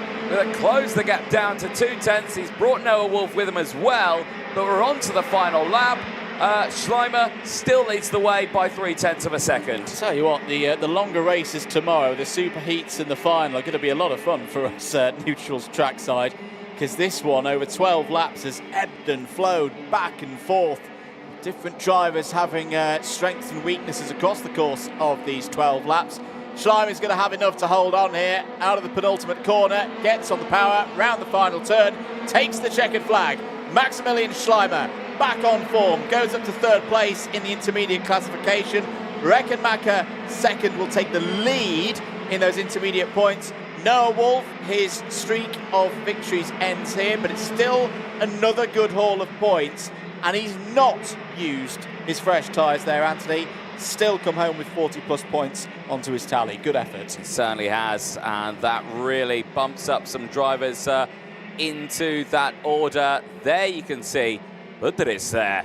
Jugas Buteris, 14 place gain from 34th to 20th. That is an incredible run there for the Lithuanian, for the Baltic Karting Academy. Steps up through that order very nicely as the field makes their way back into Parc Ferme. One question I've got here, Meniat Krasner retiring from the P5, I think he did. Just came straight in, not too sure why there. Well, yeah, of course, he had that moment climbing over the back of one of his rivals. May have just felt a bit of front end or something wasn't right there on the kart. But either way, it's not the kind of result he would have wanted. He will get points, but only for P32. There is your provisional results on your screens. More racing to come, of course, for both of these groups. Group C will be next out at 3:50, if I'm not mistaken, for Group E. I think they've got a bit further away. Yes, they have their sit-out during this next round, so we won't see them again all the way till 6:10 this evening for the very final race of the day. Seems a long time away, doesn't it, to see Groups E back out. So that's Reckenmark and Krasner, Speck, Goldstein and Stolchmanis. We won't see them out in the rest of their grid for quite some time. Here's a look at the highlights from that one. Solid start for Schleimer at the beginning of this. Wolf, I think, will be really happy with how that start went. On those used tyres, he had the fresh tyres all around him, was still able to get that power down, kept him up at that sharp end, and I think that's what's made him come away with a solid result in this one. Could be really, really key result, that. And obviously the wins that he had earlier on in the day will have given him more points, but to get that number of intermediate points in a race where, on paper, you've not got the best setup in terms of tyres, that was the moment for Jensen Graham retiring at the end of lap 1. And I liked how he went on the attack as well. That was a good move to just give him that track position ahead of Rakenmacher for second place. Rakenmacher didn't fight it too much. Probably knew that he'd have some good pace in the second half of this race. This was the near moment, though, for Krosner. How lucky was Rakenmacher there to not have significant damage. Yeah, indeed. And that was then obviously the moment that put him out of the race when he was retiring. This one here, though, really impressed with that early stage from these drivers. The little bump and run there for Rakenmacher, just squeeze it down the inside. You could just see a little tap there of the rear bumper, just enough to get his nose down the inside on the exit. The big hit into the wall here, unfortunately for Delia and Broggio, out of the race. As across the line, it would be Schleimer once again with that race win, and securing what would be a nice chunk of points, which will bump him up to third in the points now, behind Simon Rakenmacher and Noah Wolf. But like we say, for Group C, that was their 5th rotation of racing. Their last race is coming up later on today at around 10 to 4 local time. And that will be where we start to chat to some of our drivers at the end of the day to really figure out where they're going to be tomorrow. Next race coming up very, very soon. This is qualifying Heat B versus F, and Kimi Tani on the front row of the grid for the LA Motorsport team. And on that Paralin chassis, really great work from him over the course of this weekend. And just as we saw fresh tyres in the previous race at the front of the grid, this time around, we're going to see a similar story for this one, but at the back of the grid. This is going to be coming from drivers who really need to push their way forward in this stage of the race. There is Albin Strussen of Sweden, race suit on, priming himself ready for this one. Great work for him, actually, on the Lenzo kart here this weekend, powered by the TM. He's really excelled so far this weekend. Yeah, had that a good, strong, timed qualifying to give him this front row spot, and has been keeping himself high up the order across the course of these heats so far. Marek Skrivan, plenty of experience, of course, for the IPK factory team. What can he do from the inside of row number 2? Started the race meeting in terms of the race, the qualifying heats, with a second place yesterday, so we know that Skrivan has the pace over 12 laps. We also know that the driver alongside him on that second row has been doing a lot of overtaking so far today. Markus Kayak, there he is, the man from Estonia, who's been on good form so far in 2025. Yeah, indeed. The former Estonian champion as well in the gearbox class is certainly not afraid of the other drivers here, and will be certainly one to watch for the rest of this weekend, including, of course, the Brazilian champion, Matheus Morgado, on the third row of the grid. Really strong performances, but has had his dramas this weekend. Yeah, first round didn't go Morgado's way, but similar to how we've talked about with other drivers who've had setbacks, he's been responding fantastically and been doing a good amount of overtaking as well. Could be a bit of a dark horse perhaps in this next race, but has definitely got the kind of speed to give people some problems. Indeed. Jo in there on your screen from New Zealand as well. Really strong performances from him as well. A consistent driver so far this weekend with his name up at that sharp end. Certainly going to be watched going into the end of today and, of course, into tomorrow's super heats and possibly those finals, as they can see the cuts coming in.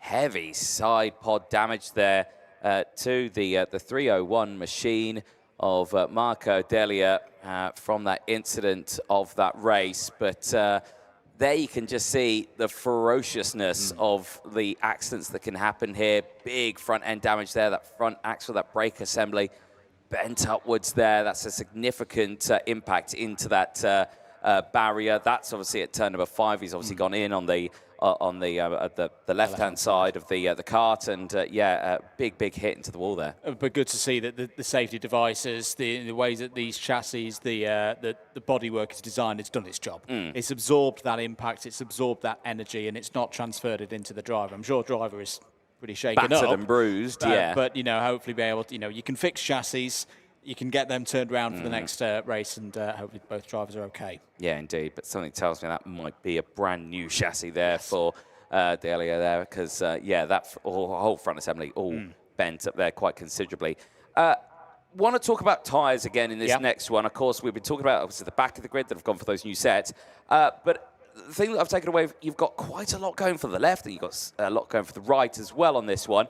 Usually when you would see a kart race, maybe in the direct drive classes or anything like that, you say, right, everyone's gone for fresh tyres on this one. Everyone's gone for the left-hand side. Yeah. Everyone's gone over to the right-hand side. There is a real mixture in this one. A lot of left, a lot of right. Yeah, I mean, I think that's another one of the things of this particular circuit when we talk about setup compromises. It depends on where you want to be quick round the circuit. Sectors 1 and Sectors 3, if you're just joining us, we always talk about the high-speed sections on those. You think of the speed down towards turn 1, for example, through Sector 1. Speed down into turn 5 as well. You need to be very good, though, on the brakes into turn 5. Similarly, when you get into Sector number 3, that long run out of 12, down the hill, then up again into turn 13. These are parts of the circuit where you definitely want to have that performance of off the corners, so you want to be able to pull through the corners, but then you've got the kind of the fly in the ointment in the way of sector number 2, where you can lose so much time if the cart's sliding around. And how do you set up the cart for that one? Because you've got just as much left-handers as you have right-handers. So you've got to have that balance through that part of the course. You can't do as much overtaking, perhaps, through sector number 2, but you can definitely have your race won and lost in that section of the circuit. No, you certainly can do, indeed. And like we mentioned at the start of the weekend, this is a tricky track to get set up for with those fast opening sectors and those fast last sectors as well. We did see there the marshals working very hard down at turn number 5 under the watchful eye of Pasquale Lupoli, the cock of the claws this weekend. And he's just there watching them repair those barriers after that previous race. And you can see they're just trying to close that gap up that was left by that incident. It is a significant braking zone there. Of course, the downhill moment, the high speeds, that's what's giving us a little delay here. This race due to start at 2:30. That time has been and gone, only by a couple of minutes or so. But obviously the paramount thing here is to make sure the track is safe for this next race to go racing, which I believe it has been cleared now. So yellow flag up at the front, indicating we've got about 30 or so seconds before we see this grid out, and less than 30 seconds. That's brace yourself. Here we go. As engines fire up, drivers make their way out onto the circuit. Let's fire you through that full starting lineup for what will be KZ2 Qualifying Heat B versus F. Kimi Tami and Albin Sturson on row number 1. Marek Skrivan and Marcus Kayak go from row 2. They'll have Matthias Morgato and Jay Irwin on row number 3. Nico Lemberg and Alvar Cibatara making it all finish. Row number 4, they'll see Daniel Messia and Gerasim Skulanov on row number 5. Kian Fardin and Robert Kindervatter go from row 6. There we'll see Andrea Dali and Matti Rittinen on row number 7. Nicola Rossini and Patrick Janssen go from row number 8. The first half of the field sees Gavin Luye and Robin Clerham, who has gone for a fresh set of tyres, but on the left-hand side of his kart. Completing the top 20 for the start of this race, it's Louis Castellini and Tim Lucati. On row 11, Eric Vess and Jeremy Potin. Row 12, Andrea Di Brigida and Enzo Boll. Row 13, Fausto Filo da Silva and Julian Bubb. That's row 13. Row 14, Antonio Comida and Filippo Caligaris. Row 15, Kai Perner and Bailey Sagadak. Row 16, Artemi Troitsky and Giovanni Tosso. Row 17 completes the grid here. Dom Kinella and Juho Valtonen on that one. One thing I like to do is talk about how shiny Daniel Ashton's shoes are, the race director. Yes. but just had a notification pop up on my phone a few moments ago. Dan Ashton, a Deputy Race Director, Mum Linda's watching from home and has caught you on the live feed texting her, so there you go. Right. Gotta let Mum know that you're okay. Gotta let Mum know you're okay. And I suspect he's going to absolutely hate me now for that one. Right then, fielders getting themselves lined up ready to go for this one.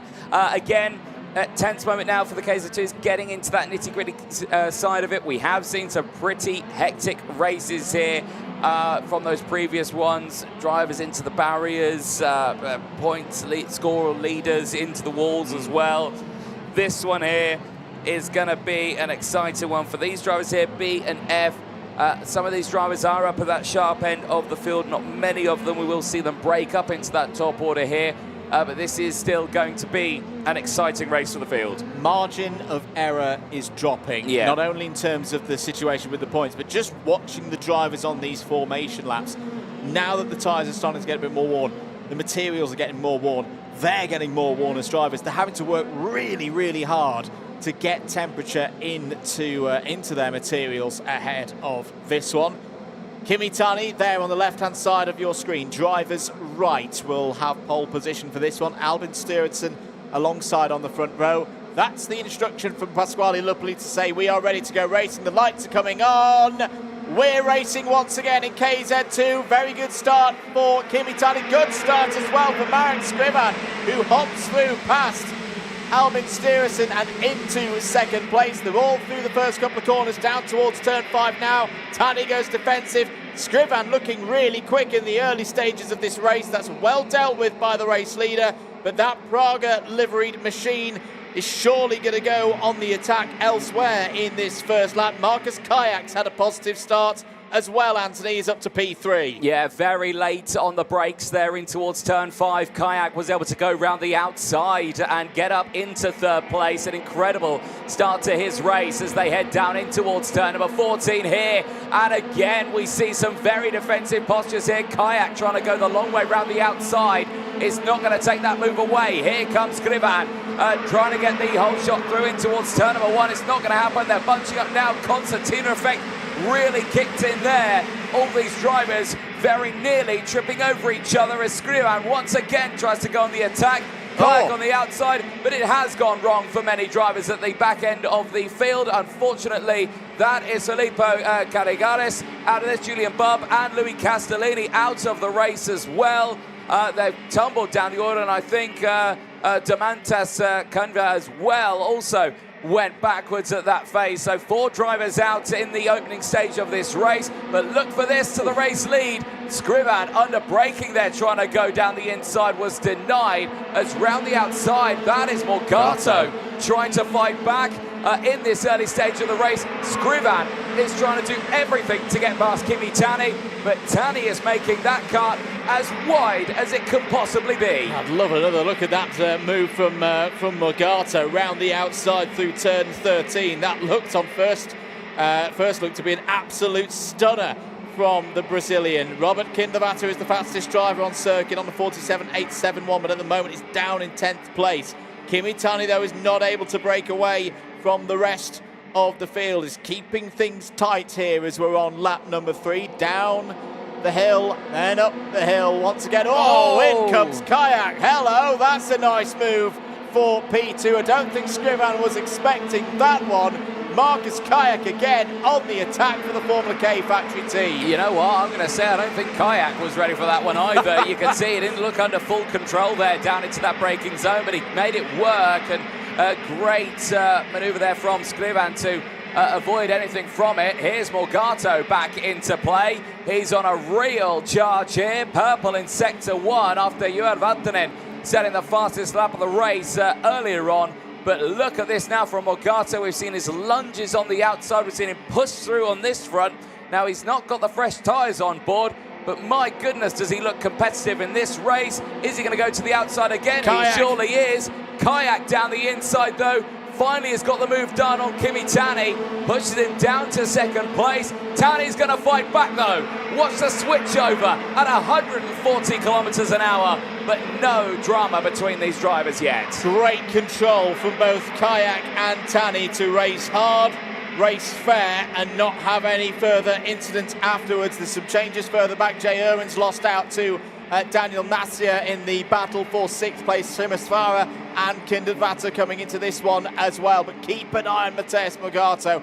Been very impressed with how he's raced over the first half of this race. Warning flag is out. It's for the 218 of Martin Huitten, and that's further down the order that 5-second penalty will be applied. Everyone going to the middle of the road once again. Kayak continuing to lead this race from Tani, Scrivan, Morgato, Steerson still there as well in 5th place. Mattia, Irwin, Simasvara, Kindervatter and Lemberg. Lemberg needing a good result in this one. Remember, he had problems earlier on in the heats, but at the moment he's in there in the top 10 as here comes Scrivan down the inside, gets past Tani, Morgato gets blocked, not quite able to get up the gears and back up to 3rd place, but brilliant move from Scrivan. He missed the gear, you saw him, and as he made the move on the exit, he tried to get it up and it didn't go, and he smacked it into gear again. But you saw that Kayak was just able to drive away there, and look at the gap that's opened up now between the two. It was a solid move on the inside, but that exit just really scuppered that 2nd place. Irwin. And out of the race is J.O., and he's trying to go down the inside. He's out of this race, he's out of the kart, and J.O. goes no further. I think he may have been encouraged into that one, and once again it all stacked up through turn 13. It's either that or he tried to go for a wild one round the outside. Marcus Kayak has set the fastest lap of the race of 45.948. It's not the best pace that we've seen from KZ2 drivers today, but that's to be expected as these drivers start to go longer on their materials. Down towards turn 12 they go once again, up to turn 13. Have the marshals got things good? Brilliant work from the Franciacorta safety team here, that they've got that kart cleared out of the way by the time the leaders have come back round. They'll have had about 40 seconds to do that. Kayak's lead, half a second or just over that, but he's being closed in on now. Scrivan took a 10th and a bit out of Kayak last time around. Tani's still there in 3rd. Here comes Morgato down the inside. Oh, close there with Tani. Here goes Rancia up the inside, Steerson around the outside, but once again Morgato having problems off of turn 5, Anthony. Again, it's that same thing. They're so committed on stopping it on the apex, it kind of stalls the car a bit on the exit, and then they can't get that gear sorted out. Morgato suffering the same fate, and now that's given Scrivan that clean air to hunt down Kayak with now a gap of only 0.4 of a second. I suspect when they cross the line now, it'll be a lot less. Look at them all tripping over themselves here, out of the hairpin and down the hill into that final corner. But this is all a very, very dramatic race on this one that's now seeing Juha Valtonen tumbling down the order, and I think the latest retirement from this race. That's not good news for Valtonen. He's had some good races up to now, but that is a real setback. This is the move from Scriban then down watch the inside. The gears. Watch the gears on the car. On the exit, it stalls, and then it's like, I can't get the power down. Now he's trying to find the gear to get it going again. It just didn't want to go. The same thing happened to Morgato a couple of laps later as the gaps come down again. Look at the confidence under braking from Marek Scriban here on Marcus Kayak. Surely this is going to be a change to the lead, but is it going to be? Oh, I thought around the outside of turn 1 there. My goodness me, these guys are going to give me a heart attack. Down towards turn 5 then. Scriban's already made moves in this race to this part of the course, and Kayak knows it. Has to defend to the middle of the road. Well controlled. Good speed through turn 6. Mateusz Morgato has just put the fastest lap of the race in. We've got 2.5 more laps to go in this heat. It's been a real stunner of a heat so far. 45.563 last time around from Morgato. The trouble is he's 1.2 seconds back from this duo right now. Oh, no, he's not anymore. Morgato's out. Oh, this is terrible news for the Brazilian. He had drama at the start of his qualifying heats phase. He's got drama near the end of it as well, and the Brazilian goes no further. He tumbles out of the points contention, but I'm sure he's still done enough with more races to go later on for Morgato. But eyes on this. Kayak and Scriban line astern. Surely Skrivan, knowing that he's managed to close such a gap like that, he can get this position done. The trouble is, how much has he had to take out of himself and the machinery to close this gap up to Kayak? We've seen this several times so far this week at Franciacorta. Kayak again tracks over the shoulder. Warning flag out for Enzo Bol, the 3:42. That'll be a 5-second time penalty added at the end of this race. Credit to Kimi Tani as well. Tani's not had the pace in this race to live with these two, but he's had the guile and the wisdom to keep himself there in third place. This is one of those, like we talked with Noah Wolf earlier, isn't necessarily going to be a race win, but could be a crucial haul of points when we get to the end of today. We're on the final lap now. For me, Anthony, Kayak has the measure of Skrivan here. He's looking very good off of corner exits, particularly medium speed corners. Yeah, indeed. A very controlled race from Kayak here, not seemingly unaware of what was really unfolding around him. Of course, he made those fabulous moves down the inside here from Kayak to get into this position. That's going to give him a nice chunk of 50 intermediate classification points, and he knows it. Nods that head across the start-finish line. It is Marcus Kayak who takes the win ahead of Skrivan.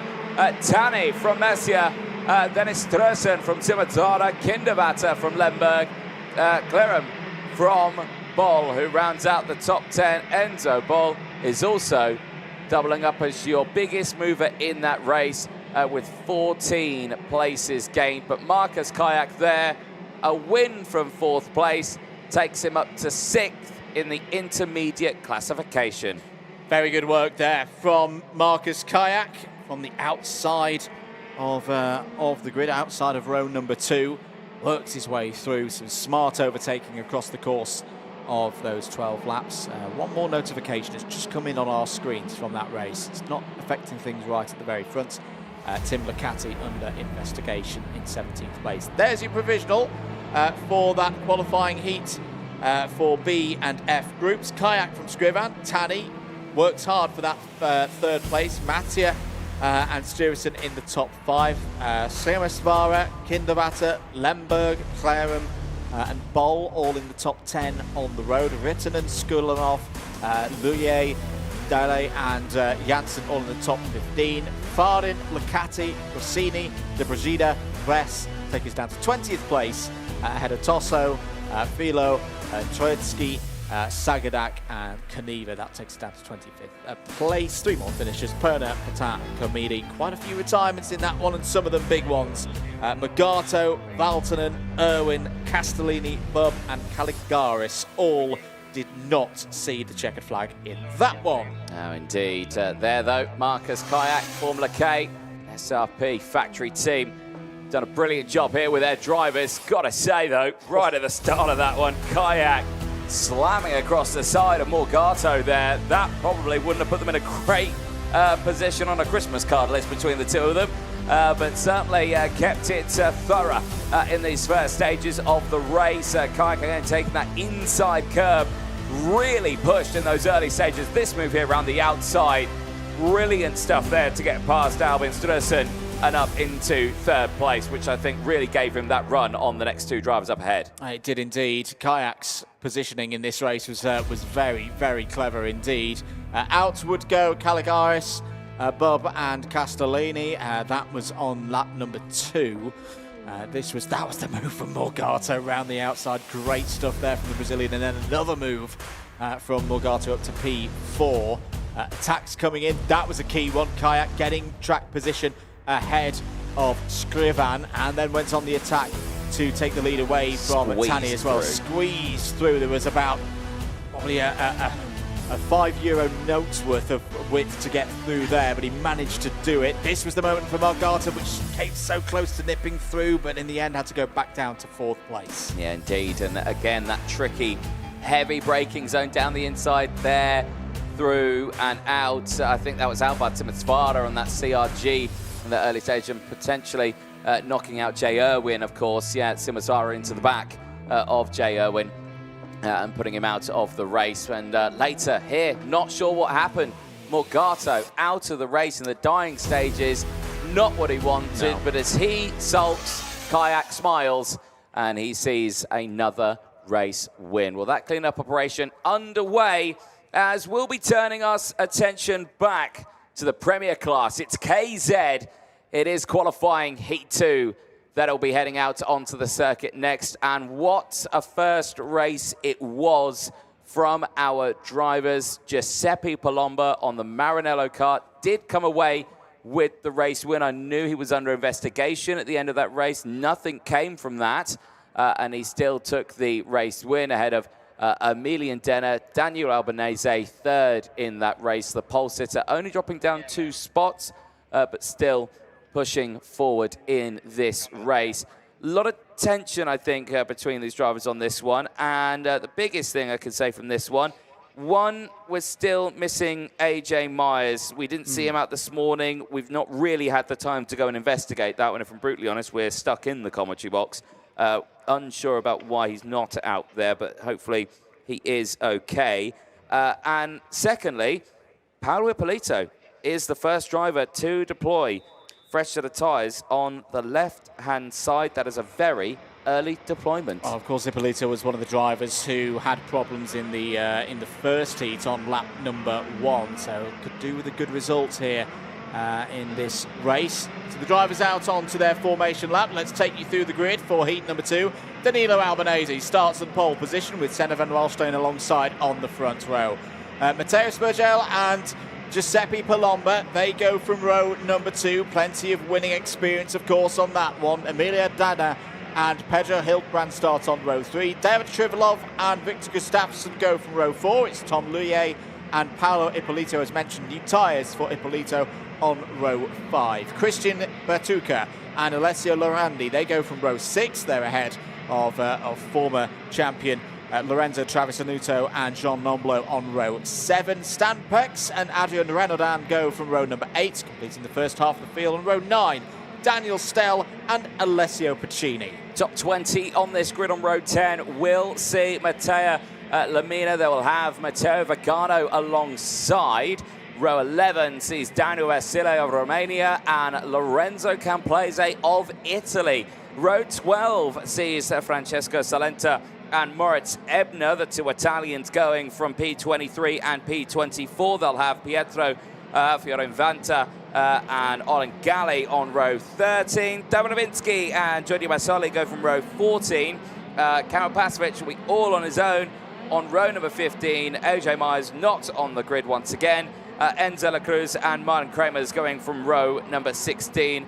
Alessandro Bertiolia and Henry Johnston go from row 17. They'll have Darius Barbianoa and Matthias Tonangiani on the final row of the grid. Drivers completing their formation lap here in KZ. If you weren't with us earlier, don't worry, you can watch every moment of the racing here at Franciacorta today back on the Champions of the Future YouTube channel and platforms of your choice. Right now, we're going to get set for heat number 2 here in KZ. The world's best on a full grid here in Italy. Danilo Albanese will look to get the best possible launch from pole position. Last few drivers just coming through turn 13 and 14 now. And the green flag goes up in the air from Pasquale Lupoli at the back of the grid. The attention will turn to the lights to get us going in this second heat in KZ. It's Albanese versus Van Walsteen on the front row of the grid. Green flag in the air. Attention over to these lights. They will light up. 1 light, 2, 3, 4. Heat 2 in KZ is underway. Good start for Spergel. Down the inside, takes the race lead from row number 2.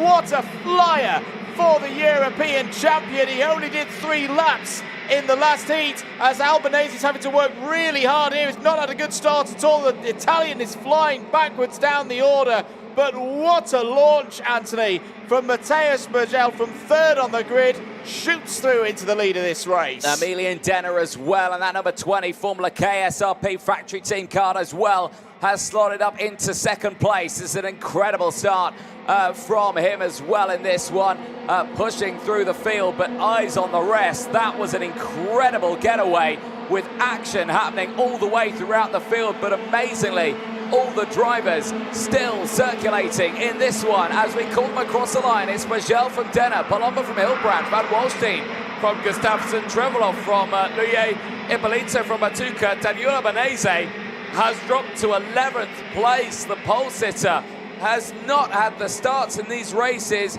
He was really swamped in by the pack there, but still in this race, ahead of Pex, Nombler, Renardin and Complaise around at the top 15. Eyes on this one though, Palomba and Hilbrand trying to close in on Emilian Denner. Remember, they had dramas earlier on, did Hilbrand. Palomba took the win.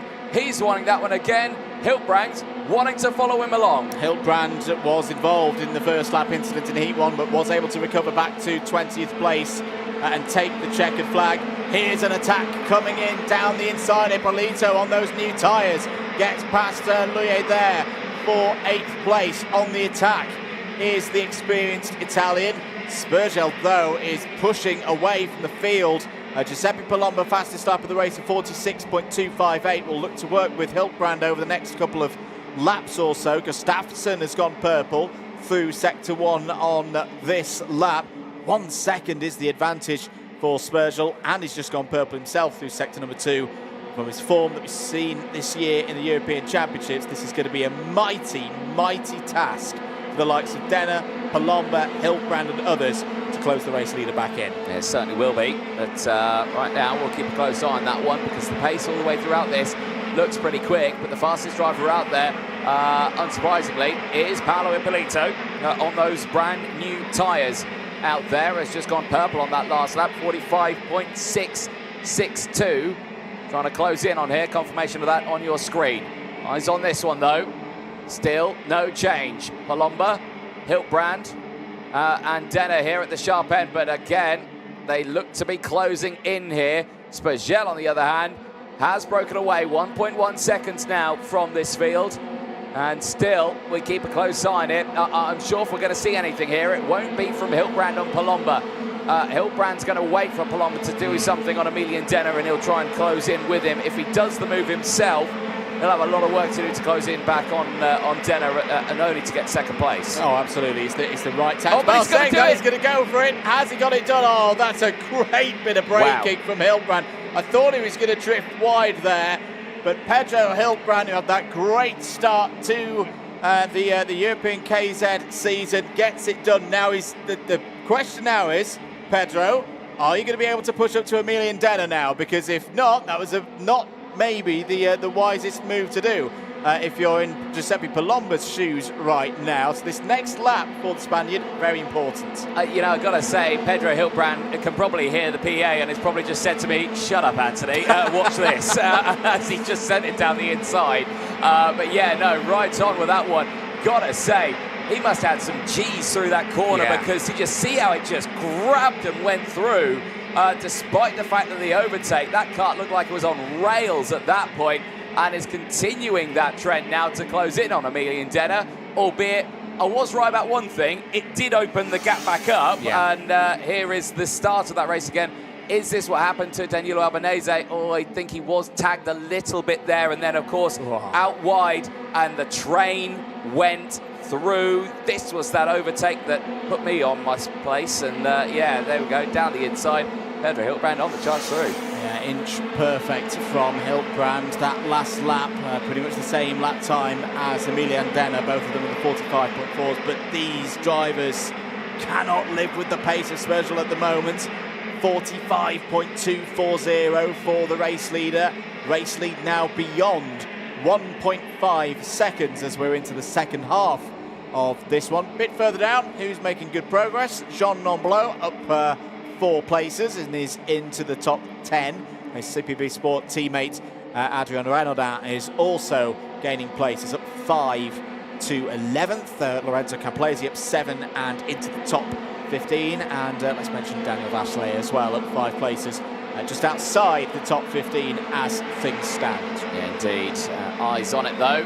Still, the fight is on here, and I've got to say, for Van Wallstein, after that mistake earlier on in that first race, I think wants a bit of redemption in this one.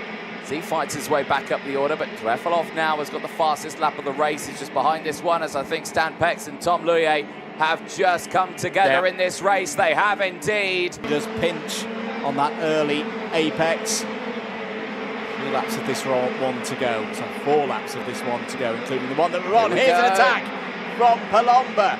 Well, the service is returned then. Hilbrand went for the move early on in this race, was able to catch up to Denner, but not overtake. Palomba's had enough of sitting there in 4th place. Sweet move there by the Heat 1 winner. Yeah, indeed. This is that overtake, and yeah, I think as I called it there, he's just tried to go for a move down the inside there as Luye Pex closing the door, and yeah, the two have come together. Yeah, indeed, back to where we were earlier on, and with that overtake, it puts Palomba back in that points lead, 91 points to his name. This is how important just a singular overtake is in the KZ category. They've only got 3 heats. The points are very minimal. Every overtake is vital. Of course, out of last year, the regulations did change with how their races were organised. Of course, the finishing result of their first heat determined the grid for the second heat. That was last year. This year, it's all done on time qualifying. Got to say, for me personally, I did prefer that old method of it because it made it a little bit more like, you know, if you have one, good, you start again on that front row. If you had a really good race in the back of the grid, you made that progress through the day and could claim those points, and it was one of those. But obviously good reports coming from the drivers, and you know, they're happy with how it works right now, and it does work still, and it's worked all the way throughout multiple classes in karting. But eyes on this one here. It's still in a state of flux, but what do you think? I guess one of the arguments, your race leader, Matthias Virgil, under the old system, would have been at the back of the grid for the start of heat number 2. He's been able to perform, he's had those newer tyres, he's clearly had the pace to lead this race and pull away from the front. So in that regard, at least if you have an incident in heat number 1, you don't get like a double or a triple punishment for it, because you don't lose your grid slots for heats 2 and 3. We're on lap 11 out of 12 here in this second heat for KZ. Last lap board is out. Matthias Virgil bangs in a 45.122, extends his lead to over 2 seconds. To this battle here, Emilian Denner in second, Giuseppe Palomba in third. If Palomba can find his way through, it'll be a nice few more points in the intermediate classification. He's trying to get Emilian Denner off the racing line here into the second sector. Pedro Hilbrand still there in 4th place as an interested party, but he's got Victor Gustafsson on his rear bumper at the moment. Victor Gustafsson again having a strong finish to this race. Leaders into sector number 3 now. Just 2 more corners to go for Matteo Spergel. Big win, big win for the European champion, back on form. Matteo Spergel takes it by 2.2 seconds over Emilian Denner. Giuseppe Palomba home in 3rd place, will continue to lead in the intermediate classification after 2 heats completed. The advantage will be 3 points over Emilian Denner. Pedro Hilbrand, 20th in the first race after that incident at turn 1, 4th place in that one. Good response from the Spaniard. Victor Gustafsson in the top 5 again, ahead of David Trevilov, but what a response from Matteo Spergel, all off that race start, that rocket of a start from the second row of the grid, from 3rd place on the grid, and he didn't look back from there. He'll be happy with that one. He'll need another big result in heat number 3 to get himself back up the order in the intermediate points, but that's 50 on the board for the Frenchman. Spergel from Denner, Palomba, Hilbrand, Gustafsson, Trefilov, that was your top 6. Bit of a quiet race for Senna van Walstein. Started on the outside of row 1, fell down 5 places, finishes P7. Danilo Albanese fought back up to 8th place, was pretty quick in the latter stages of that race, we should note. Christian Batuka P9, Jean Noblo up 4 spots into the top 10. Adrian Ranadan in 11th, ahead of Daniel Vasile, who was one of your biggest movers in that race, up 9 spots to 12. Lorenzo Travisanuto 13th, having a bit of a quiet weekend so far. Is Lorenzo Travisanuto. Alessio Puccini in 14th, ahead of Lorenzo Complesi, he completes the top 15. Limena, Lorandi, Gali, Ebner, Chalenza, they're all in the top 20. Let's have a look at some of the highlights and this start, the second phase, shifting up through the gears there for Spergel. Albanese was concentrating perhaps a little bit on Van Walstein. Van Walstein had nowhere to go there in the early stage of that one as everybody else streamed down the inside. Denner, Palomba, Hiltbrand, they all got through past the driver of the number 2. Spurgel had pretty much won this race by the time they'd got to turn 5. Such was his advantage. It really did not go Danilo Albanese's way.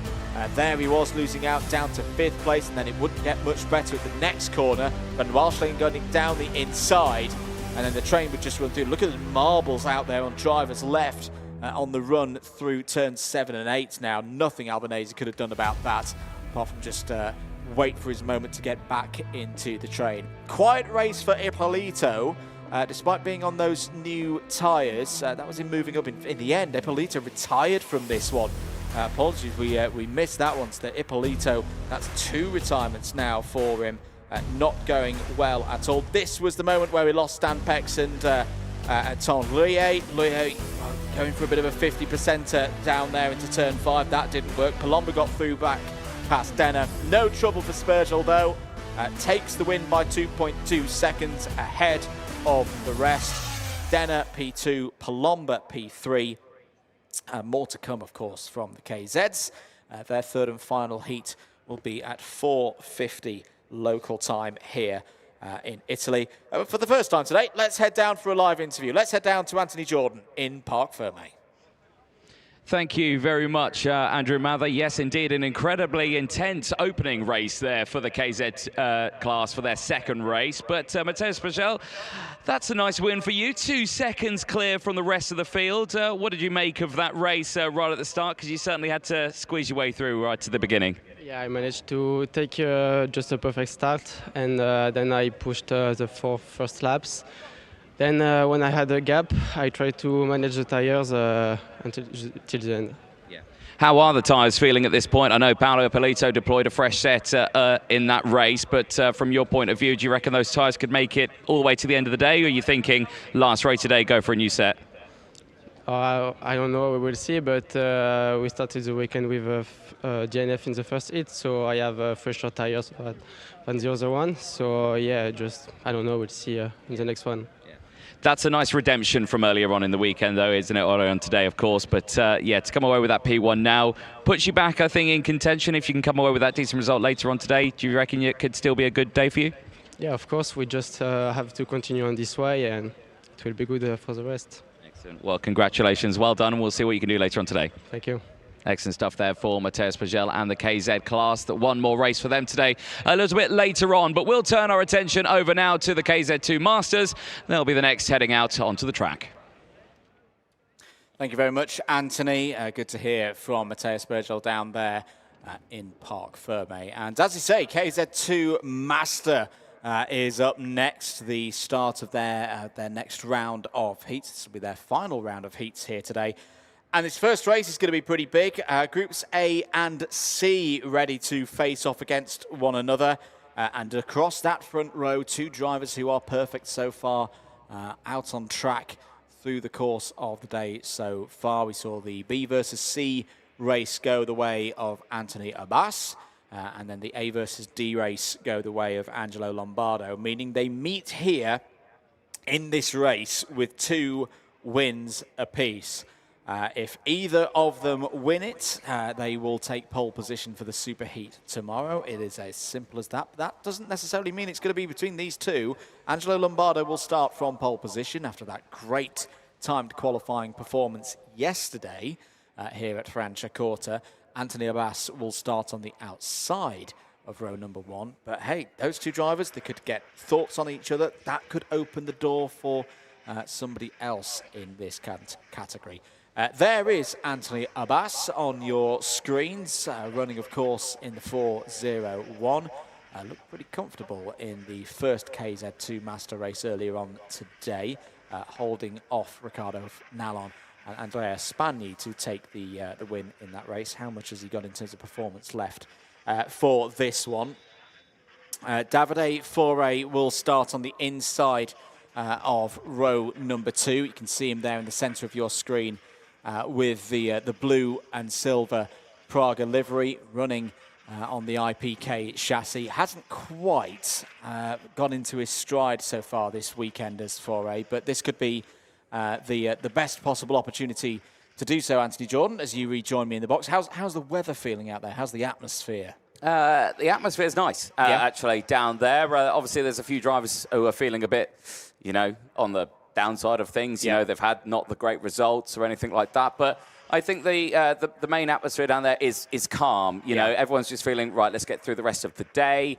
Let's push forward. As I left the commentary box, there was a bit of a queue of drivers heading to see the stewards on this one. But, of course, but still the atmosphere is still a nice one here this weekend. And temperature-wise, still a lovely day. 17 degrees out there. Nothing wrong with it at all. Absolutely. I recommend it. Go outside. Yeah, 12 laps out for this one. Let's take you through the grid then for what could be the decider for pole position in the Superheat tomorrow for KZ2 Master. It's Groups A versus C out on track.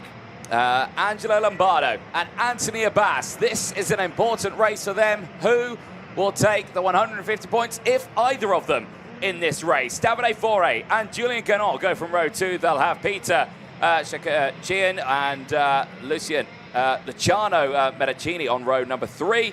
Jurian Boss and Abraham Wagner go from row number 4. Andre Souza and Valder Blazerio go from row 5 with Christian Creti and Ilsha Ibragimov on row number 6. 7th row of the grid, we find Jeremy Lablay and Patrick Lloydell. Row number 8 over Vasper and Emano Vandini. Row number 9, Ricardo Avila and Kristaps Gasparuvic. Row 10, David Malcolm and Luca Fiorin. So that's the top 20 for the start of this one. Giancarlo Cressoni and Cedric Chabrier starts on row number 11. The 23-strong field is completed by Andre Muraveka. Indeed. Well, we'll get this grid sorted out and squared away in just a few moments' time. But, of course, the eyes will be focused on that front row. The Italian and the Frenchman, Lombardo and Abbas, will now go wheel-to-wheel for the first time and will decide who will be starting these races on pole position for the Superheats tomorrow in the KZ2 Masters. Both these drivers are in line to start on a pole position, so we'll, I'm sure, speak to both of them after this race, but certainly still a strong chance of an epic battle of proportions in this race, as the field will line themselves up very, very soon. All the way throughout this one, the Masters have been absolutely brilliant. Great numbers from the Masters as well. 56 two groups on this one. It will still get whittled down for the final. It'll be a full grid of 36 karts for the final. Of course, all the drivers, because obviously there's top 72 that go through, there's less than that in this, so they'll all get into the Superheats race, so they'll all get to race tomorrow, but only half of them will race in that final. We'll have to say goodbye to a handful of them. Who could it be? The front two drivers here won't be ones to worry about that. The only thing I think they need to worry about in this race is themselves here, as Lombardo and Abbas start alongside each other. Davide Fore and Julian Ganot on the second row of that grid. Shekachihin and Medeghini on that third row as well. Got a lot of work to do here as Pasquale Lupoli walks and follows the trailing kart of Andre Muraveka, who has got those brand new tyres on the left-hand side of his car to help push his way through.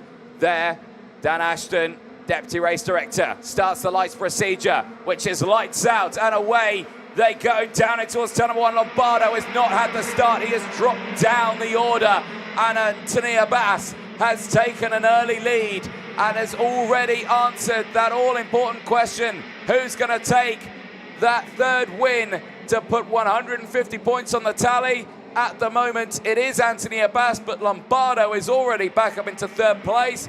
He is hunting down the field up ahead. He is indeed. Lombardo has had a good second sector here. Looks, well, we saw it in race number 2, didn't we, that he had a bit of a tardy start, but was able to find his way back through. He's going to go down the inside here for second place, so he's going to look around the outside. Oh, that is marvellous from Angelo Lombardo, back up into P2.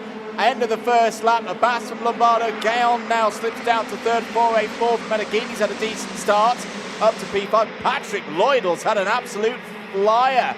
Anthony up 7 places to 7th place. Foray now trying to find a way through, getting grip alongside. Oh, that's fantastic as well from Davide Foray. Out-drags Julien Gréhan up to third place. Indeed, that's a nice switch over, and now the fight is on. Anthony Abbas and Angelo Lombardo now line astern, first and second.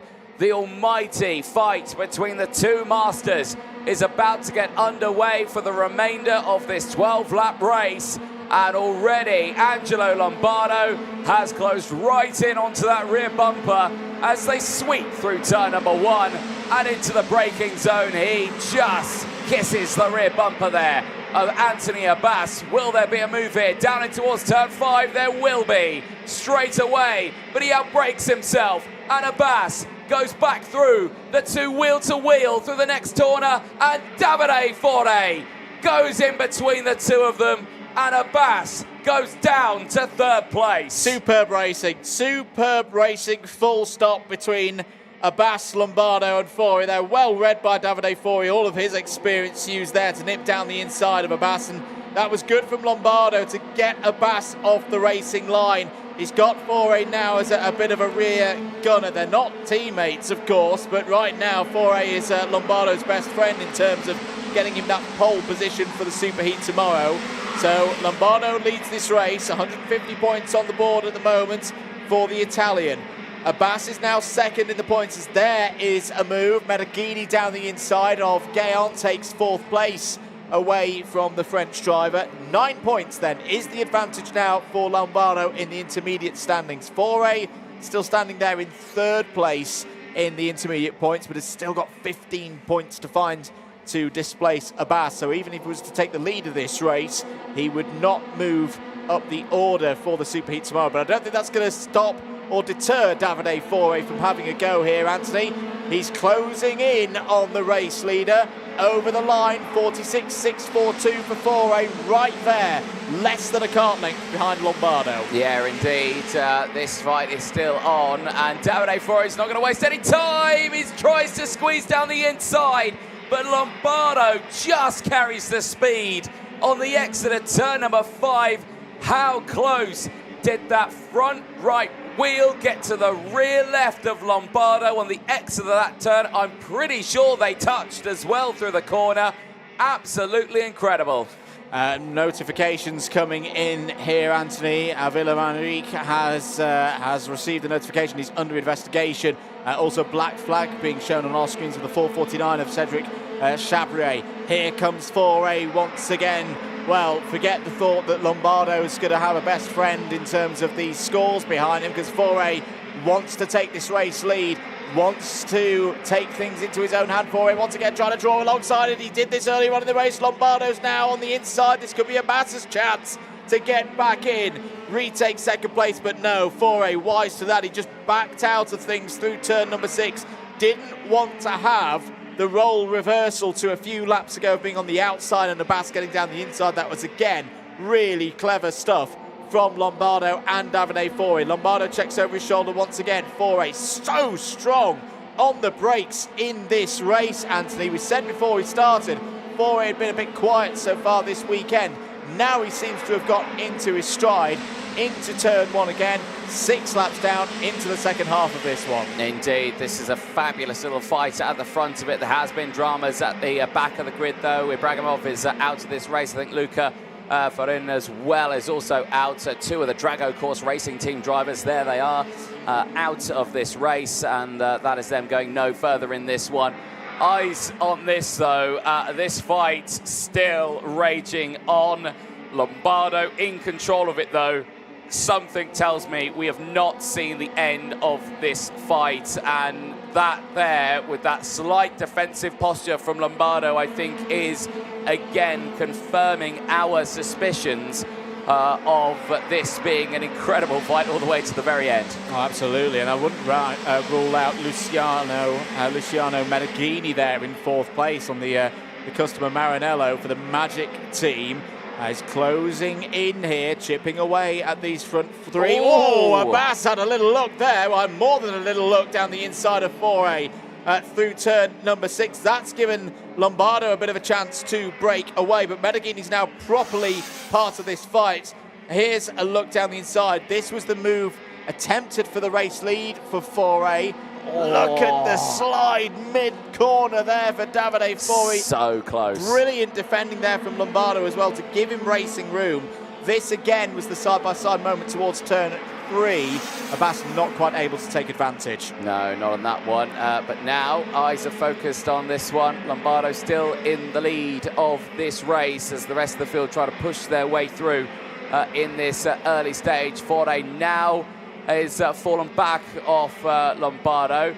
Abbas in the same situation. There is the points. Lombardo confirmed. This third win would put him in on 150.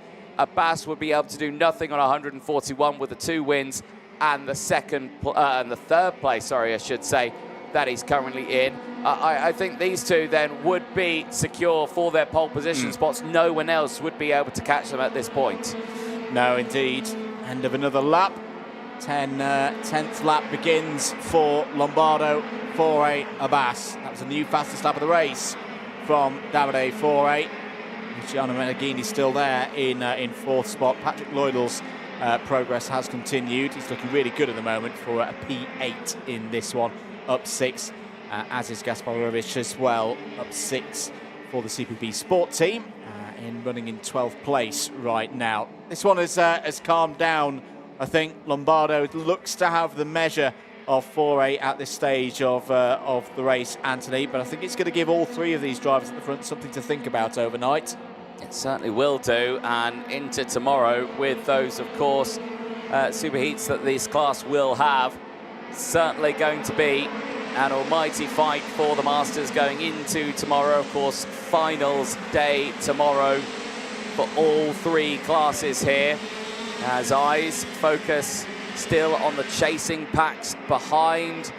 The top 7 still in a close fight, but off the track at turn number 5 is, I think it's that Patrick Lloydell who's gone backwards. I think it is, tumbling down the order on my screen.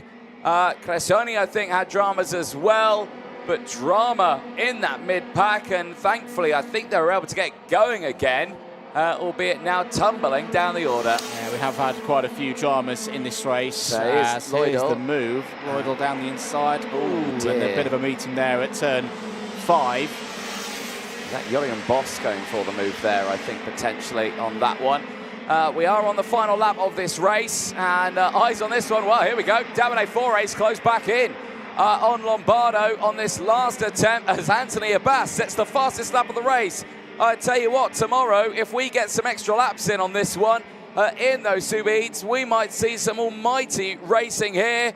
But Angelo Lombardo, in the lead of this fight, is looking for his 3rd win of the weekend. This win here puts him on pole position for the superheats tomorrow. Angelo Lombardo is going into finals day, leading the way in the KZ2 Master Class. Davide 4A 2nd ahead of Anthony Abbas. Luciano Meneghini in 4th place out of Julian Guénon. It's then Shakochikin finishing there in 6th place. Belazaro in 7th from Souza. Then it is Ibrahim from Boss. Gasparovic in holding on to 11th place from Creti. And Villa 13th. Lloydell, Vasber and Muriveka holding on to the top 16. Malcolm from Crescioni rounding out the 18 finishers in that race. There is the results there on your screen. Big movers out throughout that one. And the entrant from Latvia, very strong push through the field, a 7th-place gain, joined on those moves by Muriveka as well on that Maranello kart, finishing in 16th place. The rest of the results on your screen. Jeremy Leblay, a retirement. Cedric Chabrier as well. Vandini, Forian and Ibragimov all out of the race. Not the result they will have wanted. That man there, Angelo Lombardo, comes away. 3 wins out of 3. That has put him on pole position for tomorrow's superheat. We'll be delighted with that one. Maranello driver delivering here in Franciacorta. Here's how it all transpired. The start may have not gone his way. Bogged down off the line, Abbas through, Julian Ganon through as well into first and second. There you can see how the Barrel managed to push through as well. Davide Fore with a strong start to his race as well. You can see Medeghini getting himself up into third place on the initial getaway of that one. Lombardo immediately on the attack. Davide Fore as well around the outside. A 2-for-1 special there. Got him up into P5. This one here would be the move for P4 as Lombardo around the outside as well. Continuing that trend. Those two making the moves through the field later on. Fore again on that charge. This time getting through past Medeghini and up into third place. Later on Anthony Abbas was that change from Lombardo, just somewhat outbraking himself. The two continuing that wheel-to-wheel battle. Davide Fore able to push their way through. This racing here was absolutely superb. Exactly what you want to see. Close, firm, but fair. And all the drivers pushing as hard as they can. Again, the big moves. Medeghini back on the charge to push through the field. This attempt here, how close could you be? Davide Fore, the two did touch bodywork there, but staying firm but fair all the way throughout that one. And again on the exit of turn 5, but Davide Fore just unable to squeeze his nose down the inside. This moment here, unfortunately, seeing Patrick Lloydell tumble down to 14th place. He was able to stay in the race as the checker flag was brandished, and it went to Angelo Lombardo, who secures 150 points going into tomorrow's racing. Anthony Abbas with 141 as well. They cannot be caught now from the rest of the field, no matter what happens. Those two are on pole position for both Superheat 1 and 2 tomorrow in the KZ2 Masters class here in Franciacorta. Brilliant work from them, but there is still one more master race to go. They will be coming out next. It'll be qualifying Heat B versus D for the KZ2 Masters, and that will see Riccardo Nallon and Alessio Lamattina fighting at the front of the field. They know now that they cannot be on the front row of the grid, but there is a possibility. Could they be on the second row of the grid? That is what we are going to be finding out at the moment on this. Could they be joining them alongside on that front row? Let's head down, though, to Parc Ferme. Andrew Mather is down there with, I'm sure, a very happy Angelo Lombardo. I am indeed. Thank you very much, Anthony. Angelo, job done. 3 races, 3 wins, a very good day for you. Un bel weekend, almeno finora. 3 su 3 era il massimo e stiamo continuando a spingere e dare ancora il massimo per rimanere concentrati per domani. A very hard race there. How much pressure did you feel from Fore? Diciamo che quando sei dietro scia hai un po' di vantaggio, ma noi siamo messi bene, ci difendiamo. What is your plan for tomorrow? How will you race in the Superheat? You win. Angelo, congratulations. We'll see you later on. We'll bring Anthony Abbas in. Anthony has secured pole position for the second of the Superheats. Anthony, talk me through the start of that race, a very close run down there into turn 1. Yeah, I take a very good start. Since all the heats, I take a great start, so I'm happy with that because since 1 year I don't take some start, so it's a great beginning. But yes, we miss something, and we work on it, and tomorrow we will be there. And a very close fight there. We mentioned it with Angelo, with Davide Fore. Davide seemed to really pull his pace up in that second race. You had that fight through turn number 6. Can you tell us a little bit about it? Yeah, so the guys try to overtake, and that's the race, and it was fair. I think no problem about that, and I think the people have enough experience to don't make bad things, and yeah, it was a great fight, and I'm really happy about that and exciting for tomorrow. It's been such a good season for CPB Sports. You know, are you confident that you can take the win tomorrow? Yes, well, with the team, they make a really good work. Many drivers inside, so we have many data, and for sure in KZ2 and KZ1, you have an opportunity to win tomorrow. Anthony, thank you very much. We'll wish you the best of luck for tomorrow. Anthony, back to you in the box. Thank you very much there. I thought you were still talking to Anthony Abbas down there. There we go. Right then, KZ2 Masters B and D. That'll be heading out onto the circuit next to their final race of the day before they head into their superheats and finals tomorrow. There you can see pre-grid officer Ross Upton showing the yellow flag at the front, indicating we're seconds away from engine starting. And the field heading out onto their circuit. Riccardo Nallon and Alessio Lamattina on the front row of the grid for this one. This will be an important race for them still to determine who could be starting alongside on the front row of the grid alongside the likes of Angelo Lombardo and Anthony Abbas. Or will they be starting just that little further down? We will have to wait and see as engines fire up. Drivers make their way out onto the track. Let's squeeze through that full starting lineup. Riccardo Nallon and Alessio Lamattina go from row number 1. They will have Andrea Spagni and Manuel Cosaglio on row number 2. Christian Halblin and Daniel Bray go from row number 3.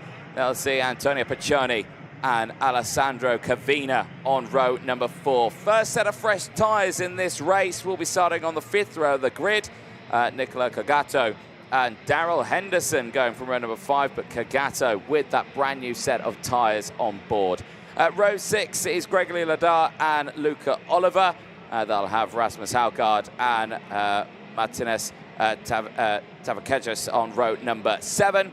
Andre Nicastro and Paulo Villamil go from row number 8. They'll see Andrea Tonoli and Sebastian Ladar on row number 9. Victor Jimenez and Alexandre Venauder go from row number 10. And they'll see John Baptiste Meziner and Andreas Dresen and Paolo Marino round out the field. Also, brand new set of tyres on the left-hand side. Andrew Mather back in the box. It is still brisk weather out there indeed, 17 degrees. You can still see jackets on there as well, but still smiles all around from people watching the racing here this weekend. Yeah, absolutely. The entertainment has been in full flow so far this afternoon. So this final heat for KZ2 Masters. We already know who is going to be on pole position for our 2 super heats tomorrow. That, of course, if not already explained, is because Riccardo Nallon is your highest score at the moment in this race. He has 88 points. Maximum he could score in this one is 50, so he could go to 138. If he did, he'd be 3 points short of Abbas on 141. Could still secure a place on the grid on the front row, though, could Riccardo Nallon. A win would give him the outside of row number 1 for the super heat against Lombardo tomorrow. So there's still plenty of reason for these drivers to give it their all over the next 12 laps, the next 15.6 kilometres. We are ready to go then once again here in KZ2 Master at Franciacorta. Eyes on the lights. They will come on one by one. There's 1, there's 2, there's 3, there's 4. And we're racing once again in KZ2 Masters. Very good start for Lamattina again. Oh, there's drama in the middle of the pack. One driver at least already in trouble by the time they've got down to turn number 2. But for Lamattina again, as we saw in the second heat earlier on today, Anthony, very good start for the Italian. Indeed, a shaky start though for the field in the background there. One driver spat out of the field at turn number 1, but I think they've all somewhat kept going. There is the cart. That is Luca Oliver, the Birolot Racing driver, is out.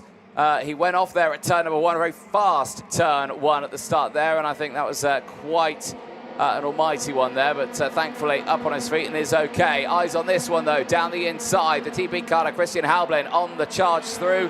Not had the best start to this race as he's on the background there, but everyone's pushing through. Antonio Piccioni has done a good job in this one. He's held on to 7th place, but eyes focus on the front of this fight. The Alessio Lamattina and Manuel Cosaglio battle still raging on as they head down in towards turn number 5. So just a quick update to what happened with Lamattina in the previous race, because those of you who watched with us will more than likely remember that there was an investigation over a start procedure for Lamattina. It wasn't a jump start in the conventional sense. It was a slight movement and then a stop whilst the red lights were on. So it wasn't a race start and away we go, half a second before the last red light went on, but there was sufficient movement that meant that Lamartina did get a penalty from that previous race. Right now, though, he's not going to be thinking of that. He's going to be thinking about Manuel Casadio, who is all over the back of that Kart Republic right now in his Birol ART. He's got company as well. Andrea Spagni there in third place. Ricardo Nallon has got fourth place in this one as well. At the moment, Nallon would still be third in the intermediate classification, would still start on the outside of row number 1, alongside Lombardo in the first super heat tomorrow. Down towards turn number 11 once again. Lamartina continuing to soak up the pressure here from Casadio as they head down towards turn 13. Indeed, you can see how the field now starting to spread out, and then Concertina back in under the braking zone here. Haublin down the inside in the background there. He's trying to push his way through past the two Intrepids.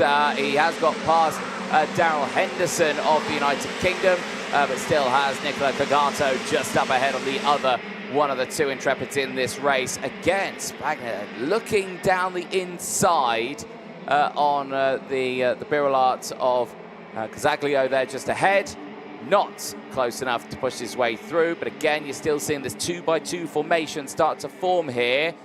It is just a case of who or when goes to the move first. Indeed. So through turn 12 once again. Bit wide there for Casaglio. He knows it. Had to check over the shoulder there to make sure that Spagni wasn't within striking distance. Daniel Bray. Daniel Bray up to 5th place. Had a good run in the previous heat. And keep an eye on the bright yellow machine behind as well of Antonio Piccioni. Up 1 place so far in this race in that 452 kart system effort. Down towards turn 5 once again. Little look there from Spagni. That was more in defence against Nallon than attack on Casaglio. New fastest lap of the race from Nicola Cagato, 46.314. Indeed. Eyes on this one then. They've closed in behind. Daniel Bray's on the back of that two in front now and is making this a 5-kart battle for the race lead here on lap number 5 of this race. Big check over the shoulder there for Andrea Spagni, just to see what's happening. This is a look at the start of that race. Oh, was there some movement there from Andreas Dresen in the back of the field, potentially at the start of that race? There was the dramatic moment there for Luca Oliver as well, but an incredible lucky escape there for Luca Oliver at the start of that race. Yeah, absolutely. That was a bit of a scary one to see the whole front axle pop in the air like that. Not good news for the driver of the 451, Alessandro Cavina, has been shown the mechanical flag. Race will be as good as over for the Intrepid driver, currently in 12th place in this race. There's a quick look at your top 10 in the intermediate classification at the moment. Lombardo, Abbas, Nallon, Fori, Casaglio, Lamartina, Spagni, Bray and others in that top 10. So all of them at the moment looking at least 5th place on the grid for a super heat tomorrow. Into the second half of this one, Anthony, and still looking pretty good at the moment for Alessio Lamartina. Pace solid in the 46 degrees. Oh, wow, what's happened there? With the 437 of Andrea Spagni. He's going to lose position. He's lost 3rd place to Ricardo Nallon. Well, now, was that a moment with Casaglio? Was that a miss of a gear out of turn 5? No, I think miss of a gear on that one. Just the violence of how quickly they caught up behind him. I think he just tried to exit the turn and just didn't have the power there. And yeah, he's gone absolutely backwards here. Now, Nallon back there. Bray still not able to capitalise on that one. But in turn, Piccioni, Cagato and Haublin have closed in. Technical flags going out. Yeah, for the 451. Indeed, Cavina, who was, I think, now retired into Parc Ferme. And wise to do so. Don't want to pick up anything else unnecessary off the back of one of those. Another new fastest lap of the race from the Intrepid of Nicola Cagato. Another 46.1 for the driver, currently 7th in this race. Casaglio, slightly tighter line there into turn 11. And Lamartina, seen that before. We've seen that almost be the Ricardo Nallon line earlier on in heat number 2, of course. And talking of Ricardo Nallon, getting on nicely here. It's just gone purple through sector number 2 and up to 3rd place now, of course. 4 more laps to go in this one. Lamartina leading by just over a quarter of a second. Yes, indeed, but I've got a feeling that's just creeping down a little bit here as everyone behind is closing in. Nallon setting fastest sectors. Spani again setting fastest sectors now and going the fastest lap of the race as well, 45.996, but I can't take my eyes off Cosiglio here, who's right on that rear bumper, less than 0.2 of a second now. The Italians here going to battle in towards the final sector, but no lunges yet from the field, and now it's just keeping those drivers at bay after that drama earlier on. Ricardo Nallon here could have a real good chance of getting involved in this lead fight. Absolutely. Pace is good as we reach the latter stages of this one.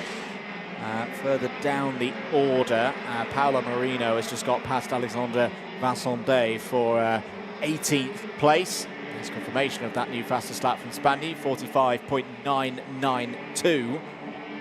There on your screens, one of the Intrepids, and that is Cogato, 440, just ahead of Christian Habilan in the TB kart. Bright green and white machine. Daniel Bray looking good in the latter stages of this race as well. Anthony's just there at the back of that 4-kart train, making it a 5-kart train. Just went fastest of anyone through sector number 2. 10 laps done, 2 to go. Lamartina still holding this lead, but it's narrowing. It's now only a 1/10.5. Certainly is. This is certainly boiling up to be something I can imagine in these last couple of laps, but who will make that first jump? And Cosiglio there is right on that tail now as he pushes through. Bray is still there. This is still the Piccioni, Cogato and Halblin battle just behind as well. They are not fighting. They're waiting for the fireworks to kick off in front. They think it's going to happen. But if as soon as they see that last lap board, which they'll see at the end of this lap, they might change their tune just a little bit about it, as again, no change there. There is the last lap board as they go across the line. But still, Lamartina leads the way from Cosiglio, Nallon, Spagni still there. No changes in this top 4. And big there from Lamartina as he just went and did personal bests through sectors 2 and 3. So he's holding Cosiglio at an okay distance, a distance that means that Cosiglio's not just going to throw it in there to try to take it on the... is the problem, for Piccioni. The bright yellow machine is falling down the order. So that's not good news for Antonio Piccioni, outside the top 15 now. Yeah, indeed. Tumbling all the way down to 21st place. He is out of this race. Eyes on this one, though. Into the final sector. No changes here. Alessio Lamartina will take the win, but it'll be Ricardo Nallon who will join Lombardo on the front row of the grid. It'll be Davide Fore that joins Anthony Abbas on the front row of the grid. But at the end of the last races of the day for KZ2 Masters, it is confirmed Angelo Lombardo and Anthony Abbas are your pole sitters for the Superheats tomorrow in KZ2 Masters. But still very close indeed in this category for the drivers aged 35 years or older. And, well, we'll see those 2 superheats tomorrow, which will then have the results from today carried over, all to determine the top 36 going through to tomorrow's final. Alessio Lamartina wins that one from Manuel Cosiglio. Both of them can thank their starts for that one. Ricardo Nallon and Andrea Spani in 3rd and 4th. Daniel Bray solidly again. Top 5 in that race means he'll be in the top 10 in the intermediate points overnight. Cogato, Haviland, Henderson, Hargard and Tankevicius all in the top 10. The Castro and then both of the Lelaires. Gregory ahead of Sebastian, 12th and 13th. Tonoli 14th, Jimenez 15th, Villamil, Marino, Vincent Day, Minier, Dressen, all finishers, the top 20 finishers there. 3 retirements from that race, Piccioni, Carvina and Oliver. But good work there from Alessio Lamartina and another very good start. Yeah, indeed. You can see off the line, absolutely fine. Ricardo Nallon not getting the getaway there at all. And then, of course, the drama from Luca Oliver out of the race at the end of that one. Really shaky start for him. Not able to get the power down at all. and just carried that race all the way to the end. Did recover back though, got back up to third with that third place, putting back into third in the points as well. So that was a really important race there for Ricardo Nallon. Yeah, and we've seen from Ricardo earlier on in the weekend, he's got more than enough capability of winning the race, the big final on Saturday. So it's definitely not out of play. And who knows how the track could change over the next few hours or so before we get to that first superheat tomorrow. Very much looking forward to that battle of Lombardo versus Nallon on the front row.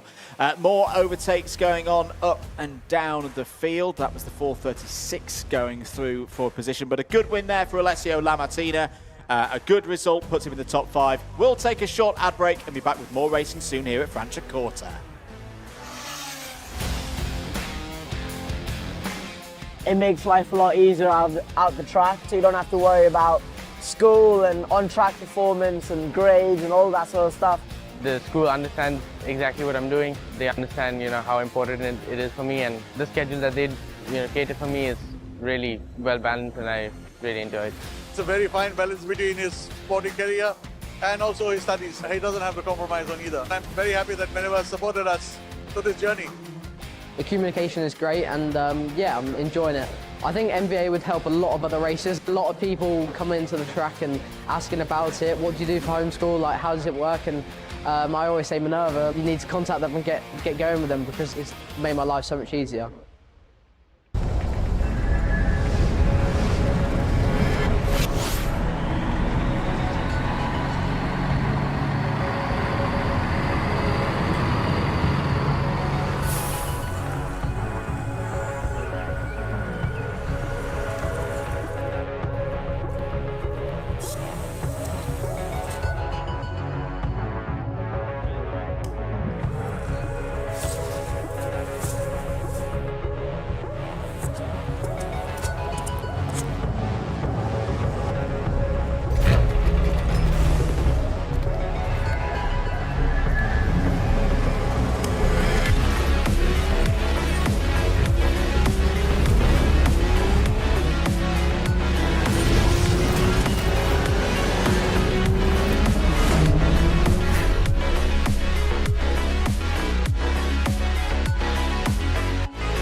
Welcome back, ladies and gentlemen. If you're only just joining us, you are watching live coverage of the second and final round of the Champions of the Future.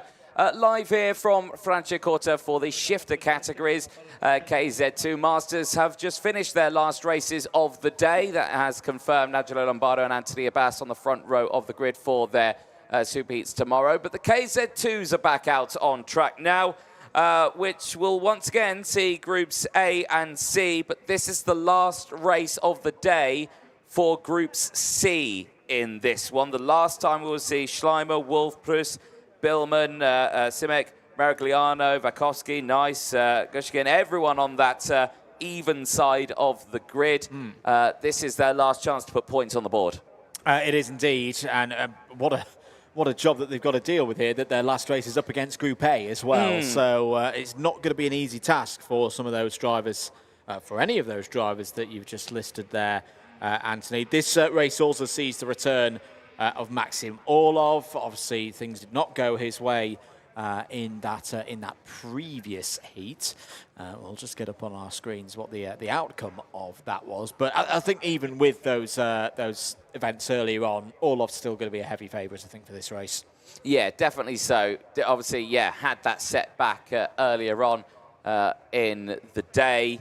Was spat out turn number 2, I think, has put that behind him. Now really going to be focusing on this last race of this one, which certainly will be an important one for the field. But as you can see there, every viewing spot kind of filling up today. Obviously, everyone now in this latter stage of the day just ready to see what will happen in these last races today. But right now, it does fall down to the drivers in this one. Of course, we will see the likes of Groups A out later on today as well. That'll be another A versus a B race. That's at 5:30.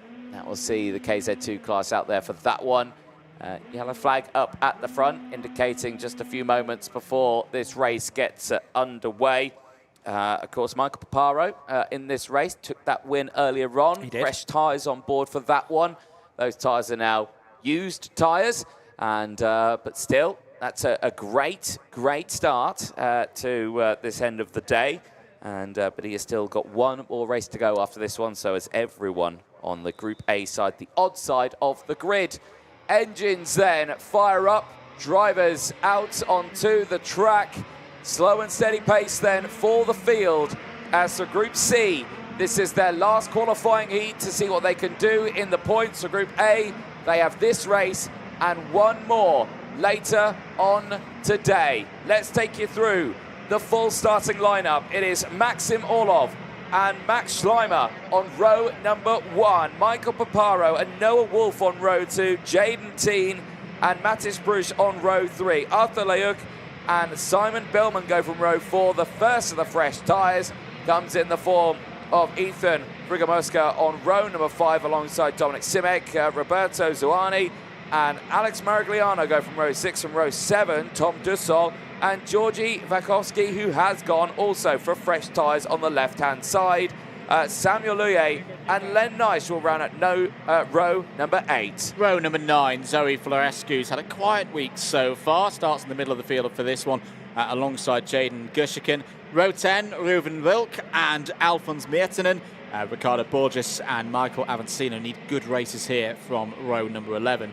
Ricardo Rigodanza had drama in the previous round of heat. Starts this one alongside Fabrizio Rosati on row number 12. Mark Brovko and Dino Carlson go from 13. Eric Anake and Jesper Scherberg start on row 14. Mark Gerstenkorn and Manuel Lettner start on row 15. Row 16, Tobias Verlo and Photius Sotiropoulos. That's the penultimate row of the grid. Emmanuel Mai and Florian de Brucker go from the final row, row 17. That is Fabrizio Rosati in the repair area. Now, is meant to be starting this race from row number 12. That's the kind of region that if you're starting your last race of these qualifying heats, you want to be out there, you want a nice clean start to avoid that 72nd place cutoff.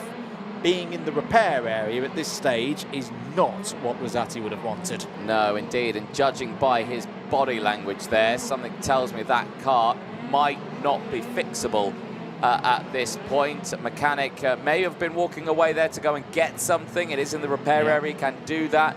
But the body language from both indicating that he's saying, no, that's going to need more than a 10mm socket to fix. That's going to be quite a job, and that's a big shame there.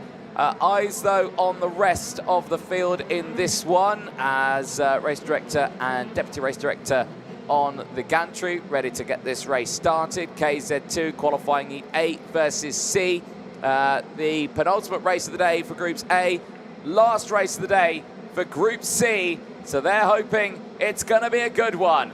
Flag waves at the back, light procedure starts, 4 red lights, lights are out, we are racing. It's a lightning start for the front row, but it's a better start for Schleimer. Completely catches Orlov sleeping there, and after that disaster earlier on, is that played with how he's feeling here on this one, as he doesn't get the run he needs into turn 1, but he is going to go defensive. Wolf now on the outside line is going to try and switch through. It's not going to happen. He stays in 3rd place as they head up the hill for the first time in towards turns 9 and 10. It's a lightning start, but it is Max Schleimer in the lead of this race. That's just what Schleimer needed at the start of his final heat. Oh, out of the race is that Michael Avancino. Avancino, that might be weekend done for Avancino. That's not the first time we've seen the American not make it to the checkered flag. End of the first lap then. Maximilian Schleimer is your race leader and leads by just under half a second from Maxim Orlov. Noah Wolf in 3rd. Michael Paparo 4th ahead of Jaden Teen. Lehook, Cruz, Billman, Simek and Naish. Those are your top 10 runners at the moment. As things stand, Schleimer would go to the top of the table. 242 points from a possible 300, because everybody races 6 times across these heats.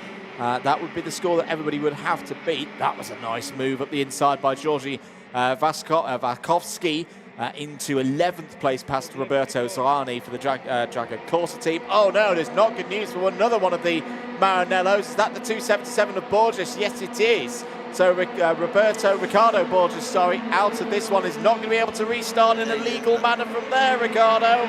Oh, and he's only gone and done it. You know what happens next. Unfortunately, that's most likely going to be a black flag heading to Ricardo Borges as he's gone through. Changes, though, at the front. Orlov up into the race lead. He set the fastest lap of the race, 46.954. He has now taken the lead away from Schleimer.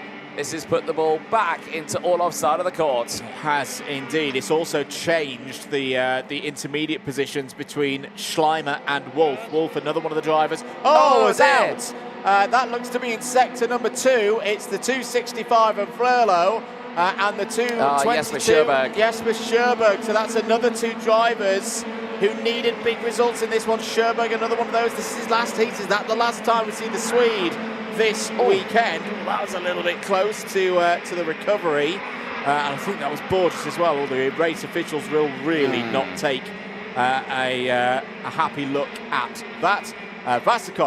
Vaskovsky, apologies. Vaskovsky is currently the fastest driver on the grid. 46.297 that last time around. Yes, indeed. Currently in 11th place, trying to push his way through the field here. Len Neisch is the driver up ahead in the field for that one. Down in towards that final sector. Is this the Scherberg moment there in the top right-hand corner of your screen? It is indeed. Oh, and that's just an innocent party there for Tobias Verlo. Came round the corner, and there's a road full of Birrell that he couldn't avoid in the form of Jesse Scherberg. Ricardo Borges, black flag. Yeah, we were expecting Surprised to see that there. Meanwhile, fight for third. Wolf under a bit of pressure here from Michael Paparo. Paparo currently in 5th place in the points. This is Paparo's penultimate race. So Paparo could close in the gap to current intermediate points leader Wolf with a move here up towards turn 13. What's going on? Paparo's got a great one. Oh, that was a bit of a aggressive move there from Noah Wolf. Paparo had to get out of the power there to make sure there wasn't any further incident. I don't think Paparo was particularly pleased with that one. No, indeed, but, you know, it is racing on this end, and Wolf has got his way through now. He's got a lot of real estate there to close into Schleimer, and, you know, if you can get past him, he opens up that lead even more. Now remember, Max Orlov in the lead of this race has still got another one to go. Yes, he is there on 207 points and currently 3rd. But if he takes the win in this next race, he goes up to 257. So, you know, he'll have a huge lead from these drivers who will be finished for the day in the form of Wolf and Schleimer. So they need to push up as high as they can. They need to get back in front of Orlov to help themselves out as much as possible for those races later on. The trouble is, Orlov's in one of those moods now. He's just banged in a 45.547. It's his 2nd fastest lap of the race in a row. It extends his lead out to nearly a second now, 9.5 tenths over teammate Max Schleimer. Noah Wolf still there in 3rd, is setting personal bests within this heat, but is falling further back. Meanwhile, on your screens, this is the fight involving Dom Simek for 8th place. Has just taken that spot away from Matej Proust. Proust slipping back a little bit in this one in the Formula K 225. Georgi Vakovsky just behind there as well, with some support in the shape of Ethan Frigo-Mosca, who's been a consistent feature in and around the top 10 so far this week. Coming around to complete the 7th lap of this race. Another new fastest lap of the race from Orlov. A hat-trick now for the CPB Sport race leader, and he's knocked another 1/10.5 off his previous best of 45.3 that time around. As here's an attack down the inside from Jaden Teen. Oh, that is superb from Jaden Teen up to P4. Yeah, nicely done, and I've got to say for Orlov, once again, purple in sector number 1. He is continuing this trend. I think he's got the tunnel vision now. Yeah. He's in the zone. He is focusing on the front as this is all kicking off in the background, though. Look at this fight. Samuel Luye, Alphonse Mitten and Tom Dussel, Zoe Florescu all in around that battle, tripping over each other. May look like good fun racing, but they're not catching up to the drivers in front. Trust me on this one. They are pulling themselves backwards in the order. But all the meanwhile, the drivers up ahead trying to break away. That's a late lunge down the inside. Is that Lehook going for the move? It is indeed. Aldo Lehook up into P5. Paparo now down to P6. Paparo's pace has completely disappeared. It's left him in this second half of this heat. He's to be struggling a little bit out there. A bit further down the order, just to mention, there's some drivers giving it a really good go to try and break into that top 72. Particularly Fotios Sorsiropoulos is up 12 places in this race into the top 20. Is one of those Group C drivers, so this is their last race. Not saying that it's definitely going to get the 282 for the modern kart racing team through to that top 72, but if it isn't, what a great effort right at the end of this session. Yes, indeed. Right, eyes on this one. Still, though, Orlov breaking away. 1.8 seconds now. Seemingly, once again, feeling like we're seeing this sort of momentum we were seeing earlier on in the day. This one, though, Wolf closing in on Schleimer. Line astern. These two now, only 0.2 of a second separating them into the final section of this lap. But no change between the two of them just yet. Remember, Wolf has not deployed the fresh tyres. Schleimer did deploy the tyres early on, I want to say. Yeah, I think he did as well. So Wolf really, if you think about it, is in the best possible position here. Oh, absolutely. He doesn't necessarily need to make this move. Schleimer is a direct adversary in terms of these intermediate points, and he's ahead of him by 3 right now. Saying that, you won't want to get dropped back into the likes of Jaden Teen, because Jaden Teen could mix things up here for the Van Amersfoort Racing by Birrell entrance into the hairpin once again. I've been really impressed with Wolf into corners today. Done a lot of racing so far this year. Hasn't just been racing in shifters, been racing in the direct drive categories as well. Really matured as a driver across the course of this 2025 international karting season. We're on to the final lap now. Orlov looking good for another race win. Oh, here we go then. And yeah, but let's see how this one unfolds here. Orlov right now pushing as hard as he possibly can at the front of this field, but at this moment it is Noah Wolf who leads the intermediate classification in his last race of the day. Can he take this one extra position away from Schleimer in P2? He's going to go the long way round. He'll try and get the switch over here, but it's covered off nicely. Checker flag comes out. It heads to Maxim Orlov once again. He takes the win across the line. He steps up to 3rd in the points with one more race to go. Schleimer 2nd is P2 overall, but it is Noah Wolf who leads the way. 239 points is all he can muster. It is Wolf who leads the intermediate classification going into tomorrow as it stands, but still multiple KZ2 races to go. But after that turmoil from the start, it was a bit of a shame. Fotis Soteropoulos is your biggest mover at 14 places gained. Steps up that field nicely into P18 from the back of the grid. That will be helped out by those fresh tyres as well. There's your full results. Orlov from Schleimer, Wolf from Teen, Lehook from Paparo, Billman from Simek, Vakovsky from Frigamoska. Then it is Bruce from Nice, Florescu from Dussel, Luye from Anaki, Brovko from Soteropoulos, who rounds out the top 18. Gressenkorn finishing in 19th place on a 10th-place gain, and Aki with an 11th-place gain as well. Rigadanza in 20th from Letner, Zoane from Vilk, Carlson from Kushikan, and De Bruyke rounding out the 26 finishers in that race.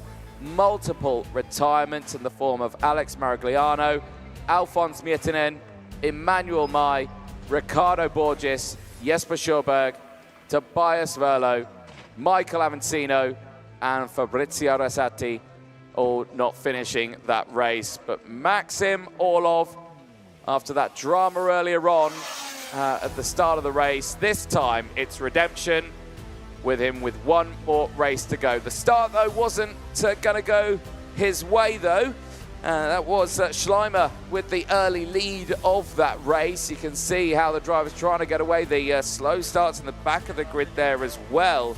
I think that was Tom Dussel not getting the start. There was Michael Avancino, unfortunately, the American, out of the race, out of his last race with those fresh tyres on board as well.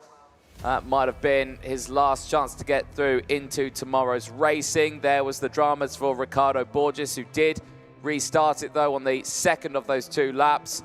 The drama there for Jesper Sjöberg and Tobias Verlo, those 2 drivers out of the race. And unfortunately for Verlo, that was just wrong place, wrong time at that point. Jaden Teen with the moves down the inside of Michael Paparo later. Arthur Leuk would get those moves done as well. Just throwing it down the inside, hoping for the best. This one on the final lap, how close it was between Schleimer and Wolf. 0.052 of a second across the line. Talk about a photo finish of P2. But Maxim Orlov took another win of the weekend. Puts him back to 3rd in the intermediate classification. Let's head down to Parc Ferme and over to Andrew Mather. Thank you very much, Anthony. Down here with our current leader in the intermediate points, Noah Wolf. Noah, not bad. It's unlikely that you'll still be here by the end of the day, but considering the first round yesterday, great comeback, few heat wins along the way, you must be pretty pleased. I mean, it's amazing. The kart is on rails. The team have done a fantastic job. But yeah, it's amazing to be here and amazing to be in the lead at the minute, so let's hope I don't drop too many positions. And the tyre usage has been good across the course of these rounds as well. I think I'm right in saying you've not broken your new tyres out yet, so you're planning to use them in Superheat tomorrow? Exactly, the biggest advantage for I can be gained. Talk me through that race. Tough, because of course you had other drivers out there who had those fresh tyres on. You had experience of that in the previous round as well. Just how difficult is it out there today to keep the pace up? I mean, they were also heatless on the tyre, and it was really hard to the start because of their advantage. And then you see towards the end of the race, I'm coming back at them because of the starts to even out. And yeah, I just didn't have enough laps at the end to get him. As we said at the top, it's unlikely that you'll be in this position in the intermediate classification come the end, but you're looking good. Do you feel that tomorrow could be your day? Oh, definitely. To be here with a DNF is outrageous. Good stuff. No, we'll let you get back to the team. Anthony, back to you in the box. What's up next? Thank you very much, Andrew Mather. Our KZ2 Qualifying Heat B versus D will be next. That is heading out onto the circuit in just a couple of minutes' time. Before that, we'll be heading over to the groups of F and G. Then we head into the final race of the day for the KZ class. They're qualifying Heat 3 to determine who's starting on pole position for that Superheat tomorrow. Then the final rotation of qualifying heats that will not see Group C racing. Of course, they've already done their last race, which sees Noah Wolf done and dusted for the day. He's got a nice rest time now before he heads back out onto the circuit tomorrow for those superheats. But like we say, it is Groups B and D coming up next onto the circuit. And while the recovery vehicle makes its way back, we can talk a little bit about tyres in this one because there is, well, quite a few tyres in this session that have been deployed throughout the entirety of the field. There is Kimi Tani. He is one driver who hasn't deployed those tyres in this race, and I'm struggling to remember if he did deploy them earlier on, so I'll have to look back at my notes on that one. But Kimi Tani there on the front of the grid is still primed and ready for this one. The highest driver who has deployed the tyres is not on the front row of the grid. There is Casper Schurmans. He is priming himself ready for this one. It is the driver who sits right behind him, however, pilot of the 246, Anatoly Kovalkin, who was also caught out in his last race at the start of it. He has got fresh tyres on board his kart as well, and he is the highest ranked driver with that. The second will be Bolowet on the 4th row of the grid. Everyone behind at that point really is a full set on one side of the kart, be it on the right or be it on the left. And we will go over those as we go over the grid. But for these groups right now, for groups B and D, this is not their last race. This is their penultimate race. It was only Group C's last race to go. All of these groups from now on will have all one more race to go. And this one still is an important one for them here to get those points on the board. A lot of these drivers have had those up and down moments, and another driver who knows that one very well, Matis Morgato, the Brazilian, who started on the 3rd row of the grid, had that drama earlier on as well. But he's going to focus in now on this race. As the engines fire up, the drivers make their way onto the track. Let's see how this one will go as we shake down the KZ2 grids then for Qualifying Heat B versus D. Here's how they line up then for their 12-lap race. Kimi Tani and Kasper Schurmans on the front row of the grid. Manek Skrivan and Anatoly Kavalkin, with Kavalkin going for brand new tyres, left-hand side on row number 2. Matis Morgato and Yenis Civico on row number 3. They'll have Nico Lemberg and Bolowet with brand new tyres on the right-hand side. Row 5, brand new tyres for both of them on the left-hand side. Daniel Messier and Arthur Pulane. On row 6 will be Kian Farden, who's gone for a brand new set on the right-hand side. Alexei Yavala, no fresh tyres on board in this race. Row 7, brand new for both of them on the left-hand side. Andrea Dali and Samuele Leopardi. Row 8 in the first half of the field, both brand new sets. On the left-hand side, Nicola Rossini and Kevin Cancelli. Next part of the grid then, row 9, Gabin Lugier and Alex Uznim on row 9. Row 10, Louis Castellini and Andrea Antonello. Row 11, Eric Vess and Andrea Pirovano. Row 12, Andrea De Brigida and Enrico Martinezzi. Row 13, Fausto Da Silva and Matteo Mazzucchelli. Row 14, Antonio Comidi and Kipras Yersey. Row 15, Kai Perner and Craig Tannick. Row 16, Artemi Troitsky and Gianni Andresani. Row 17, Demantis Kaniva and Arsene Lacoste. Indeed. Well, let's square this one away for the drivers, but the field ready to embrace what will happen in their penultimate race of the day. Plenty of work ahead for the KZ2 classes here as everyone primes himself ready to watch this race, and nerves now starting to unfold here in the KZ2 classes here with Qualifying Heat B versus D on the circuit here. The last chance or penultimate chance to get points on the board here for Kimi Tani and Kasper Schurmans. Schurmans at the moment, and Kimi Tani not within inside the top 8 in the intermediate classification. This race could help them out here as they prime themselves at the front, but they're already waiting on the starting grid, and there you can see the drivers still going down the back straight here. There's still drivers going around turn 13 at this moment, and that's a long way away from the start of this race. So those tyres will be cooling down still once again. Really tricky to judge it well at this point. You have no control about how slow the drivers right at the back go from this one. They'll have the best temperature into the tyres.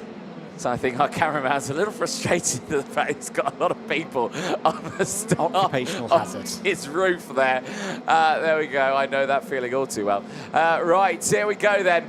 Back at the grid, lined up, ready to go. Green flag waves from Pasquale Lupoli.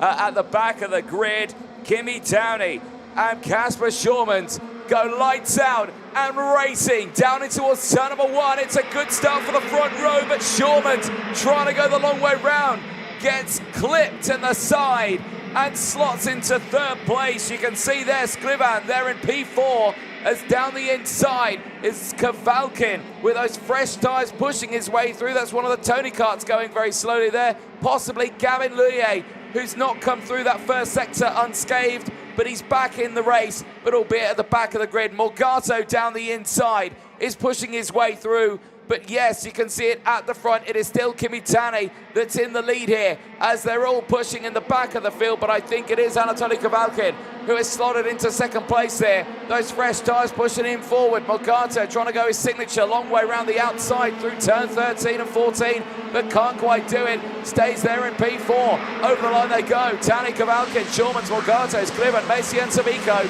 at this moment. Line astern, but look at the train as they head down the hill towards turn 5. Pretty much the whole field is still in this one single train as Morgado tries to go around the outside. If he pulls that off, that's one of the overtakes of the day. Oh, that is fantastic from Matthias Morgado round the outside at 5, got it done through 6 and into 7. That is why he's one of the world's best. Through past Kasper Schulmans for 3rd place. It just doesn't seem to be in the right rhythm right now. Up to turn 13 once again. Kimitani still has the lead of this race. Morgado's trying to go around the outside again. Oh, just loses the back end of the cart there. Kavalkin holds on, but Morgado's on a mission here after his diving up earlier. Did he just send it down the inside? Oh, what a move. That is again from Matthias Morgado. Highlight reel in formation here today. Oh my goodness me. That is flat out through turn 1. Morgado down the inside. Gets into P2, and I think even he can't believe that one now. Kavalkin down to 3rd off the track is one of the Maranellos. It rejoins, but falling down the order. We'll try and figure out who that is as the race goes on here. Possibly, I think that might have been Debrije. Yeah, it was indeed, and he's gone backwards here. Look at this fight going on right now. Morgado in the lead of this race, but not for long, because down the inside, Tani goes through. Here's Kavalkin, and no problem. Morgado's broken a track rod. Morgado's out. He is out of the race. He was so determined to get through in this one, and Morgado can't believe it. And I think that was a broken track rod through the corner. You can see how he just drove straight on it. He tried to turn, but my goodness me, what a fight we're having here. And that's a 3rd retirement through these races for Morgado. That is another big setback. As look at this, Matthias on the scene. Matthias down the inside, attacking Kavalkin. Not a driver that we've seen much of so far in this competition, and could now be going for the race lead to the outside, to the inside, switching, covered there by Tani, who continues to hold this lead. This has been what Kimitani's done the last couple of races. He's not necessarily had the best race pace of anyone out there on circuit, but he knows how to defend. Skrivan's down the inside for 3rd place. Here comes Mattia. Mattia takes the race lead off of turn 5. What a move. This is brilliant, and this will be helped out with the fact he's got those brand new tyres on board. Remember, he's got a brand new set of tyres on the left-hand side. Skrivan's getting caught out in all sorts of happenings down there in the background. Saviko, they're trying to get involved in this one, so it's Macia from Tani, Kavalkin from Skrivan, Schulmans there now in P5, Saviko from Lemberg, Polaine from Javala, Dane from Cancelli, who are all there in the top 11 right now, but the timing system cannot tell the difference between 1st all the way down to 33rd on the track. This is brilliant stuff once again in KZ2. Skrivan trying to get a move set up perhaps down into turn 5. Kavalkin covers that one off really well. Shermans has started to find his pace once again there in 5th place. Keep an eye on Yanis Civico, who we've seen at the front of the field and seen be able to make his way through some dramas, through some traffic, particularly in the second half of races. We're on lap number 6 out of 12 as things stand, starting to spread out a little bit at the front of the field. Mastia is turning a really good turn of speed right now. Purple through sector number 1, personal best through sector number 2, over the line, Purple in sector number 3. The team, for me, I think they've set this kart up, Anthony, knowing, right, we've got the new tyres on, that will give us a boost through sector number 2. Let's set the kart up for straight line speed, get track position, drop a gear, disappear, as we like to say quite literally here in KZ2. He's got 0.6 of a second now his advantage, make that nearly 0.7 of a second after sector 1. Great work from Daniel Massier to put himself in this position. It certainly has, as now, like you say, great time to deploy those tyres, even if it was nearly the entire grid going for those fresh tyres on this one. But, you know, all these drivers at the top end, you can see how many there are still in that top section, but now a lot of them all tripping over each other all the way up and down this racing here, though. Scrivan still dealing with the likes of Shawman's behind, still dealing with the likes of Kavalkin just in front. This is Morgato. Track rod straight on. Oh, no, it's not. It's the bumper. The bumper got clipped in there. How did that happen? It's happened before this already. And as he's just trying to turn in, it wasn't going to happen. Straight off into the wall. That then contact did pop out the front nose, but the one thing that you cannot do in a race situation, stick your foot out and hit a nose and push your nose cone out, because the officials don't know if you're just trying to unblock it from the wheel or try to take away a nose cone penalty away from you. And it's a straight event disqualification if you do it. So I totally understand why Mateus Morgato has just let fate happen. I really hope that that moment doesn't put Morgato out, because every single time he's been on circuit so far today and yesterday, he's been pure entertainment, and we want to see drivers of giving us that entertainment go all the way through the final. If he is in the final, he's going to be entertaining nonetheless, because he's going to be coming from the back of the grid. But we'll wait for this next round of heats after this round's completion, and of course the super heats tomorrow. We're on lap number 9 out of 12 in this one. This is the squabble all around 4th place backwards. Sherman, Scrivan, Civico, Lemberg. Lemberg's had a good recovery after a setback earlier on today. Further back, next group, Leopardi's up to P10. Mazzucchelli's on the drive as well for the 2M kart racing team, up 15 places in this one, up to P11 in the 298. Another new fastest lap of the race, again from the race leader, a 45.772. Yeah, understandable as well. First time that Daniel Mason's had that clear track in front of him here in a field, and really utilising that here now with that breakaway of 1.2 seconds now from Kimitani. Now this field has settled down, but I've got to say, those first few laps on this one, Andrew, were absolute pandemonium. I think it's the only way to really describe it in the KZ2 class here. And it's not even their last race of the day. No. They have got another race later on. No, absolutely. But it is moving time within these qualifying heats. You need to be getting momentum on your side at this stage. If you leave it all for the last heat, it might be too late for either getting through to that top 72 or giving yourself a decent enough chance of getting through the top 36 cutoff for the final tomorrow. Sherman's second half pace looking better. 45.734 takes a 10th out of Chavalkin's lead in that third place battle right now. Masia as well, just continuing to tick things by. Sector 2 looking good again last time around. Last lap board is out. Advantage for the race leader is 1.3 seconds. Should be cruising home for a race victory here. Yeah, should be indeed. Daniel Mesa here, great time to deploy those tyres, really push forward. 1.3, calm and controlled race. Has done enough in this one. This will be a good points on the board, but one race later on today to go will hopefully help him out to get in to that final. As I think Kavalkin, Castellini and Fardin have come together. Oh. They have indeed. They're out on the last lap. Oh, real big dramas once again down at turn number 5. That is going to cost them big points at this stage of the competition. No troubles though for Daniel Mesa, who comes out of the final corner, takes the win. Brilliant tyre strategy from the Club Calicart team. Kimitani in second, ahead of Kasper Shermans in third. Marek Scrivan P4.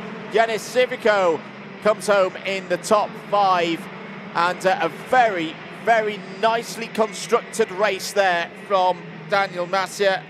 Started a little bit further back, started on the 5th row of the grid. Shows that if you pick your moments, if you think your way through one of these heats, you can get plenty of overtaking done here at Franciacorta. Just looking further down, Anatoly Chavalkin, Louis Castellini, Ken Farden, all not finishing on that last lap of the race. So the retirement count jumping from 1 to 4 on that last tour of the circuit.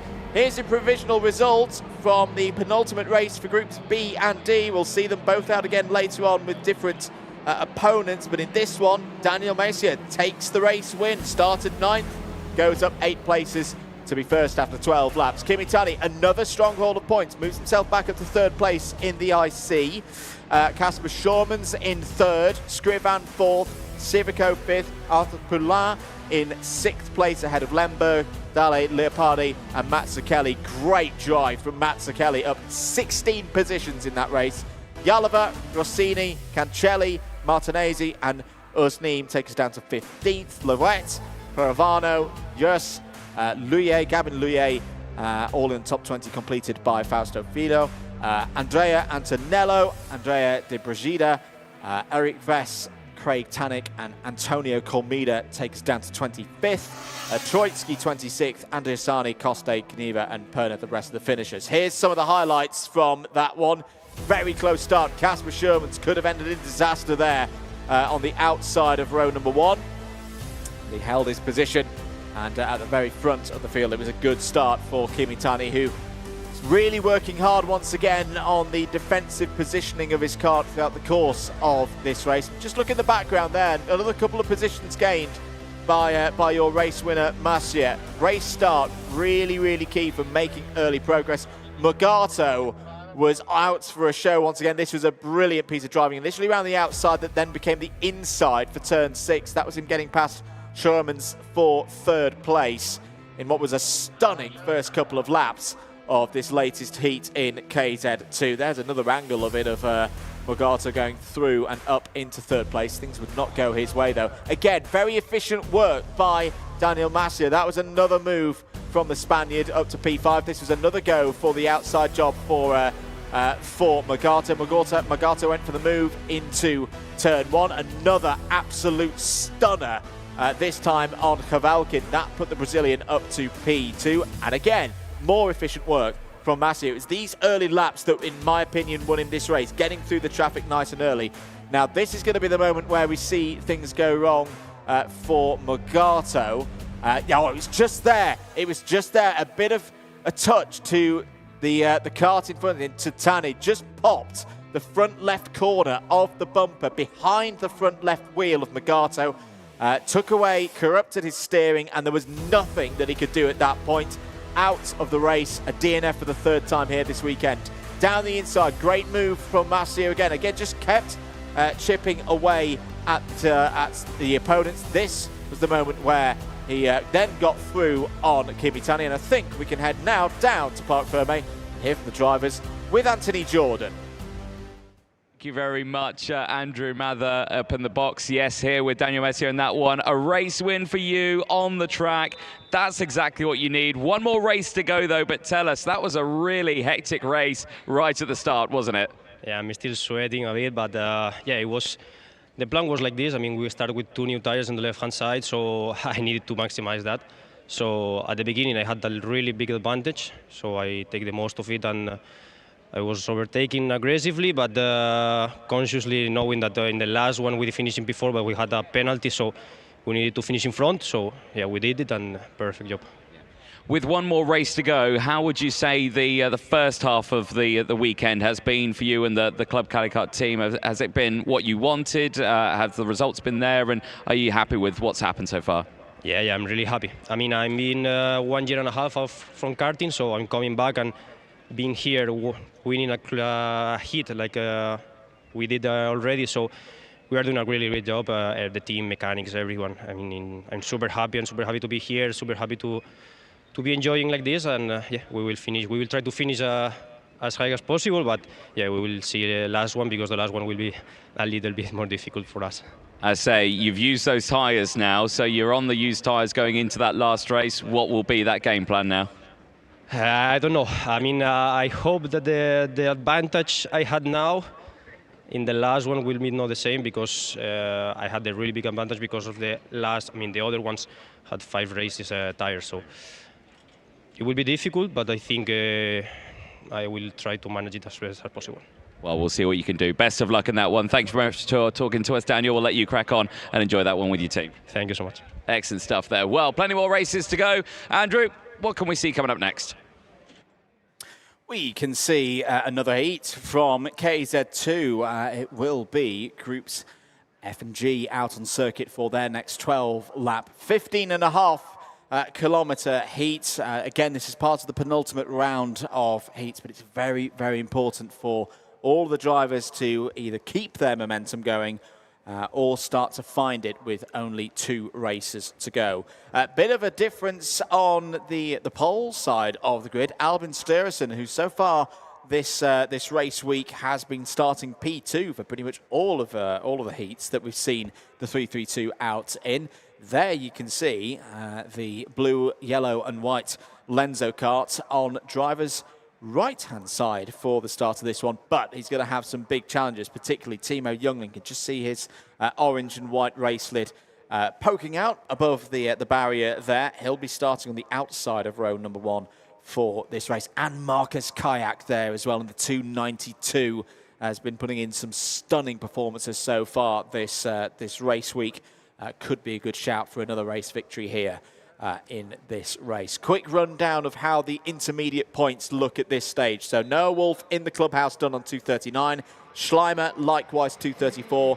Kimitani and not in this race third on 214. Let's take you through the full grid then of 34 drivers here in KZ2. It's groups F and G heading out on circuit with Albin Sterensen on pole position with new tyres deployed on those graphics. If they've got green tyres, they are brand new tyres. Timo Youngling on the outside of row number 1 has a good chance here. Marcus Kayak and Michael Adair start on row 2. Jay Irwin and Carrington Russo go from row 3. Row 4, Alvar Seromesvara and Dion Van Buren. Row 5, Gerazim Skulanov starts alongside Ermano Quintieri. On row 6, we find Robert Kinvata and Paavo Tonteri. Row 7, Marty Rittinen and Valentino Fritsch for this one. Row 8, Patrick Janssen and Alessandro Zalocco. Row 9, Robin Clarum and Morris Klein completing the top 20 for the start of this one. Tim Licati starts alongside Teo Bland. Row 11, Jeremy Potin and Antti Harpalainen. Row 12, Enzo Boll and Rasmus Andersson. Row 13, Julian Bubb and Backbergen Mermanov. Row 14, Filippo Caligaris and Cedric Malk. Row 15, Bailey Sagadak and Luca Bertoni. That's your top 30. Row 16, Giovanni Tosso and Morgan Knudsen. It's a 34-strong field as mentioned with Juho Valtonen starting alongside Levi Arn on row 17. So, formation lap underway on this 1.3 kilometre circuit here in northern Italy. You're just joining us, you're watching live coverage of the second and final round of the Shifter Champions of the Future series events for 2025. Andrew Mather and Anthony Jordan on commentary duties for you here today. And we're getting to the business end of the qualifying heat day. Penultimate heat for all of these drivers. There'll be only 3 more heats in KZ2 to go after this one is completed. There is a quick sight at Dan Ashton on the right-hand side of your screen, Martin Bean on the left-hand side of your screen. They're keeping facing forward, so we can't see and lip read as to what they're talking about up there ahead of this race start. Anthony Jordan rejoins me in the box. Can only imagine what they're talking about. Yes, indeed. Probably the racing. You'd hope they're racing. So 34 drivers again, getting themselves prepped and ready for this one. Air temperature 17 degrees Celsius, dry conditions, grippy conditions, few high-level clouds in the sky, no worries for anyone and all the mechanics. Well, no worries in terms of tyre choice. They know what they're doing, they know what the plan is. What are we going to see in this one? Really intrigued to see how our pole sitter. First time we've seen Albin Sterensen in this position so far this race week. Anthony, he's had lots of practice from the outside of row 1.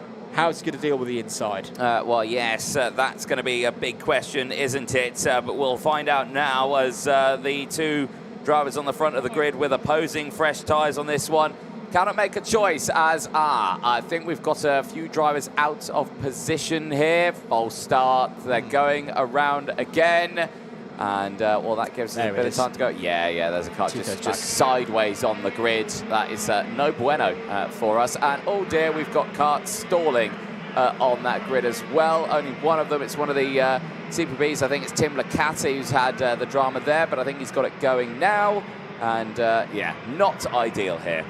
No, but an additional formation lap is good news for anyone with the fresh tyres on. A bit more time, a bit more opportunities to get the release agent off of the top of the tyre and prep it for those early, as I say, I know we mentioned it a few times, the first 6 laps of these races on these new tyres. Really, really important that if you've deployed them, that you get the use out of them as quickly and efficiently as possible. Just to continue that rundown of the intermediate points. So we did Wolf 239, Schleimer 236, Tani 214. Orlov on 207. Orlov still the favourite, I would say, based off those results with 1 race to go. Civico 205, Billman 204, Scrivan 201, Reckenmacher 197. So none of those drivers are in this race, but they could be displaced by the likes of Timo Youngling, Marcus Kayak, Michael Adair. They've all had good results so far today.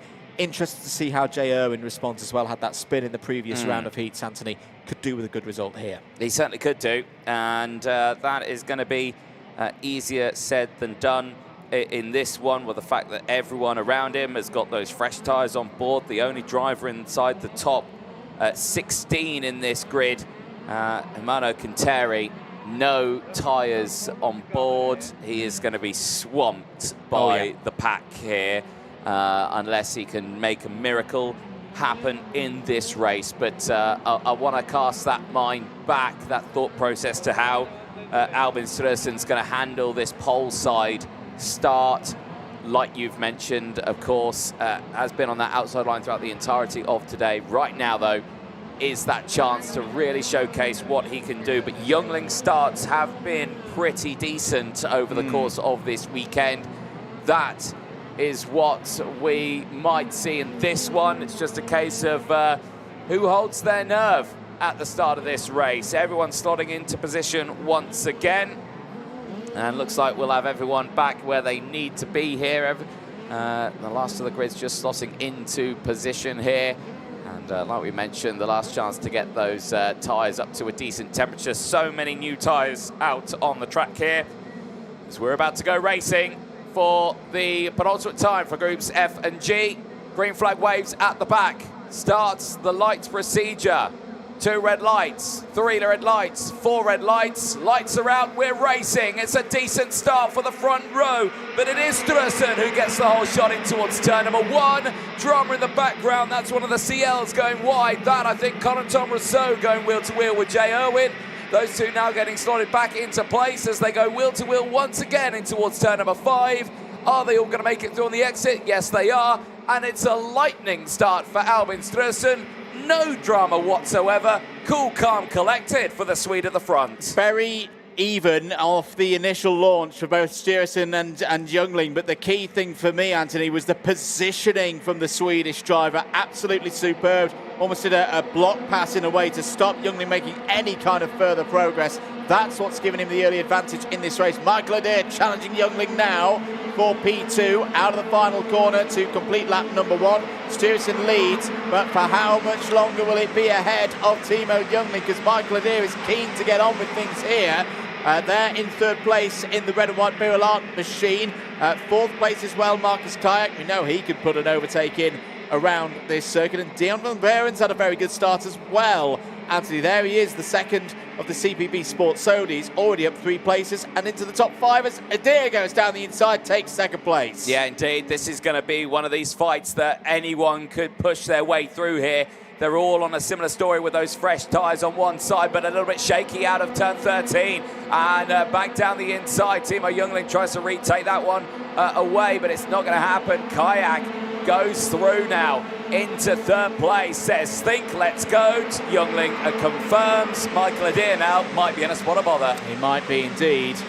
The Estonian has been very, very quick through lap 3, lap 4, lap 5 of heats that we've seen so far today. Oh, it's Irwin trying to go around the outside there. That's a brave move on Simmerthvar, and he's made it work. Great response once again from Jay Irwin. So that had a bit of an up and down season, but when it's been shining bright for the Birol Arts 243, it's been shining very bright indeed. That was a nice move up to P6. It was indeed, and these drivers here all progressing quite nicely here as right now. Oh, here we go again. Jay Owen on Dion van Verven. Not going to happen though. Backs them up into the pack. Simatsvana, Quinteri, Kindervater, Skulinov, Rousseau, Rittinen, Anton Terry, all involved in that fight, and they're all just trying not to trip over each other here as Van Verven is really becoming a little bit of a rolling roadblock here with the train behind, all trying to push through. Michael Adair is absolutely flying out there, Anthony. He's just at a 46.446. He's close in. You don't even need me to tell you how much he's closed the gap by, because you can see it visually on your screens. Sturrison got a good run there out of turn 11 through 12 towards 13. Won't need to defend here. But a concern for me on behalf of the Swedish driver is just again how good Adair is under braking and through this part of the course. Here comes Michael Adair down the inside through turn 1 to take the race lead. What a move by the Italian, super brave. Credit to Sturrison as well, who gave him racing room to go side by side at nearly 100 miles an hour.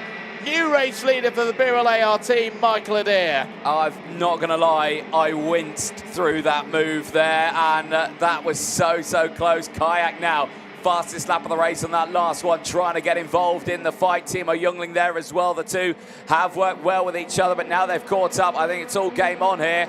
How is the battle behind happening? Well, Jay Owen has now got past Dion van Verven. That's gone through now, you can see that, but Van Verven still has an entire grid of carts all behind him in the form of Simatsvana, Kindervater and the rest of it. Here's that move again, down the inside. How close could you get?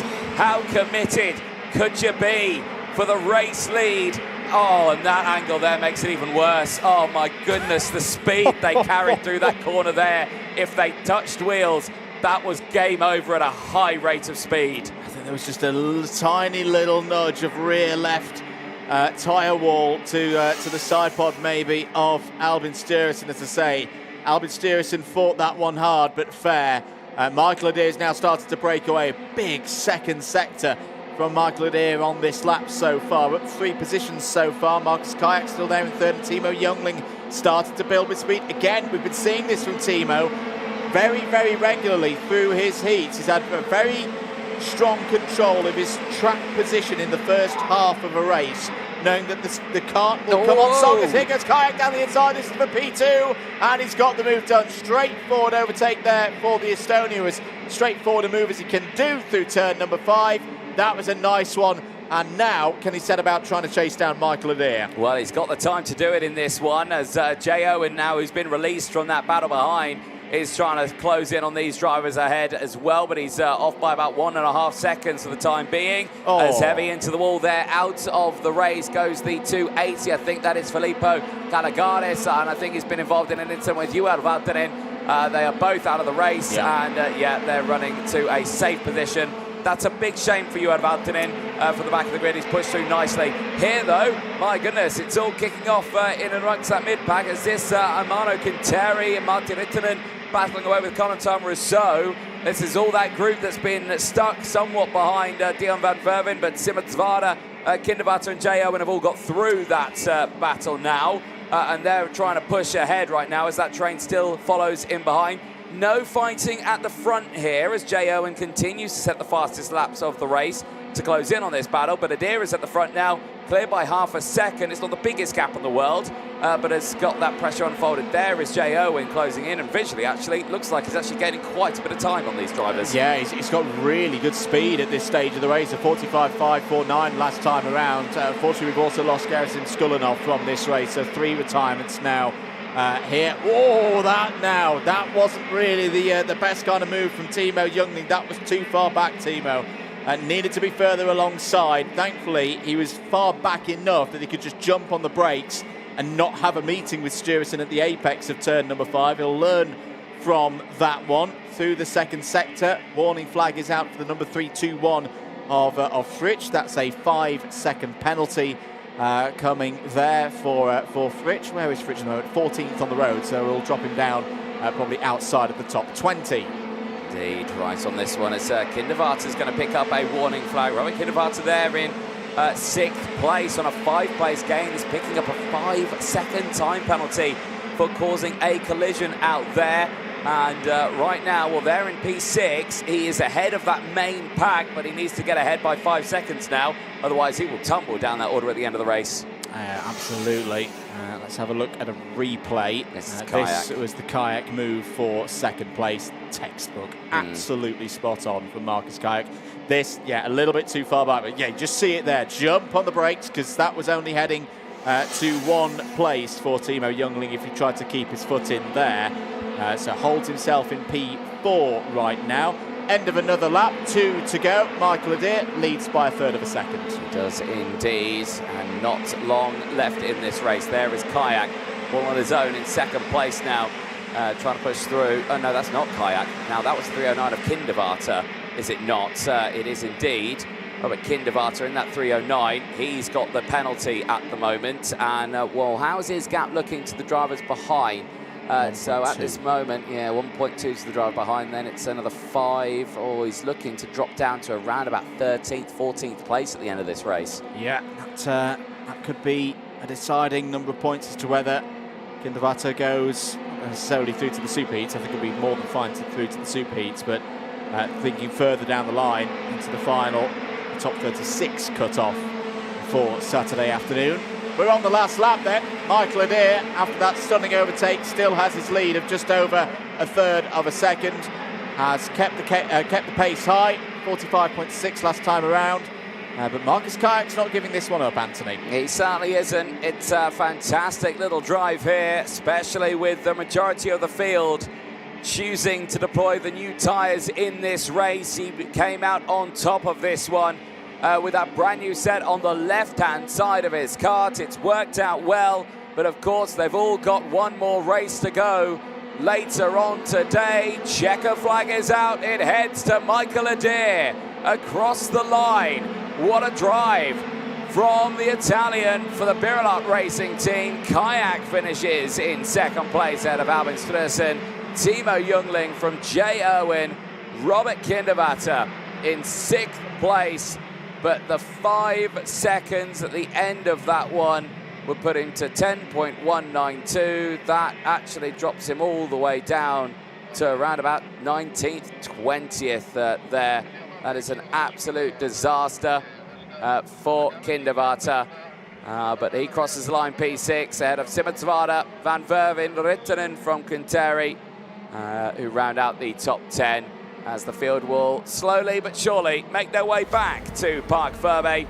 That is the end of their penultimate race, and we will see these drivers out again in that next rotation of the races.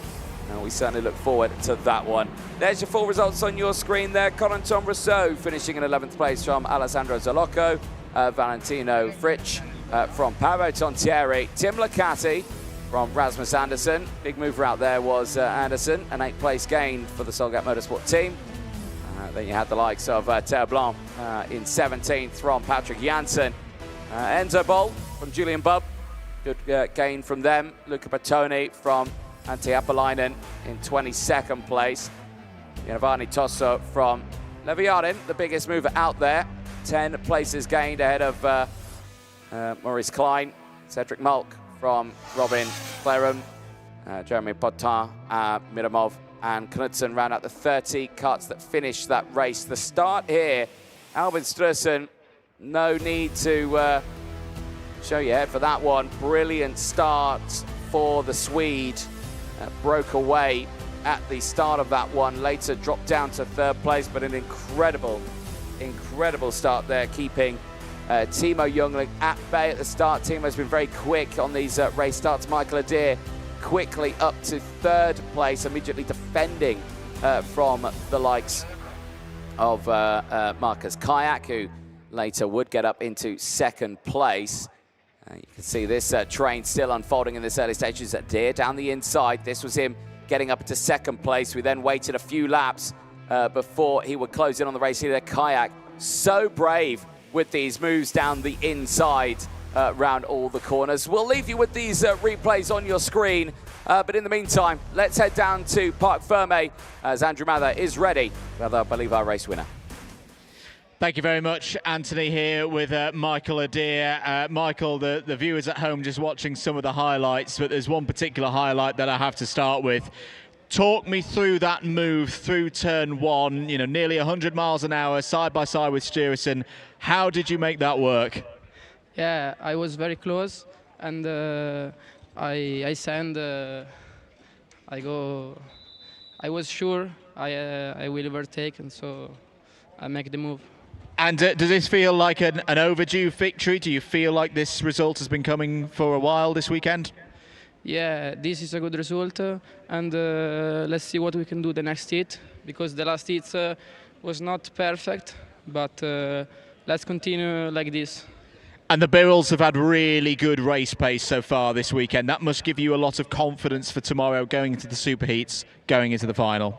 Yeah, I'm really confident with the chassis and the engine, so let's see what we can do tomorrow.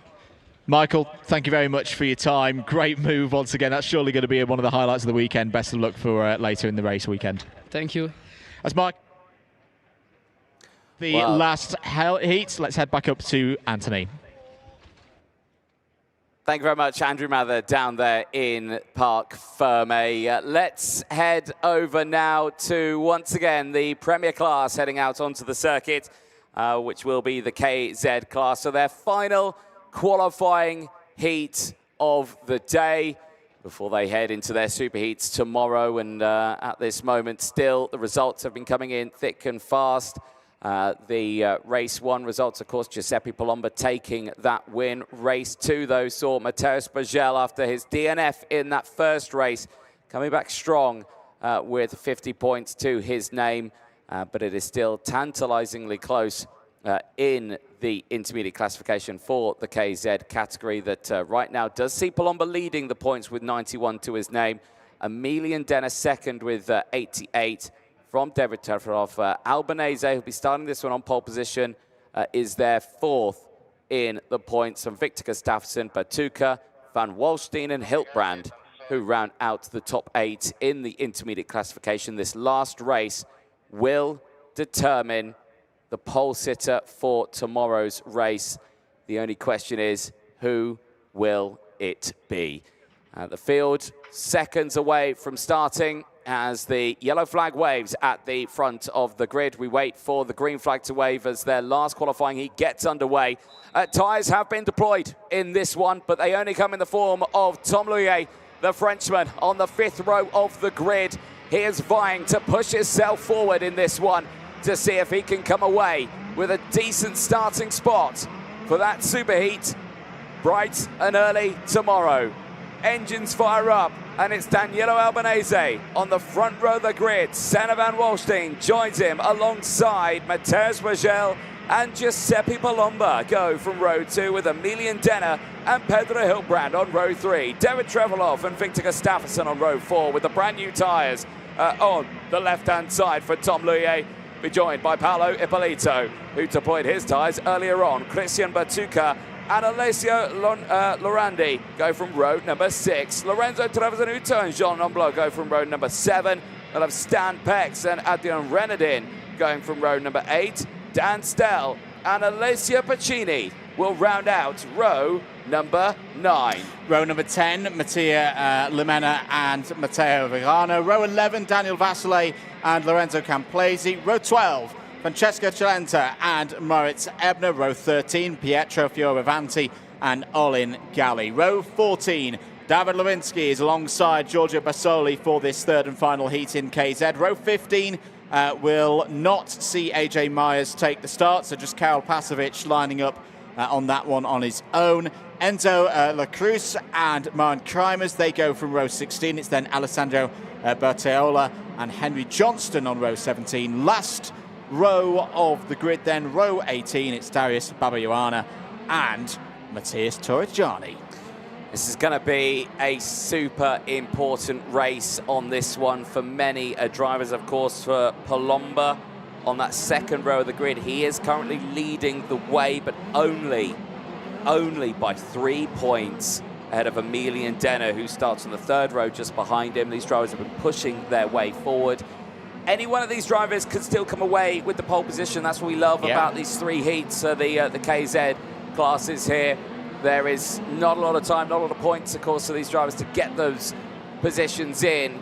But right now, it is Palomba in control of that fight, and still we wait and see. It was such a feisty race earlier on. I suspect something incredibly similar in this one. But again, these starts have just been the most exciting we have seen from the KZs, with just who gets that extra run in towards turns 1 and 2.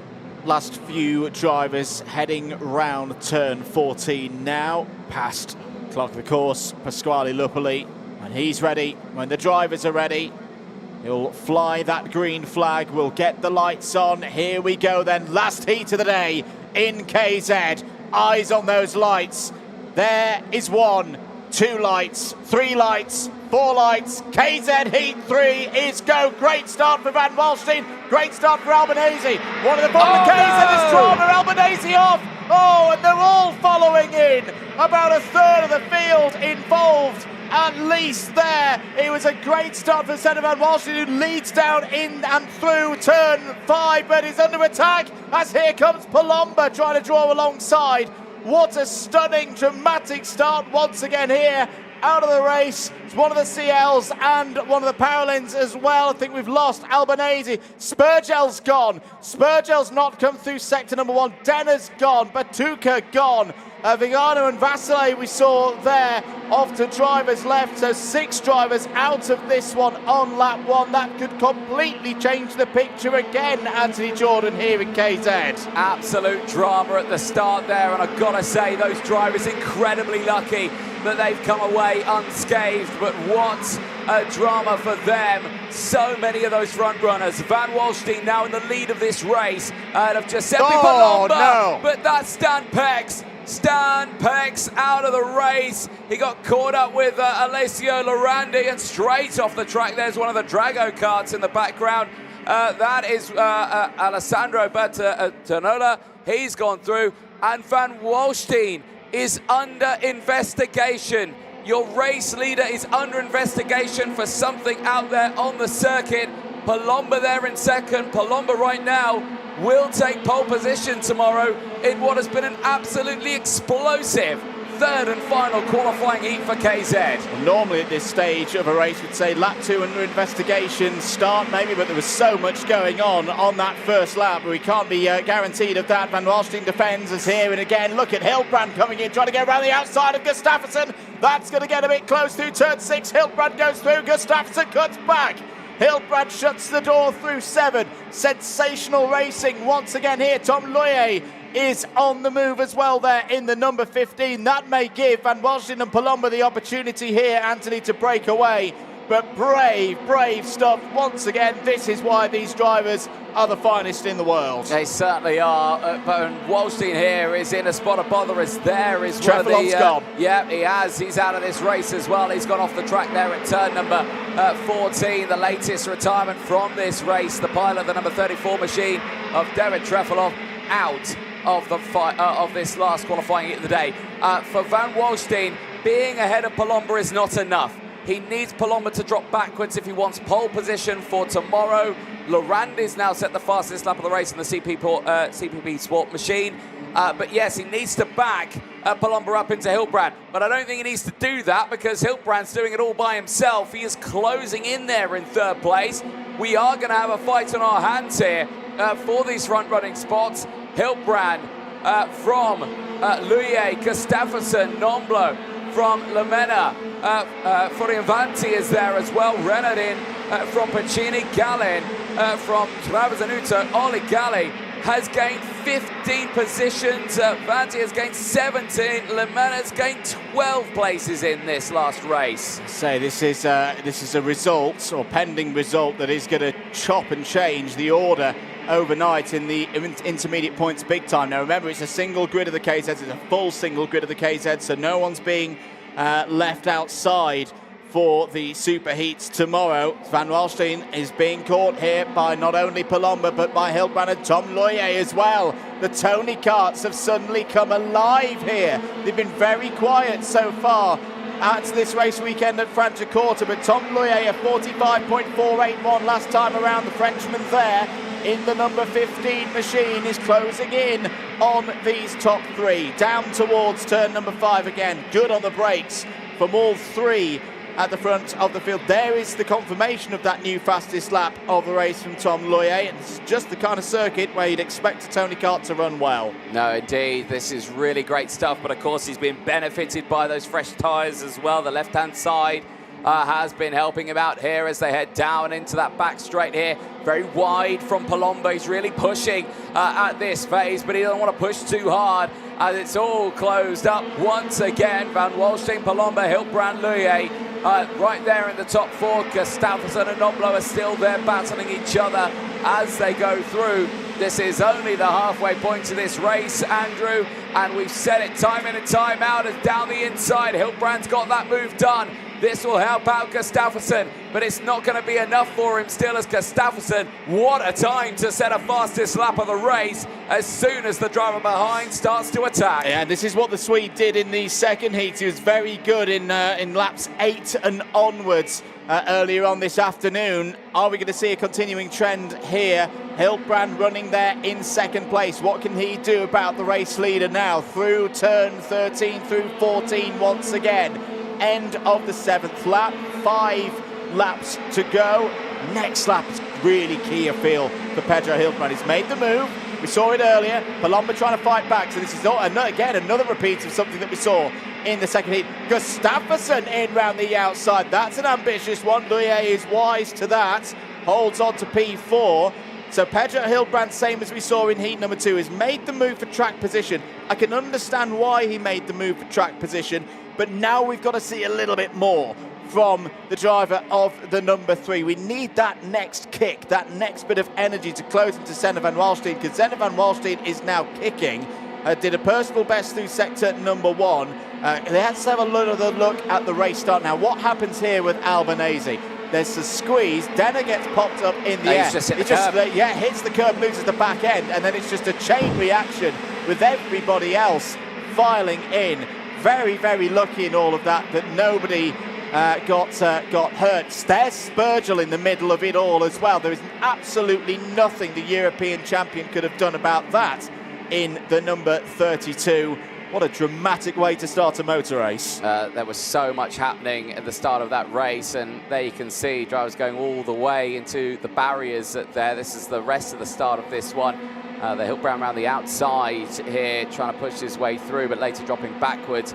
Senna Van Walstein under investigation, remember, for the start of that race as well. So drama for him as, oh dear, there you can see, trying to get away straight away. Daniel Albanese trying to restart, but the axle bent and drivers in discomfort. Mealy and Denner there, understandably, so much was happening. There was the Stan Pex moment. That was a big shame for him there at that point, as eyes on this front here, still all raging on between Gustafsson, Nombler and Lemena just behind. But still Van Walstein leads from Hilbrand, Palombo from Loyer. But yeah, that was a really, really disastrous start there. The only thankful thing can be said, that was still fast. They were going at a high rate of knots, but it was the start of the race. The speeds would have been a lot lower through that turn than what they would be in this sort of scenario now, where they're topping out at around about 140, maybe even 145 kilometers an hour. Well, we asked earlier on in this race, Anthony, for a little bit more energy, a little bit more fizz from Pedro Hilbrand. He's replied to our request, because he's closed the gap at the front of the field down to less than quarter of a second. He's chipping away once again at Senna Van Walstein's lead. He's started to drop Palombo, although Palombo's responded nicely over the last lap or so. Here are your race leaders, just heading down through turn 12 now. It's a group of 4 at the front of the field. Then Gustafsson, Nombler, they're having a good scrap for 5th place here. So still a chance here that Pedro Hilbrand could get his first win of the weekend. He certainly could. Last lap board comes out then to the KZ class. And it is Van Walstein who still leads the way. I don't think we're going to see a change here. If Tom Loyer wants to go for it, there's no stopping him. But I think he's just a little bit too far back here on Palombo. And Palombo, I think, doesn't need to attack. He knows where he is in the points. Where he is right now would secure a pole position start. And he would jump from that second row to that P1 spot for that Super Heat tomorrow, and it's been an excellent day for him. Has been indeed. Palomba at the moment sitting at the top of the intermediate classification through the final couple of corners. Senna van Waalstein is back on form. Senna van Waalstein takes the race win, goes up to P2 in the intermediate classification. Hildebrand P2. That's a good recovery from the start of his race day here today. Is back up into the top 4 in the intermediate points. Palomba is your leader overnight. Giuseppe Palomba, 132 points from a possible 150 with that 3rd place. He will start his Super Heat on pole position tomorrow. Luye 4th, Gustafsson 5th. Biggest mover in that race, Pietro Fioravanti. Fioravanti managed to find his way through all that chaos on the first lap, and in the end gained 16 places in that race for the Femkarts Driver Academy, up to 9th place. There is your provisional result in Qualifying Heat 3. We should stress that the number 2 of Senna van Waalstein is under investigation, but as things stand, is your race winner. From Pedro Hildebrand, Giuseppe Palomba, Tom Luye and Victor Gustafsson. Jean Nomblot up 8 spots in that one. Keep an eye out for the French driver tomorrow. Limena, Pacini, Fioravanti and Renaudin all in the top 10. Travis Anuto 11th ahead of Lorandi, Galli, Stell, Levinsky, that's your top 15. Pasovic up 14 places to 16th rather. Camplesi, Ippolito, Ebner and Kremers all in the top 20. Cilenta, La Cruz, Basoli, Torrigiani, Johnston and Bertaola were the last of the 26 finishers. 9 retirements, 1 non-start, which was AJ Myers. No checkered flag sight for Stan Pex, Babiuana, Trefilov, Albanese, Spagel, Denner, Batuka, Figiano and Vasile. The vast majority of those drivers out on lap 1. But to be Giuseppe Palomba at the top of the intermediate classification overnight. Here are your highlights and that very dramatic race start that all stemmed from Albanese losing it off of the curb at turn 1. Chain reaction that took out Spagel, Denner and many others really changed things all the way up and down the order. That's the moment there, Spagel taking a bit of a knock from the front fairing of Denner through that first corner. You never like to see that. Denner as well, I think, is going to get a bit of a hit as well on the secondary. There off the road was Ippolito. Ippolito has had a really torrid day. This was the scene down at turn number 5. Senna van Waalstein just about held on to the race lead from Palomba. There would be more dramas down at turn 5 later on in the race. Danilo Albanese tried to get going again, but bent rear axle. That doesn't want to go any further. The Italian was out of the race. Denner as well, holding his midsection there. This was the moment where Stan Pex got the braking wrong. It all tightened up on the apex of turn number 5 and out of the race. He went, joining Darius Babiuano on the sidelines. There was Alessandro Bertaola, who nearly joined Stan Pex in sympathy in the dirt down there at turn 5. Some great moves from Pedro Hildebrand. This was fantastic racing with Victor Gustafsson through turn number 6. Hildebrand on the attack once again down the inside of Palomba. That was to take 2nd place and had some good speed in the latter stages, but not quite enough to get on terms with Van Waalstein. Tom Luye, good use of the new tyres, would go through into P4, but it would be a win for Senna van Waalstein. 2nd place for Pedro Hildebrand. Giuseppe Palomba in 3rd. Palomba on pole for tomorrow's heats. And once again, let's head down to Parc Ferme and over to Anthony Jordan. Thank you very much, Andrew Mather. Yes, indeed. What a very dramatic start to that final KZ race where Giuseppe Palomba doesn't come away with a race win, but it is pole position for tomorrow. Giuseppe, congratulations. Close in those points, but that P3 puts you P1 for the Super Heats tomorrow. That must be a great feeling for you. Yeah, in the last heat we control a little bit the gap with the other drivers in the classification, but yeah, of course, all work so good. The chassis, the engine. This is important for the next week, no, for the world champion. And we try a lot hit after hit because for the next week. And yeah, I'm happy and yeah, good results for tomorrow. What can you tell us about the start of that race? Obviously, the big off there on the opening lap. What did you see from that? Honestly, I don't know, because a lot of chaos. In the first lap, this is the KZ, you know, and yeah, I'm happy for my results, and yeah, we see tomorrow. Yeah. Indeed, it's going to be a busy day. Well, congratulations, well done. We'll see you on that pole position spot tomorrow. Well done. Thank you. Excellent stuff there for Giuseppe Palomba and for the KZ categories. But like we say, 3 more races to go. Back over to KZ2. Andrew, what can we expect? Well, we can expect fireworks. We've got a small break just upon us. The next race heads out at 5:30 for these final 3 races, and we start with an absolute belter. A Group A versus Group B race that could be the deciding race for who starts on pole position in Super Heat A tomorrow. That is to come up, of course. We've then got races throughout the rest of that hour. 5:50, Groups D and G will go for their final heat of the day, and then 6:10 local time here in Franciacorta for Groups E and F. And really, because it's been such an up and down day, there's been no driver who's had a clean run all the way through.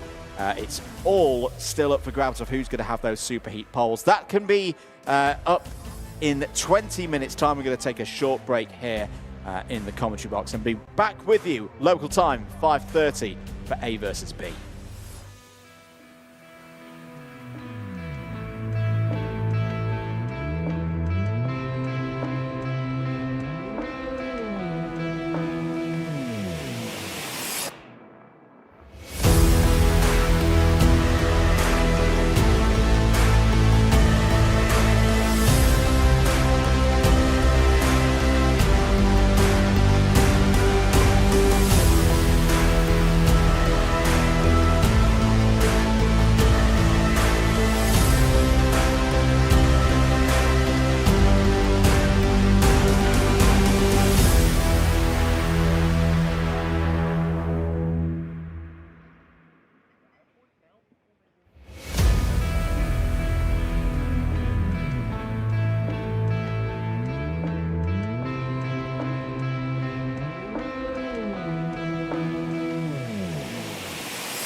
Welcome back, ladies and gentlemen, to the live coverage here of the Champions of the Future. Round 2 for the shifters. We had an unexpected little break there. I usually do pay attention to the timetable. I didn't then. Didn't expect that little break, but it's an understandable break, of course, because we've had, obviously, the 3 of the KZ2 races before that KZ race. There wasn't enough time to get the turnaround time long enough, which is why there was that slight break there. Before those last of those 3 KZ2 races head out for their final run. This is going to be the important one now. It is. Last chance to get those points on the board, which at the moment still has a significant points lead for Noah Wolf at the moment. No one else has been able to get close. Yeah, at the moment, Noah's sat in the clubhouse, and I think he knows it's unlikely that he's going to stay there in the lead. But until someone knocks him out of that first position, he's still there. There's still a chance. There's still a chance that 2:39 could be big enough to score today to take pole position. For Super Heat A. I think, do you know what the reason was? Because of the break. We were having too much fun. The racing was too good. We were. We weren't ready for a 20-minute break. We wanted to keep it going. But we are ready now for, Anthony Jordan, one of our favourite races of this stage of the weekend. We normally have an A versus B earlier on in a schedule, but it's just how it's worked out here. For this humongous entry into KZ2 of 119 drivers, that we get A versus B at the end of the round robin stage for these qualifying heats. And, well, we've been served up with a really, really tantalising prospect here. You can see Max Orlov there, just on the left-hand side of your screen. Will, of course, have pole position for this one.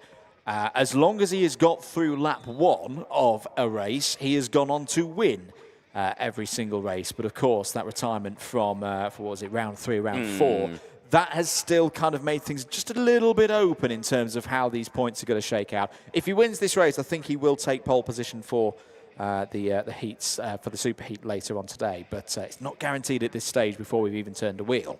No, it certainly isn't. Right now, Max Orlov sits on 207 points. A win here would put him on 257, significantly more than what Noah Wolf has. He's only got 239, and of course he finished racing quite a bit of time ago. Obviously for that one though, yes, we've seen that domination from Max Orlov in those days. Yes, okay, he had that one bad start, but of course now he's got fresh tyres on board. Throw a driver who has been dominant with old tyres and then chuck a new set of tyres on. Well, I don't want to tempt fate, but yeah, it looks pretty certain on this one. And of course, I can understand why he's done that, because he is actually behind Kimitani in the points at the moment. Kimitani is in this race as well, ladies and gentlemen, for Group B. So it is absolutely imperative that Orlov gets that start off the line, gets ahead of Tani. You know, a big part of the hard work will be on lap 1 for this one. If Tani can get ahead of Orlov, then it's a bit of a different situation, because we've seen Tani be so good at the defensive driving, whatever situation it's been, whether it's been a lead, second place, third place. He's not necessarily had the best race pace, outright pace so far here today, but he's always found the way of keeping himself at the front and not getting spat out of the pack. No, indeed, and that is going to be one to watch. But of course, for Tani, he used those tyres earlier on. He's already deployed them. He's on the used set now, and he's on the outside line going into it. He's got Skrivan just behind him, who's got a brand new set of tyres. Morgato as well in his last attempt to try and salvage something from the 3 retirements that he's had is also on fresh set of tyres. Lemberg, Leuk is as well. And of course, Max Orlov, a lot of drivers up in that sharp end on those new tyres. They could push forward in this one, and this could mean a real change up in those points once again. It could do, but I think there's another driver that we shouldn't forget. We can see him in the centre of our screens in the 264. Michael Paparo, great run through today. As you know, has picked up some really strong results. Isn't on new tyres. Similar situation to Tani, deployed them earlier on.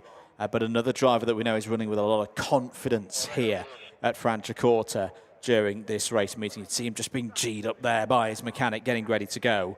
It'll be interesting to see how he plays the start in this one, because of course with it being a standing start in these KZ categories, you do get that mix-up sometimes. You can have things like we saw in the KZ third heat, with lots of drama down towards turn 1. Yeah, you certainly could. It's all a bit unknown here for the drivers, but now for groups A versus B, This is their last race of the day, the last chance to put points on the board.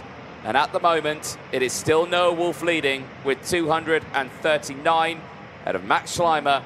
Kimi Tani in this race is third in the points with 220.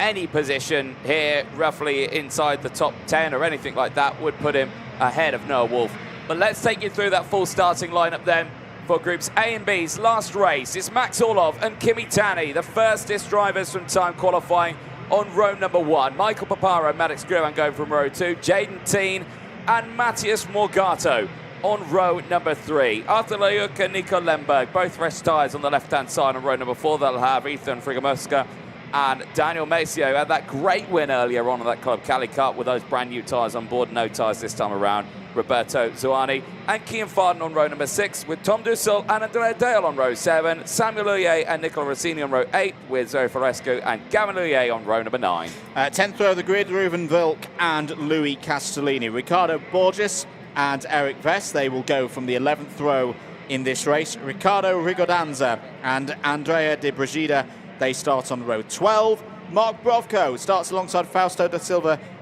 Fausto Filio on row 13. Row 14, Eric Anake and Antonio Comidi. We're into the spell of drivers who really need a big result here if their weekend is to continue. Row 15, Mark Gerstenkorn alongside Kai Perner. Row 16, Tobias Verlo and Artemi Troitsky.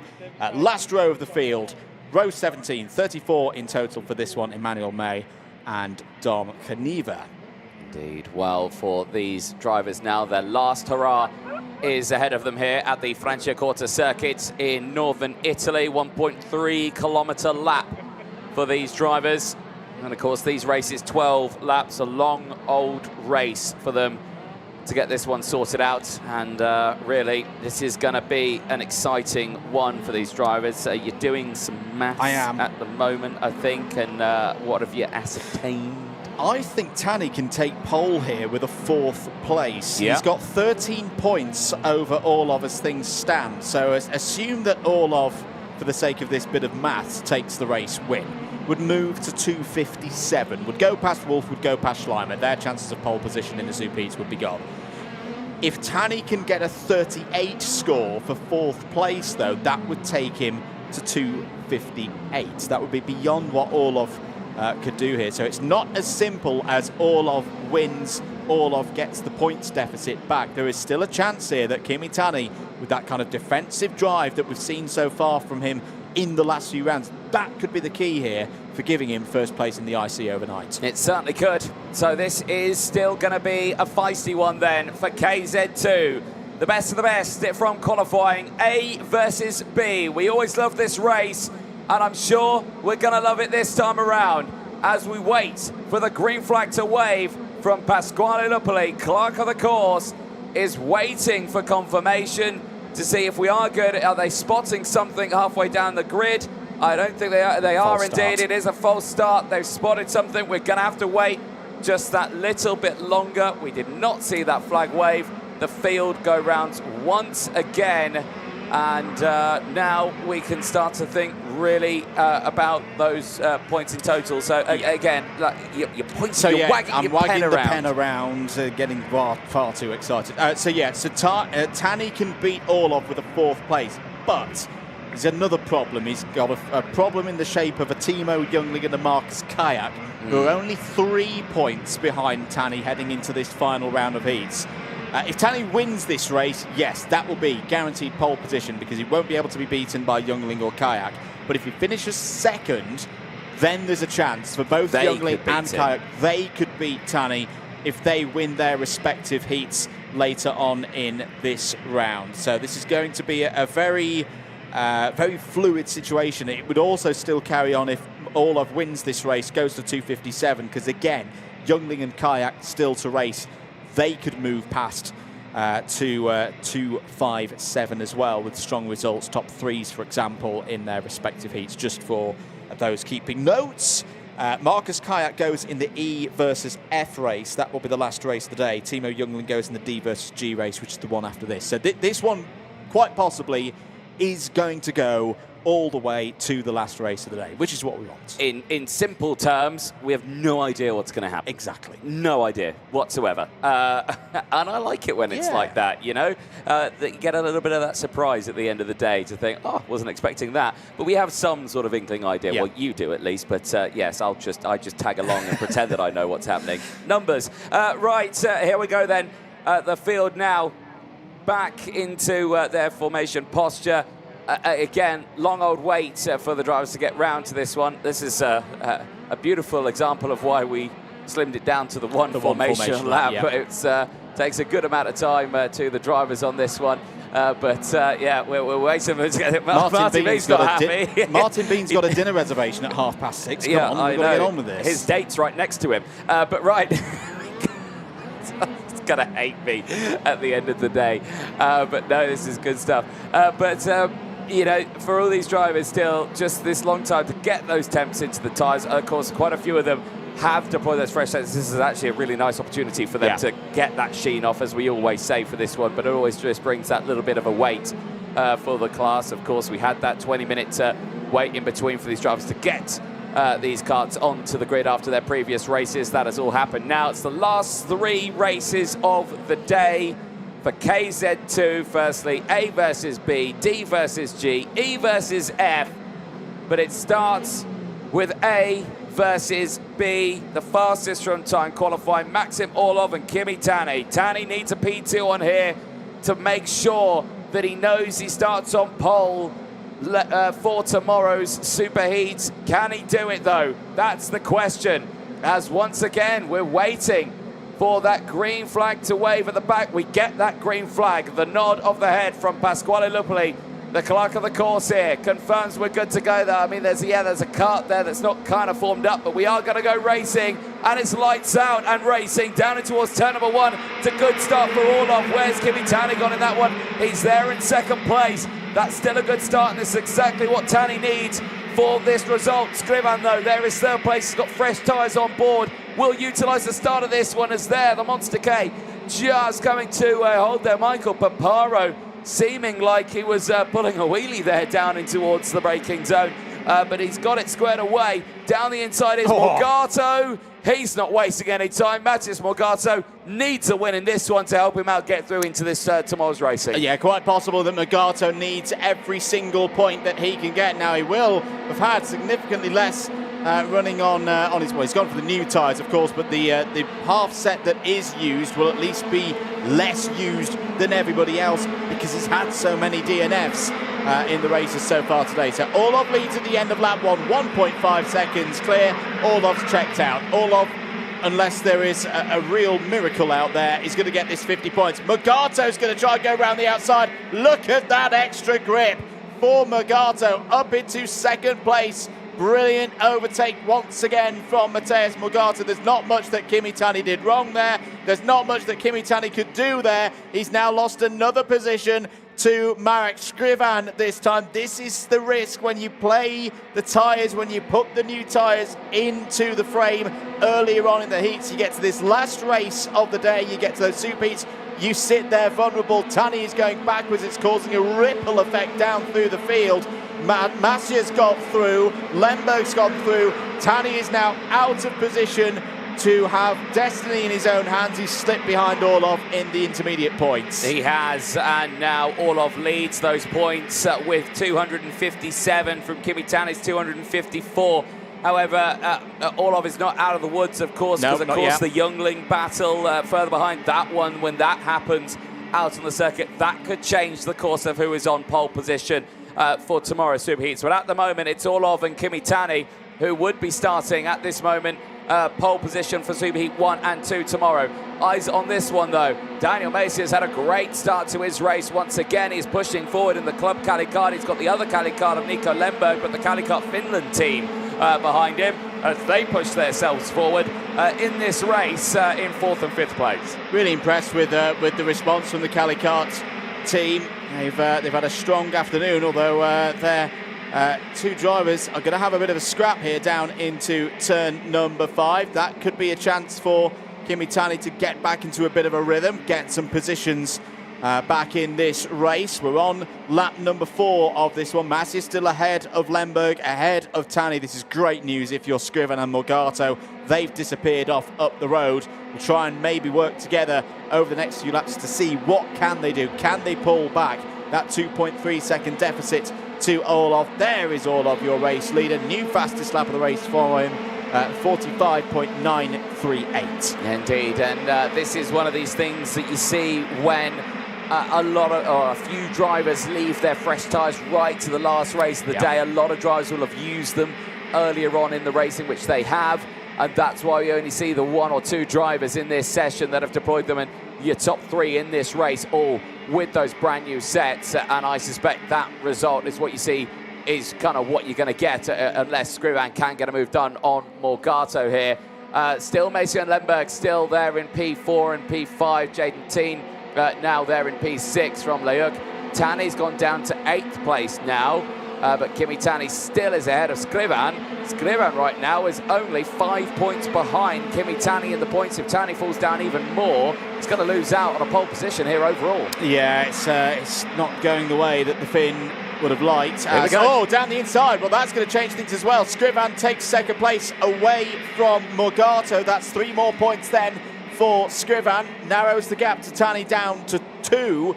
It really is now for Kimi Tani. He's got to hold 8th place on the road to continue to be ahead of the blue and silver Praga machine. Let's have another look at it down into, well, this is earlier on in the race. This was the move from Morgato around the outside of Tani. That's pure grip, that. I mean, to be fair to Morgato, he's been making overtakes around the outside, his speciality so far today. But Tani just not able to respond. That was a nice move as well. That was the one for Scrivan to take him up to 2nd place and ahead of Morgato. We're on to lap number 7 now. Another new fastest lap of the race from the race leaders. Out of contention. Kian Farden and Gabin Luye are out of this one on lap 7. Not good moments for them. Now, what do we think has been the cause of that, Anthony Jordan? Well, the massive skid marks on the circuit, exactly where those karts went off the circuit. So I can imagine an almighty lunge versus by an almighty lockup into the corner. I see that lockup it's actually quite an extensive lockup there. And let's see. Oh, yeah, that is a huge moment sideways for a long period of time. And my goodness, I wasn't expecting that one. Well, that started much further up the straight then. That's probably started a good 100, 120 metres before they even got to the turning point. That is a bizarre incident between Kian Fardan and Gabin Luye. But either way, they are out of this race. Missed out on a good chunk of points there. They were both solidly up in the top 15, I think. So, 277 has also got a mechanical flag. That's Ricardo Borges. He's going to need to come in. Borges is going to be out of this race. Yeah, and after that black flag in the previous race, after the restart for Borges as well, now it's his technical flag. That is, I think that's weekend over worthy. Yeah, I think you might be right. That might be just too much for the Portuguese driver to bear in terms of points lost in this one. Still looking at the situation for 2nd place as things stand in the intermediate points, Anthony. Scrivan, I think, doing about everything that you can reasonably expect a driver to do when they're in a race with Maxim Orlov in 2025. So Tani at the moment holding that 8th place on the road. That is enough to still hold a 2-point advantage over the driver from Czechia. Indeed. Well, Morgato is not giving up the good fight here in 3rd place, staying right on that rear bumper of Scrivan, and is going to go for it here now in towards the penultimate corner. That now puts the ball back into Tani's side of the court. It opens up that points lead again. Now back to 5 points, and Tani is still in a strong position there in 8th place. He's still looking at the moment provisionally a pole position, and so is Orlov with the youngling fight that still needs to happen later on today. Indeed, but for Kimi Tani, not for the first time today, he's got about half of Lombardy behind him. There's some busy roads around here, especially to the west of us. The nearer you get to Milan, well, Kimi Tani's going to need all of his traffic management skills over the next few laps to make sure that he stays ahead. Investigation flag is out. It is for the 237. That's not too much of a story. That's Gabin Luye and Kian Farden that we saw off down at this corner. You can see their stranded carts and drivers left. Here's your race leader. 2 laps to go then. Max Orlov, brilliant drive once again continuing this run that as long as he can get through lap number 1, he dominates these qualifying heats, Anthony. He certainly does, and has really been a force to be reckoned with this weekend. That really strong start. Yes, okay, he had that drama spat out of the field, but I think he's dealt with that pretty amicably. He came back stronger in that race afterwards and took that race win. Doing that now in this last phase, putting himself back up into that points lead with 257. But of course, that fight is not over. That is Ricardo Borges. That technical flag has taken him out, and couldn't quite see why that technical flag had come out on this one, but a big shame for him. Cross the line, last lap board comes out then to Max Orlov, as he has got now just 1,300 meters to see that checkered flag and to provisionally, of course, take pole position, and with Kimi Tani as well. Kimi Tani there in this race, second in the points, could also be on pole position. So Orlov and Tani right now where they are in a prime position right now. Morgato there in second place, has tried to close in. He has set the fastest lap of the race on this lap, 45.552, but it is not going to be enough. Orlov in control out of the final corner. It is CPB Sport at this moment on pole position for the Superheats tomorrow, with their driver Maxim Orlov with 257 points. He is the points leader. Another lights to flag for the driver for the French team. What a drive it's been for Max Orlov to finish ahead of the field by 2.3 seconds ahead of Matthias Morgato. Marek Skrivan from Daniel Messier, Artelujuk from Nico Lemberg, Jaden Teen. Kimi Tani finishes that race in P8. He is demoted to second in the points with 257, but he still is on pole position at the moment for Superheat 2. But there is still the next race to go, which sees Timo Jungling and Kasper Schurmans. He's still got the Reckenmarker and Strösen battle as well. That could all still play into their hands. There's your full results then on your screen. Frigamosa finishing in 9th place ahead of Samuel Luye, Andrea Dalle ahead of Michael Paparo, Roberto Zoani from Zoe Florescu in the top 14, Tom Dussel rounding out the top 15, Castellini from Rossini, then it is Rigadanza from Di Bragida in 19th place, Vess versus Brofko, and Aki in 22nd on a 5th-place gain, Comedi from Parna in 24th on a 6th-place gain. Damantes Canva as well, 9 places gain, finishes in P25 ahead of Roberto da Silva. And Verlo from Gerkerskorn finishing in 28th. Ruben Vilk and Artemi Troitsky rounding out the top 30 retirements. Emmanuel Mai, Ricardo Borges, Kian Fardin and Gavin Luye. The start of that race, shaky start there for Michael Paparo. We're going to get the power down at the start of that race. The drivers, Gentin, Skrivan, Morgato, all able to push their way through in those early stages. Of course, with Maxim Orlov at the front being able to break away, and with those fresh tyres on board, we just had a feeling there was going to be no hope for the rest of the field on this one. The performance that Orlov has produced this weekend with those dominant wins, I think was going to be a pretty signed, sealed and done race for him in this last one.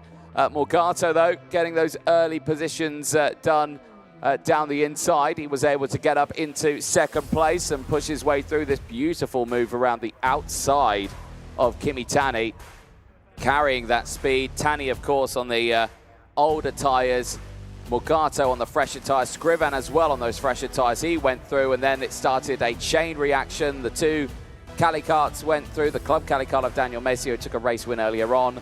The Calicart Finland driver of Nico Lemberg as well, pushing his way through. And then Artelujuk as well later on for the Dor Motorsport team up to 5th place. There, the change. Skrivan down the inside, got past Morgato. This moment here for Gavin Luye and Kian Fardin. Luye under investigation for that one, but that incident, you can see the tyre marks are halfway down the straight. That incident started very early on. the technical flag that went out, unfortunately, to Ricardo Borges, and then later the Mach 1 Motorsport driver of Emmanuel Mai losing out and retiring from that race as well. Let's head down, though, to Parc Fermé. Andrew Mather is with our drivers. Thank you very much, Anthony. Here with Max Orlov. Max, good race that, back on form. Tell me a little bit about it. Then, yeah, we managed to finish P1.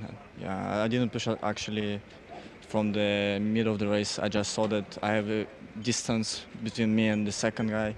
So yeah, I just managed to until the finish. When it's been in your control, it's been brilliant. It's been really good. Out of 10, how much would you rate today? Obviously, you had a bit of a moment earlier on in one of the early races. Yeah, I rated like 10 of 10 for sure.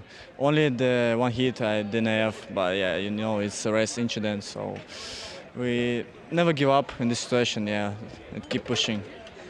Not guaranteed yet that you'll be on pole position. We've still got another 2 races to go, but surely the race pace that you've got and that ability to come back through, you've come back from setbacks, you must be really confident for tomorrow that you can take the win here this weekend. Yeah, for sure. We will see. Who would you like to thank? My team, for sure. SPB Sport, you're a legend, you're a good team. So yeah, I want to say thanks to them. Fantastic stuff. Max, congratulations once again. You're winner of that last heat. Could still be on pole position for at least one of the super heats tomorrow. But we've got to find out across the course of these next 2 races what the result is going to be. Anthony, back to you in the box. Well, great stuff there. Thank you very much, Andrew Mather.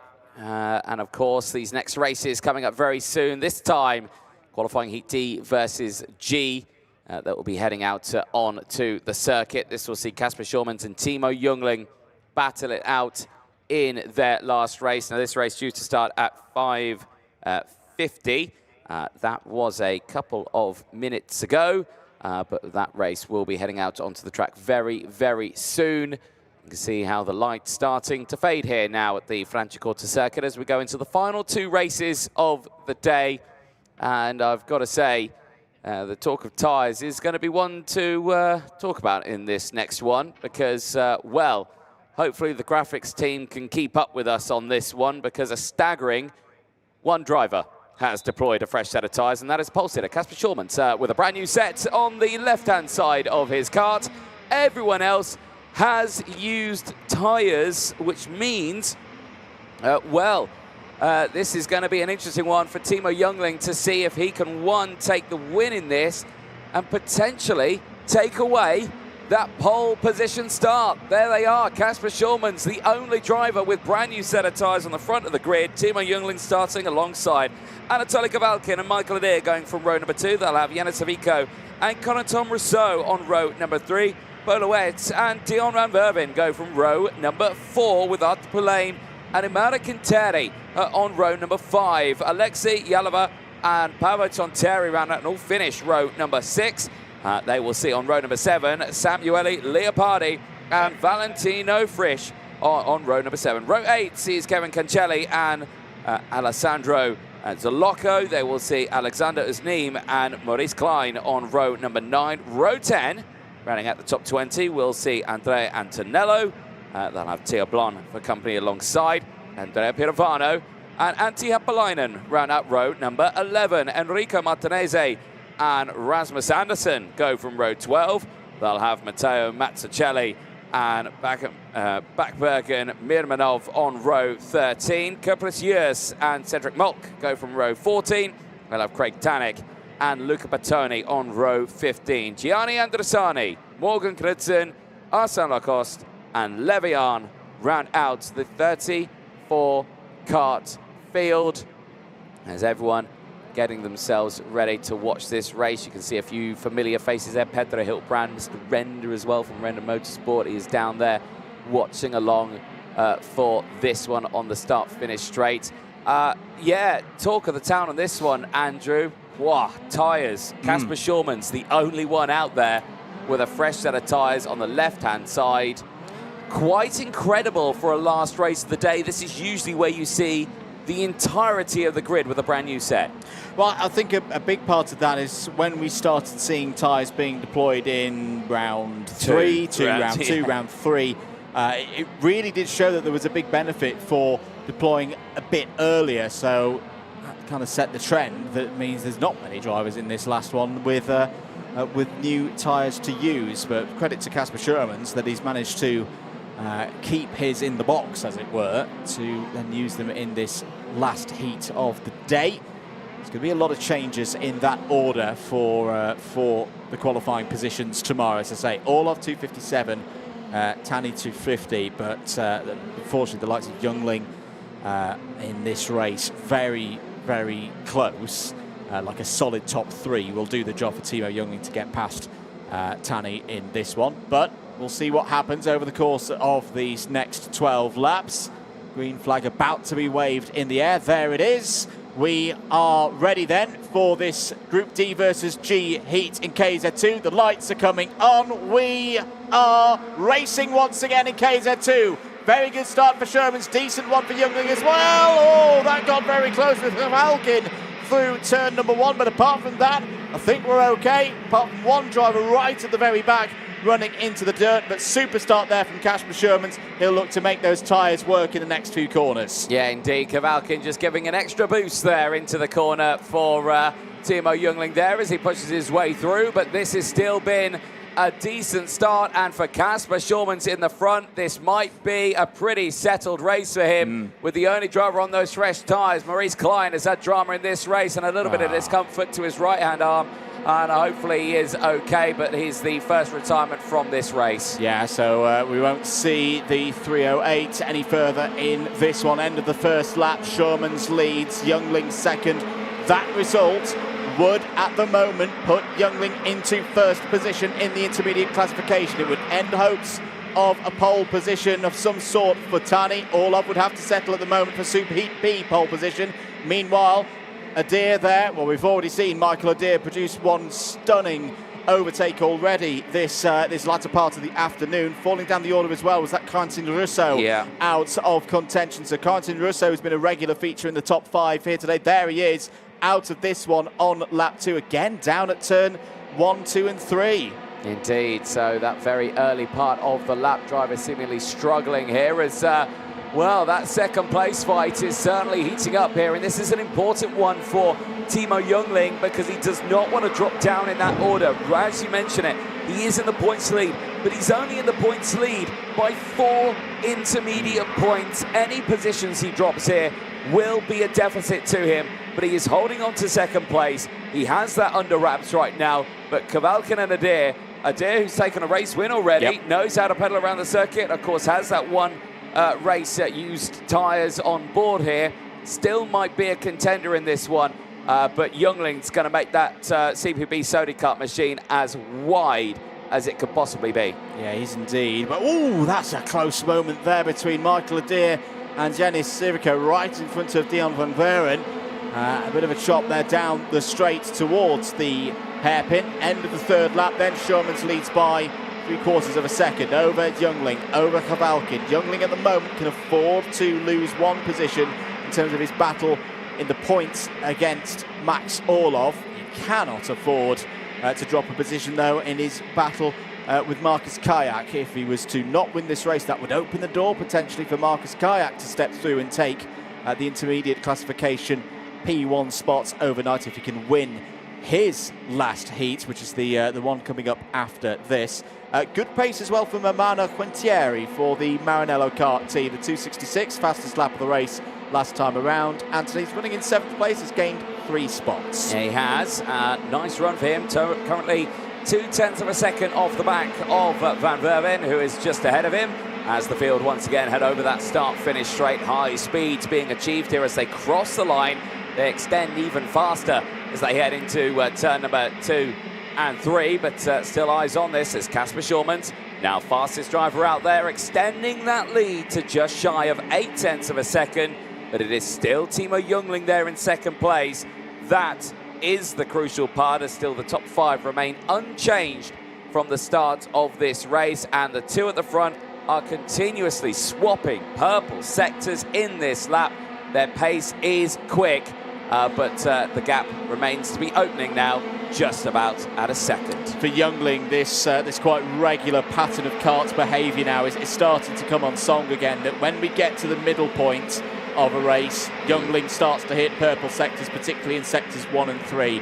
That is good news. It means his advantage over Kavalkin is now, well, it was 5/10, it's now 7/10. That was another purple sector from Timo Youngling.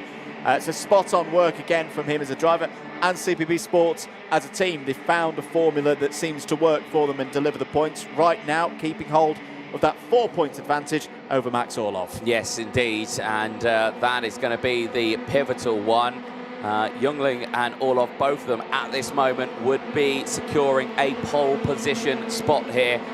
Tani would be starting alongside Youngling. Skrivan starting alongside Orlov for tomorrow's Super Heats. As it stands at the moment, of course, it can still change as this race goes on.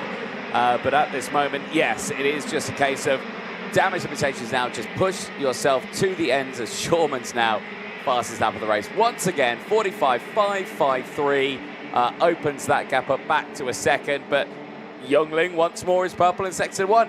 They are just juggling the fastest times out in this one. It's superb driving we are seeing from these two, and nothing seemingly anyone else can do in this race. This is a moment just in the background. Oh, a little bit of Tokyo drift moments there down in towards turn number 5. That's a nice little chop and change there for the driver a little further down in the order. Yeah, he is Antonello a little further down in the order there. Eyes there is Youngling. And not much to say about him at this point on, just keeping it controlled. Now he's got the fastest lap of the race. There is your race leader, Shawman's at the front of this one. Of course, Shawman's formerly a member of the CPB Sport team, now in the Birrell camp, and working really strong in that team, really developing with himself out there, and like you say, the only driver on those new tyres, and certainly looking very, very strong. Another positive for Youngling, just to keep you all updated on what's happening with these intermediate points. This result as it stands would force Kayak to have to win his heat to take first place in the intermediate classification. Why? Well, if he finished second, as things are in this one for Youngling, that would be a tie on points with Youngling. Youngling would take the tiebreaker based off time qualifying performance from Thursday afternoon. So, yeah, obviously Youngling would prefer to win this race. He's a racing driver at the end of the day. But, you know, when you've got a driver ahead of you who's got much better tyres in terms of their current condition ahead of you, there's not much more you can ask than this second place that Timo Youngling's delivering right now. So, yeah, we'll see what happens, of course, in that last heat of the day. We're to the end of lap number 9 now. 3 to go. A second there or thereabouts is the lead for Casper Shermans over Timo Youngling. Timo Youngling has a 1.25 second advantage over this battle for third place. Kavalkin and Adair. Is Michael Adair going to wind things up for another big attack late on in one of these races? He had put in that stunning overtake in the last round of heats to give him a race victory. He's looking on for another at least top 4 here, could be another top 3. Certainly so, and he's, I think, living off that high from that win earlier on still. That's really going to give him a nice confidence boost into this race. And like you say, with Kavalkin just a few thousandths of a second up ahead, and you can see his body language. He wants that position. If Michael Adair gets an opportunity to go for a move, I guarantee he's going to go for it. It's not going to affect too much. I mean, he's there currently 8th in the points right now. It would bump him up ahead of Max Schleimer, but of course still another race to go in this order. There you can see the gap, 0.2 of a second as off the road is Bolawet again. Drama for Bolawet. That's 3 races now he's been involved in an incident. Not a good day. Not a good day at all for Bolawet. This may be how it happened. This was down into turn 5. Oh, it just gets his braking wrong. Gets the positioning across the width of the track wrong. Bolawet will not like to watch that one back. Last lap board is out then. Shermans continues to lead this race. Still around 9/10 of a second. Youngling looking to, I'd say, he will secure at least one of the pole positions. It'll just be a question of whether it's a Super Heat A or a Super Heat B. with this second place. Kowalkin still there in third. Don't think it is going to be close enough to go for an attack at this late stage. But Casper Shermans is going to be a factor tomorrow, I'm sure of that. He's had very good speed throughout the course of this race meeting so far here at Franciacorta. Just a couple of corners for the Dutchman to navigate. He's backed things off. He only needs to win this race. He doesn't need to run it like a time trial. Shermans wins it and takes first place in that last heat for Groups D and G. Another 50 points in the intermediate classification for Shermans. For Timo Youngling, 44 points, puts him into the lead in the intermediate classification. He's guaranteed at least second place in the intermediate classification. We'll just have to wait to see what Marcus Kayak can do in the race to come. But job done for Timo Youngling. I think that's about as good as you could have expected from the Briton in the CPB Sport 256, given that Shermans was the only driver in the field with those new Lecon tyres on board. Youngling overtakes Orlov in the intermediate points by 4. Tani drops down to third place as well, so now cannot take either of the Superheat poles for tomorrow. There is your provisional result. Shermans from Youngling, Anatoly Kowalkin, another good haul of points there for Kowalkin. In third, Michael Adair, at least at the moment, is in the top 8 in the classification. In the points, 4th place in that one. Yanis Civico has done well as well in the top 5 as things stand. Dion van Buren, Poulain, Salako, Tonteri and Quintieri all in the top 10. Samuele Leopardi P11, Theo Bland P12, Valentino Fritsch ahead of Rasmus Andersen for 13th and 14th places. Andrea Antonello completed the top 15. Here are some of your highlights then from that penultimate race of the day. Solid start for Shermans. Bit of a scary moment there for Youngling and Kowalkin getting locked together for half second or so. Good start as well for Civico down the inside. That was about as difficult as it got for Casper Shermans in this race, using the tyre strategy very well indeed. Other battles up and down the order, tight as ever through turn number 5. Some drivers having good starts, including the likes of Anderson and Bertoni. Not good starts for Maurice Klein, out lap 1. Corentin Caruso, out lap 2. This was a scary moment for Antonello. At first I thought he was going to be flying off the road, but he saved it. Not so good for Beaulouet, who had the opposite way things can go through turn number 5. Beaulouet, I doubt, will be in that top 72 for the cut-off for tomorrow's Superheats. If he does, it's going to be towards the back of those places. But for Casper Shermans, a good victory there by just under a second ahead of Timo Youngling. Timo Youngling will have a little bit of a wait now to see if he's done enough. 261 points from a possible 300. We said at the start of the day, consistency would be very important for the drivers who want to be at the front of the grids tomorrow. Let's head down once again to Parc Ferme and over to Anthony Jordan. Thank you very much, Andrew. Yes, indeed, a very exciting little race there at the end. But Timo, you come away with pole position overall at the moment with that result. Superb day of racing for you, but tell us, how has it been from your point of view? Yeah, I mean, it's been good. Just consistent the whole weekend is kind of the main goal when you have so many heats. So yeah, keeping your head, keeping your focus through all the heats and just being consistent and grinding out the points. We were having that brief conversation on the walk over here. You were saying, yeah, but there's still this one race to go. But at the moment, you're there in P1. But are you going to be watching this next race? Yeah, I'll be watching it, yeah. And I'll be seeing if I'm starting on pole for CBA tomorrow. What's the plan now between now and tomorrow? Is it going to be rest up or is it going to be party time until... No, I'm kidding. But no, you're going to rest up ready for tomorrow? Yeah, of course. Rest, have a good sleep, and yeah, be focused for tomorrow. Excellent. Well, Timo, congratulations. That's pole position at the moment, but we'll see what happens and we'll see you out there tomorrow. Thank you so much. Excellent stuff there for Timo Youngling. And as he said, one more race to go. Could it be Marcus Kayak on pole position tomorrow? We're about to find out. Andrew, back over to you with this last race coming up next. Thank you very much, Anthony. Great stuff down there with Timo Youngling. As I say, one more race to go. Groups E and F bring us to the conclusion of racing here at Franciacorta for this race day ahead of those super heats and finals tomorrow. Once again, it will be 12 laps, 15.5 kilometres for the drivers. A few more runners with fresh tyres in this one, 4 of them in this race that we'll update you on in due course. None of them in the first 3 rows of the grid, but we will be keeping an eye on Marcus Kayak, who starts P4 in this one. It's time to take you through this full grid then of 33 runners. We've got 1 non-starter. We'll update you on that in due course. But here is your grid for groups E and F. Last race of the day, decider for who will start on pole position in the superheats tomorrow. On pole position for this one, it's Germany's Simon Rackenmacher. Alongside on the front row of the grid, Albin Sverrisson for Sweden. Menehert Krozer, very quick so far this weekend, is alongside Marcus Kayak on row 2. Kayak needs to win this race to be top of the table overnight after 6 rounds of qualifying heats. Lewis Speck and Jay Irwin, they're on row 3. Eli Goldstein and Alvar Semasvara, they're on row 4. Goldstein, the first driver with some new tyres in this race. Thomas Stolchamanis also has new tyres in this race. He's on row 5 alongside Gerasim Skulinov.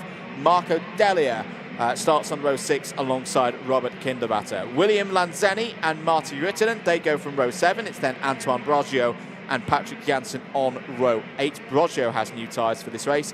Jensen Graham's had a tough week so far, starts on row 9 alongside Roman Clarum in this race. Hugo Basson and Tim Licati start on row 10. Tigran Bonatian and Jeremy Potan, they go from 11. Row 12, Enzo Feiter and Enzo Boll. Enzo row 12 there. Row 13, Gavin Bailiff and Julian Bubb. There'll be only 1 driver on row 14. Rahim Alibai starts. Felipe Caligaris does not. Row 15, Luigi Di Lorenzo and Bailey Sagadak. Row 16, Mario Borges and Giovanni Toso. The last row of the field, row 17, Jugas Berderis and Juho Valtonen. Last race of the day then for not only the drivers, mechanics, spectators, and of course the hard-working marshalling team out there as well.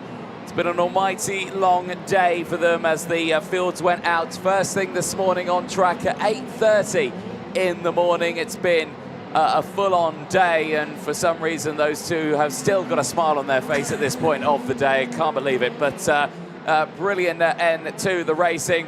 Pasquale Lupoli there for the last time today will be gridding up the field at the back of the field, which right now does see a handful of new tyres, starting with Goldstein on row 4, Stolchamanis, Broggio and Bonatian as well on this one. They're all on that odd side of the grid, all starting from row 4 backwards.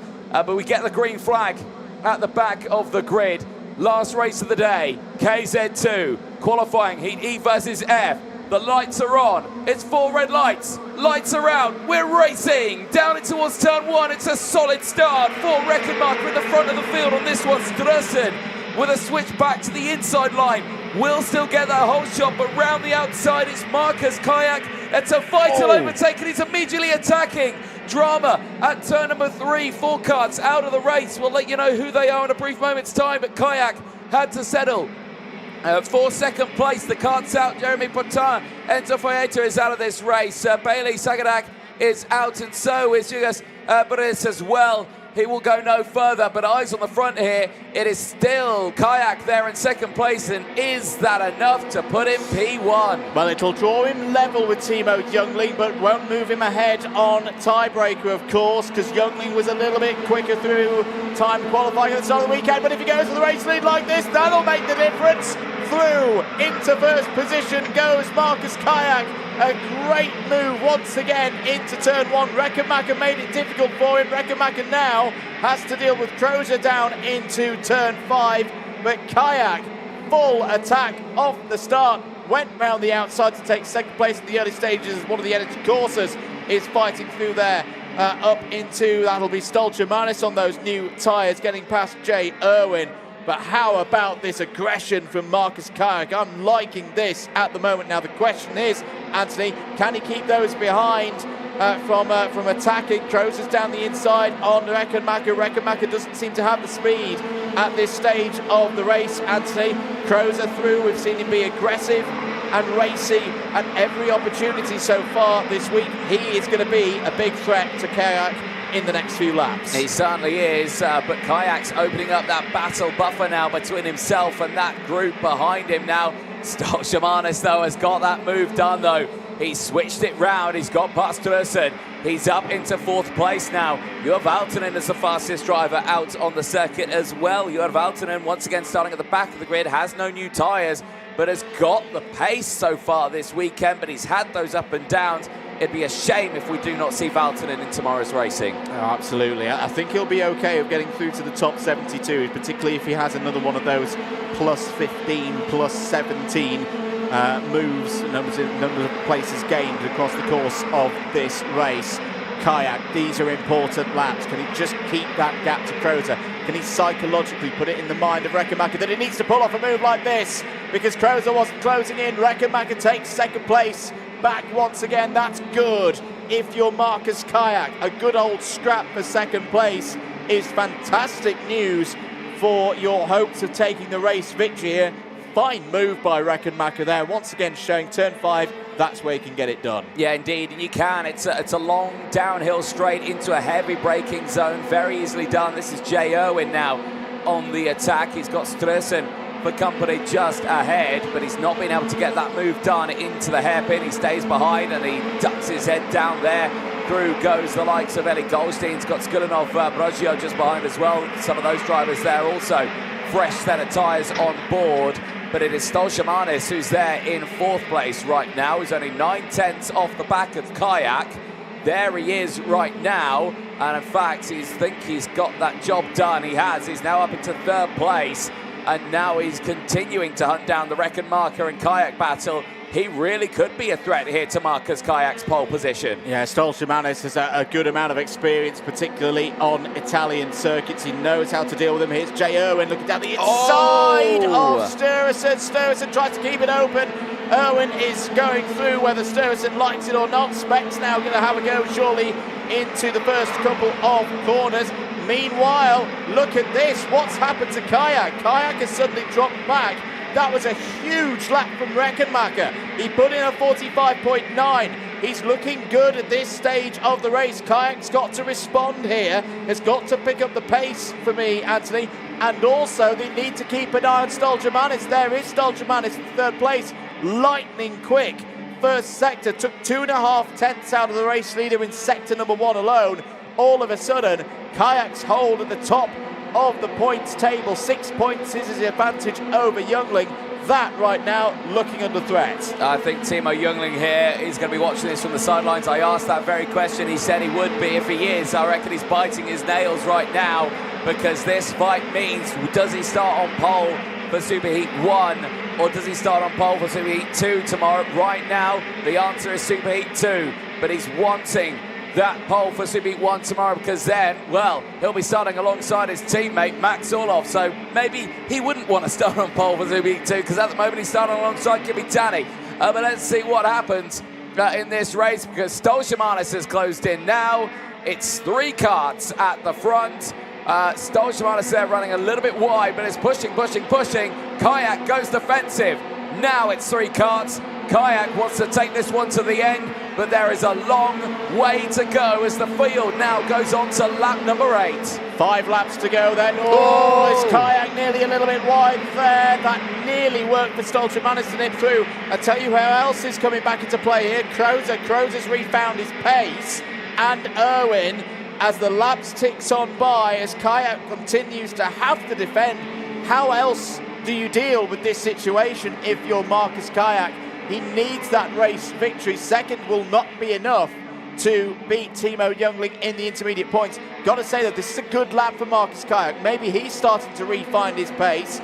Stolshamanis, I think, has got to get through past Reckenmacher pretty quickly. Reckenmacher seems to have gone off the boil a little bit. This is why tomorrow these races around this circuit are going to be fascinating. Those longer superheats and those even longer finals. You're going to have drivers with this compromising circuit in terms of setup, they'll have periods where they're quick, periods where they're not so quick. It'll ebb and flow across the course of the lengthier races tomorrow. Jay Irwin has now got some pace. Let's have a look at a replay. This is into turn one. Oh my dear, what is happening there and for one of the Saudis? I think that was Rahim Alibi in the 330. I think distracted while it was adjusting something on the radiator there, and just looked down, looked up, saw he was off the track and had to readjust there. Eyes on this, look at this. Jay Irwin now has joined onto the back of this train. Still Kayak at the front of it. He's done a great job here, has Kayak, to keep these drivers at bay. But now the fresh tyres are coming into play here. Stolchamanis closes, and goes for the dive. Down at turn 5, that's a brilliant move. And Stolchamanis is up into P2. Reckenmacher tries to re-attack early on, but can't quite get it done. Stolchamanis now in P2, and Kayak now has to deal with brand new tyres closing in behind him with 2 laps to go. Stolchamanis can win this race. Stolchamanis can win this race, but he's got to keep the speed up. He can't get distracted by Reckenmacher potentially going back through. I don't think Reckenmacher's got the pace to catch up to Stolchamanis in this one. 2 more laps to go here. Gap is half a second. This lap, I think, will decide it in terms of if Stolchamanis can get within a 10th, maybe 2 tenths at most of Kayak. Going on to the last lap, he'll have an opportunity there into turn number 5. Right now through the first sector, Kayak's lost half a tenth. That's okay. That's okay if you Marcus Kayak. Stolchamanis isn't within striking distance at this point. Through sector number 2, what is the delta going to be like? Stolchamanis just went purple through sector number 2. So he's going to have pulled the gap down now to about 3.5 tenths. If you can have a big sector 3, if you can have a big sector 1, Stolchamanis can still have a go at this into turn 5. He shakes his head though. I don't think he thinks it's enough here right now, but this could be a pivotal first sector. It looks so much quicker there through turn 1, but he suffers on the exit of turns number 4. But now down the hill, the gap closes in even more. It's now less than a quarter of a second as they head through into this second half of the lap now. It was a purple sector 1 though from Simon Reckenmacher, and a personal best for Marcus Kayak, but Stolchamanis was still faster. Only a 1 massive braking zone left. I do not think Stolchamanis is close enough. Marcus Kayak, what a drive for the Estonian. The Formula K SAP factory team driver secures pole position tomorrow. What a drive for Marcus Kayak. That is a resounding drive, and Marcus Kayak with that race win, I don't think he can believe it.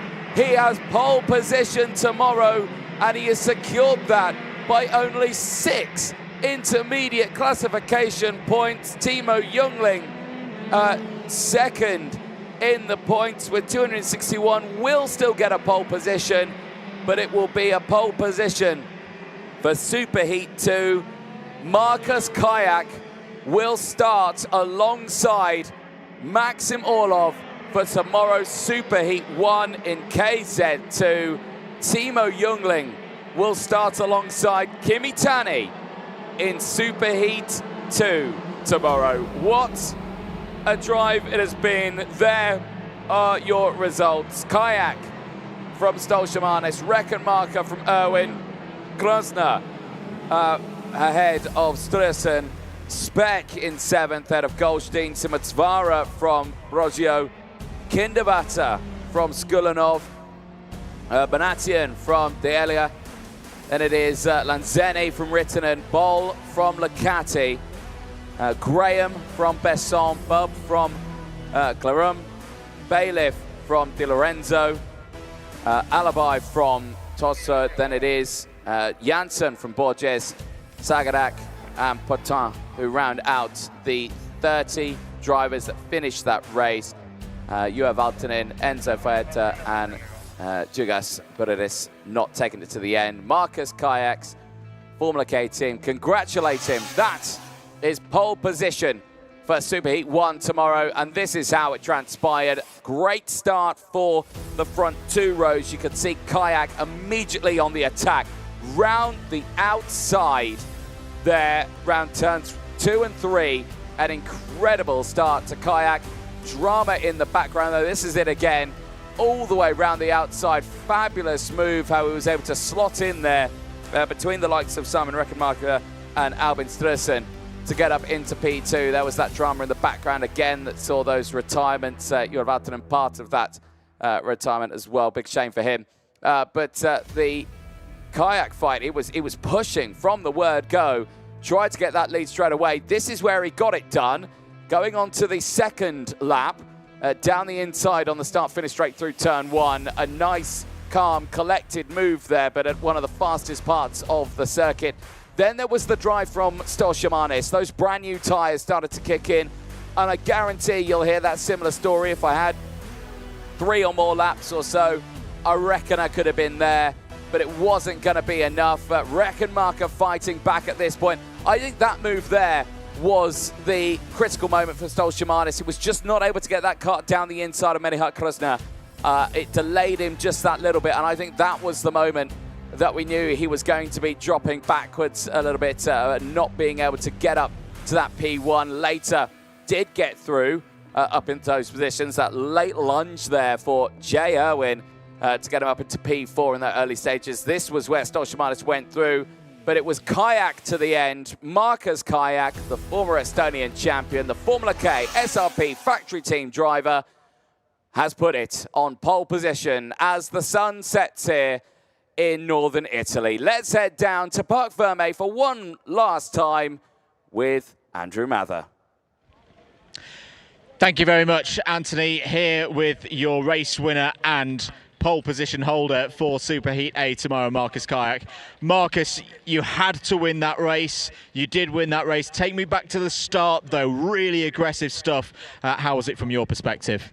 Yeah, I knew on this track you need to make a good start in order to fight for the position in the end. So yeah, I made a decent start. Then take the lead from the Czech Republic, and yeah, in the end it was okay.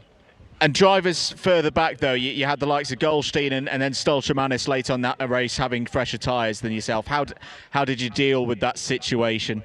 To be honest, I didn't look who had new tyres. It's just more stress for myself before the race. But yeah, I knew some people had new. For sure, it would have been difficult to keep them behind. But when I took the lead, I every lap looked behind to see the gap and close the line if needed. Going to tomorrow, you have Superheat A pole position. The Sodis are looking very quick again this weekend, the Birrells as well. What do you think your chances say? What's the percentage chance of another race victory in that Superheat tomorrow? For sure it will be really difficult, but we will give our best to see. Yeah. And another thing going on to tomorrow, so we have those longer races. Do you think that's going to be difficult with tyres going on and off and chassis changing as well? The last race now we had, in my opinion, got good pace in the end. Only the first laps was difficult, but anyway, we see tomorrow. The conditions are different, the tyres are much older, and yeah, we will see tomorrow. Good stuff. Markus, we'll let you get back to your team. Thank you very much for joining us. Markus Kayak there, your winner in that last heat today, your pole sitter for Superheat A tomorrow. But Anthony, what can we expect tomorrow here at Franciacorta? Back to you in the box.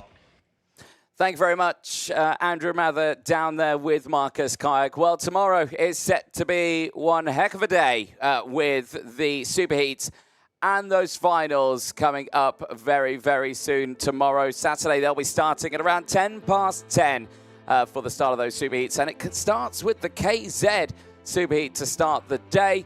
It then goes into the KZ2s for Superheat 1 and 2 later on in the day. Then it's the Masters Superheat 1 and 2 before the finals. Kick-starting at 1:15, starting with KZ, KZ2 and KZ2 Masters to round out the day for their 24-lap finals. Long old races for the field to get through, but as we've seen, the 12-lap races with things changing up and down and being so fluid, we just don't know how those races will progress, but you'll have to wait and see. From myself, Anthony Jordan, and Andrew Mather in the commentary box today, it's been an absolute pleasure. We'll see you bright and early tomorrow morning for finals day here for the champions of the Future Shifters.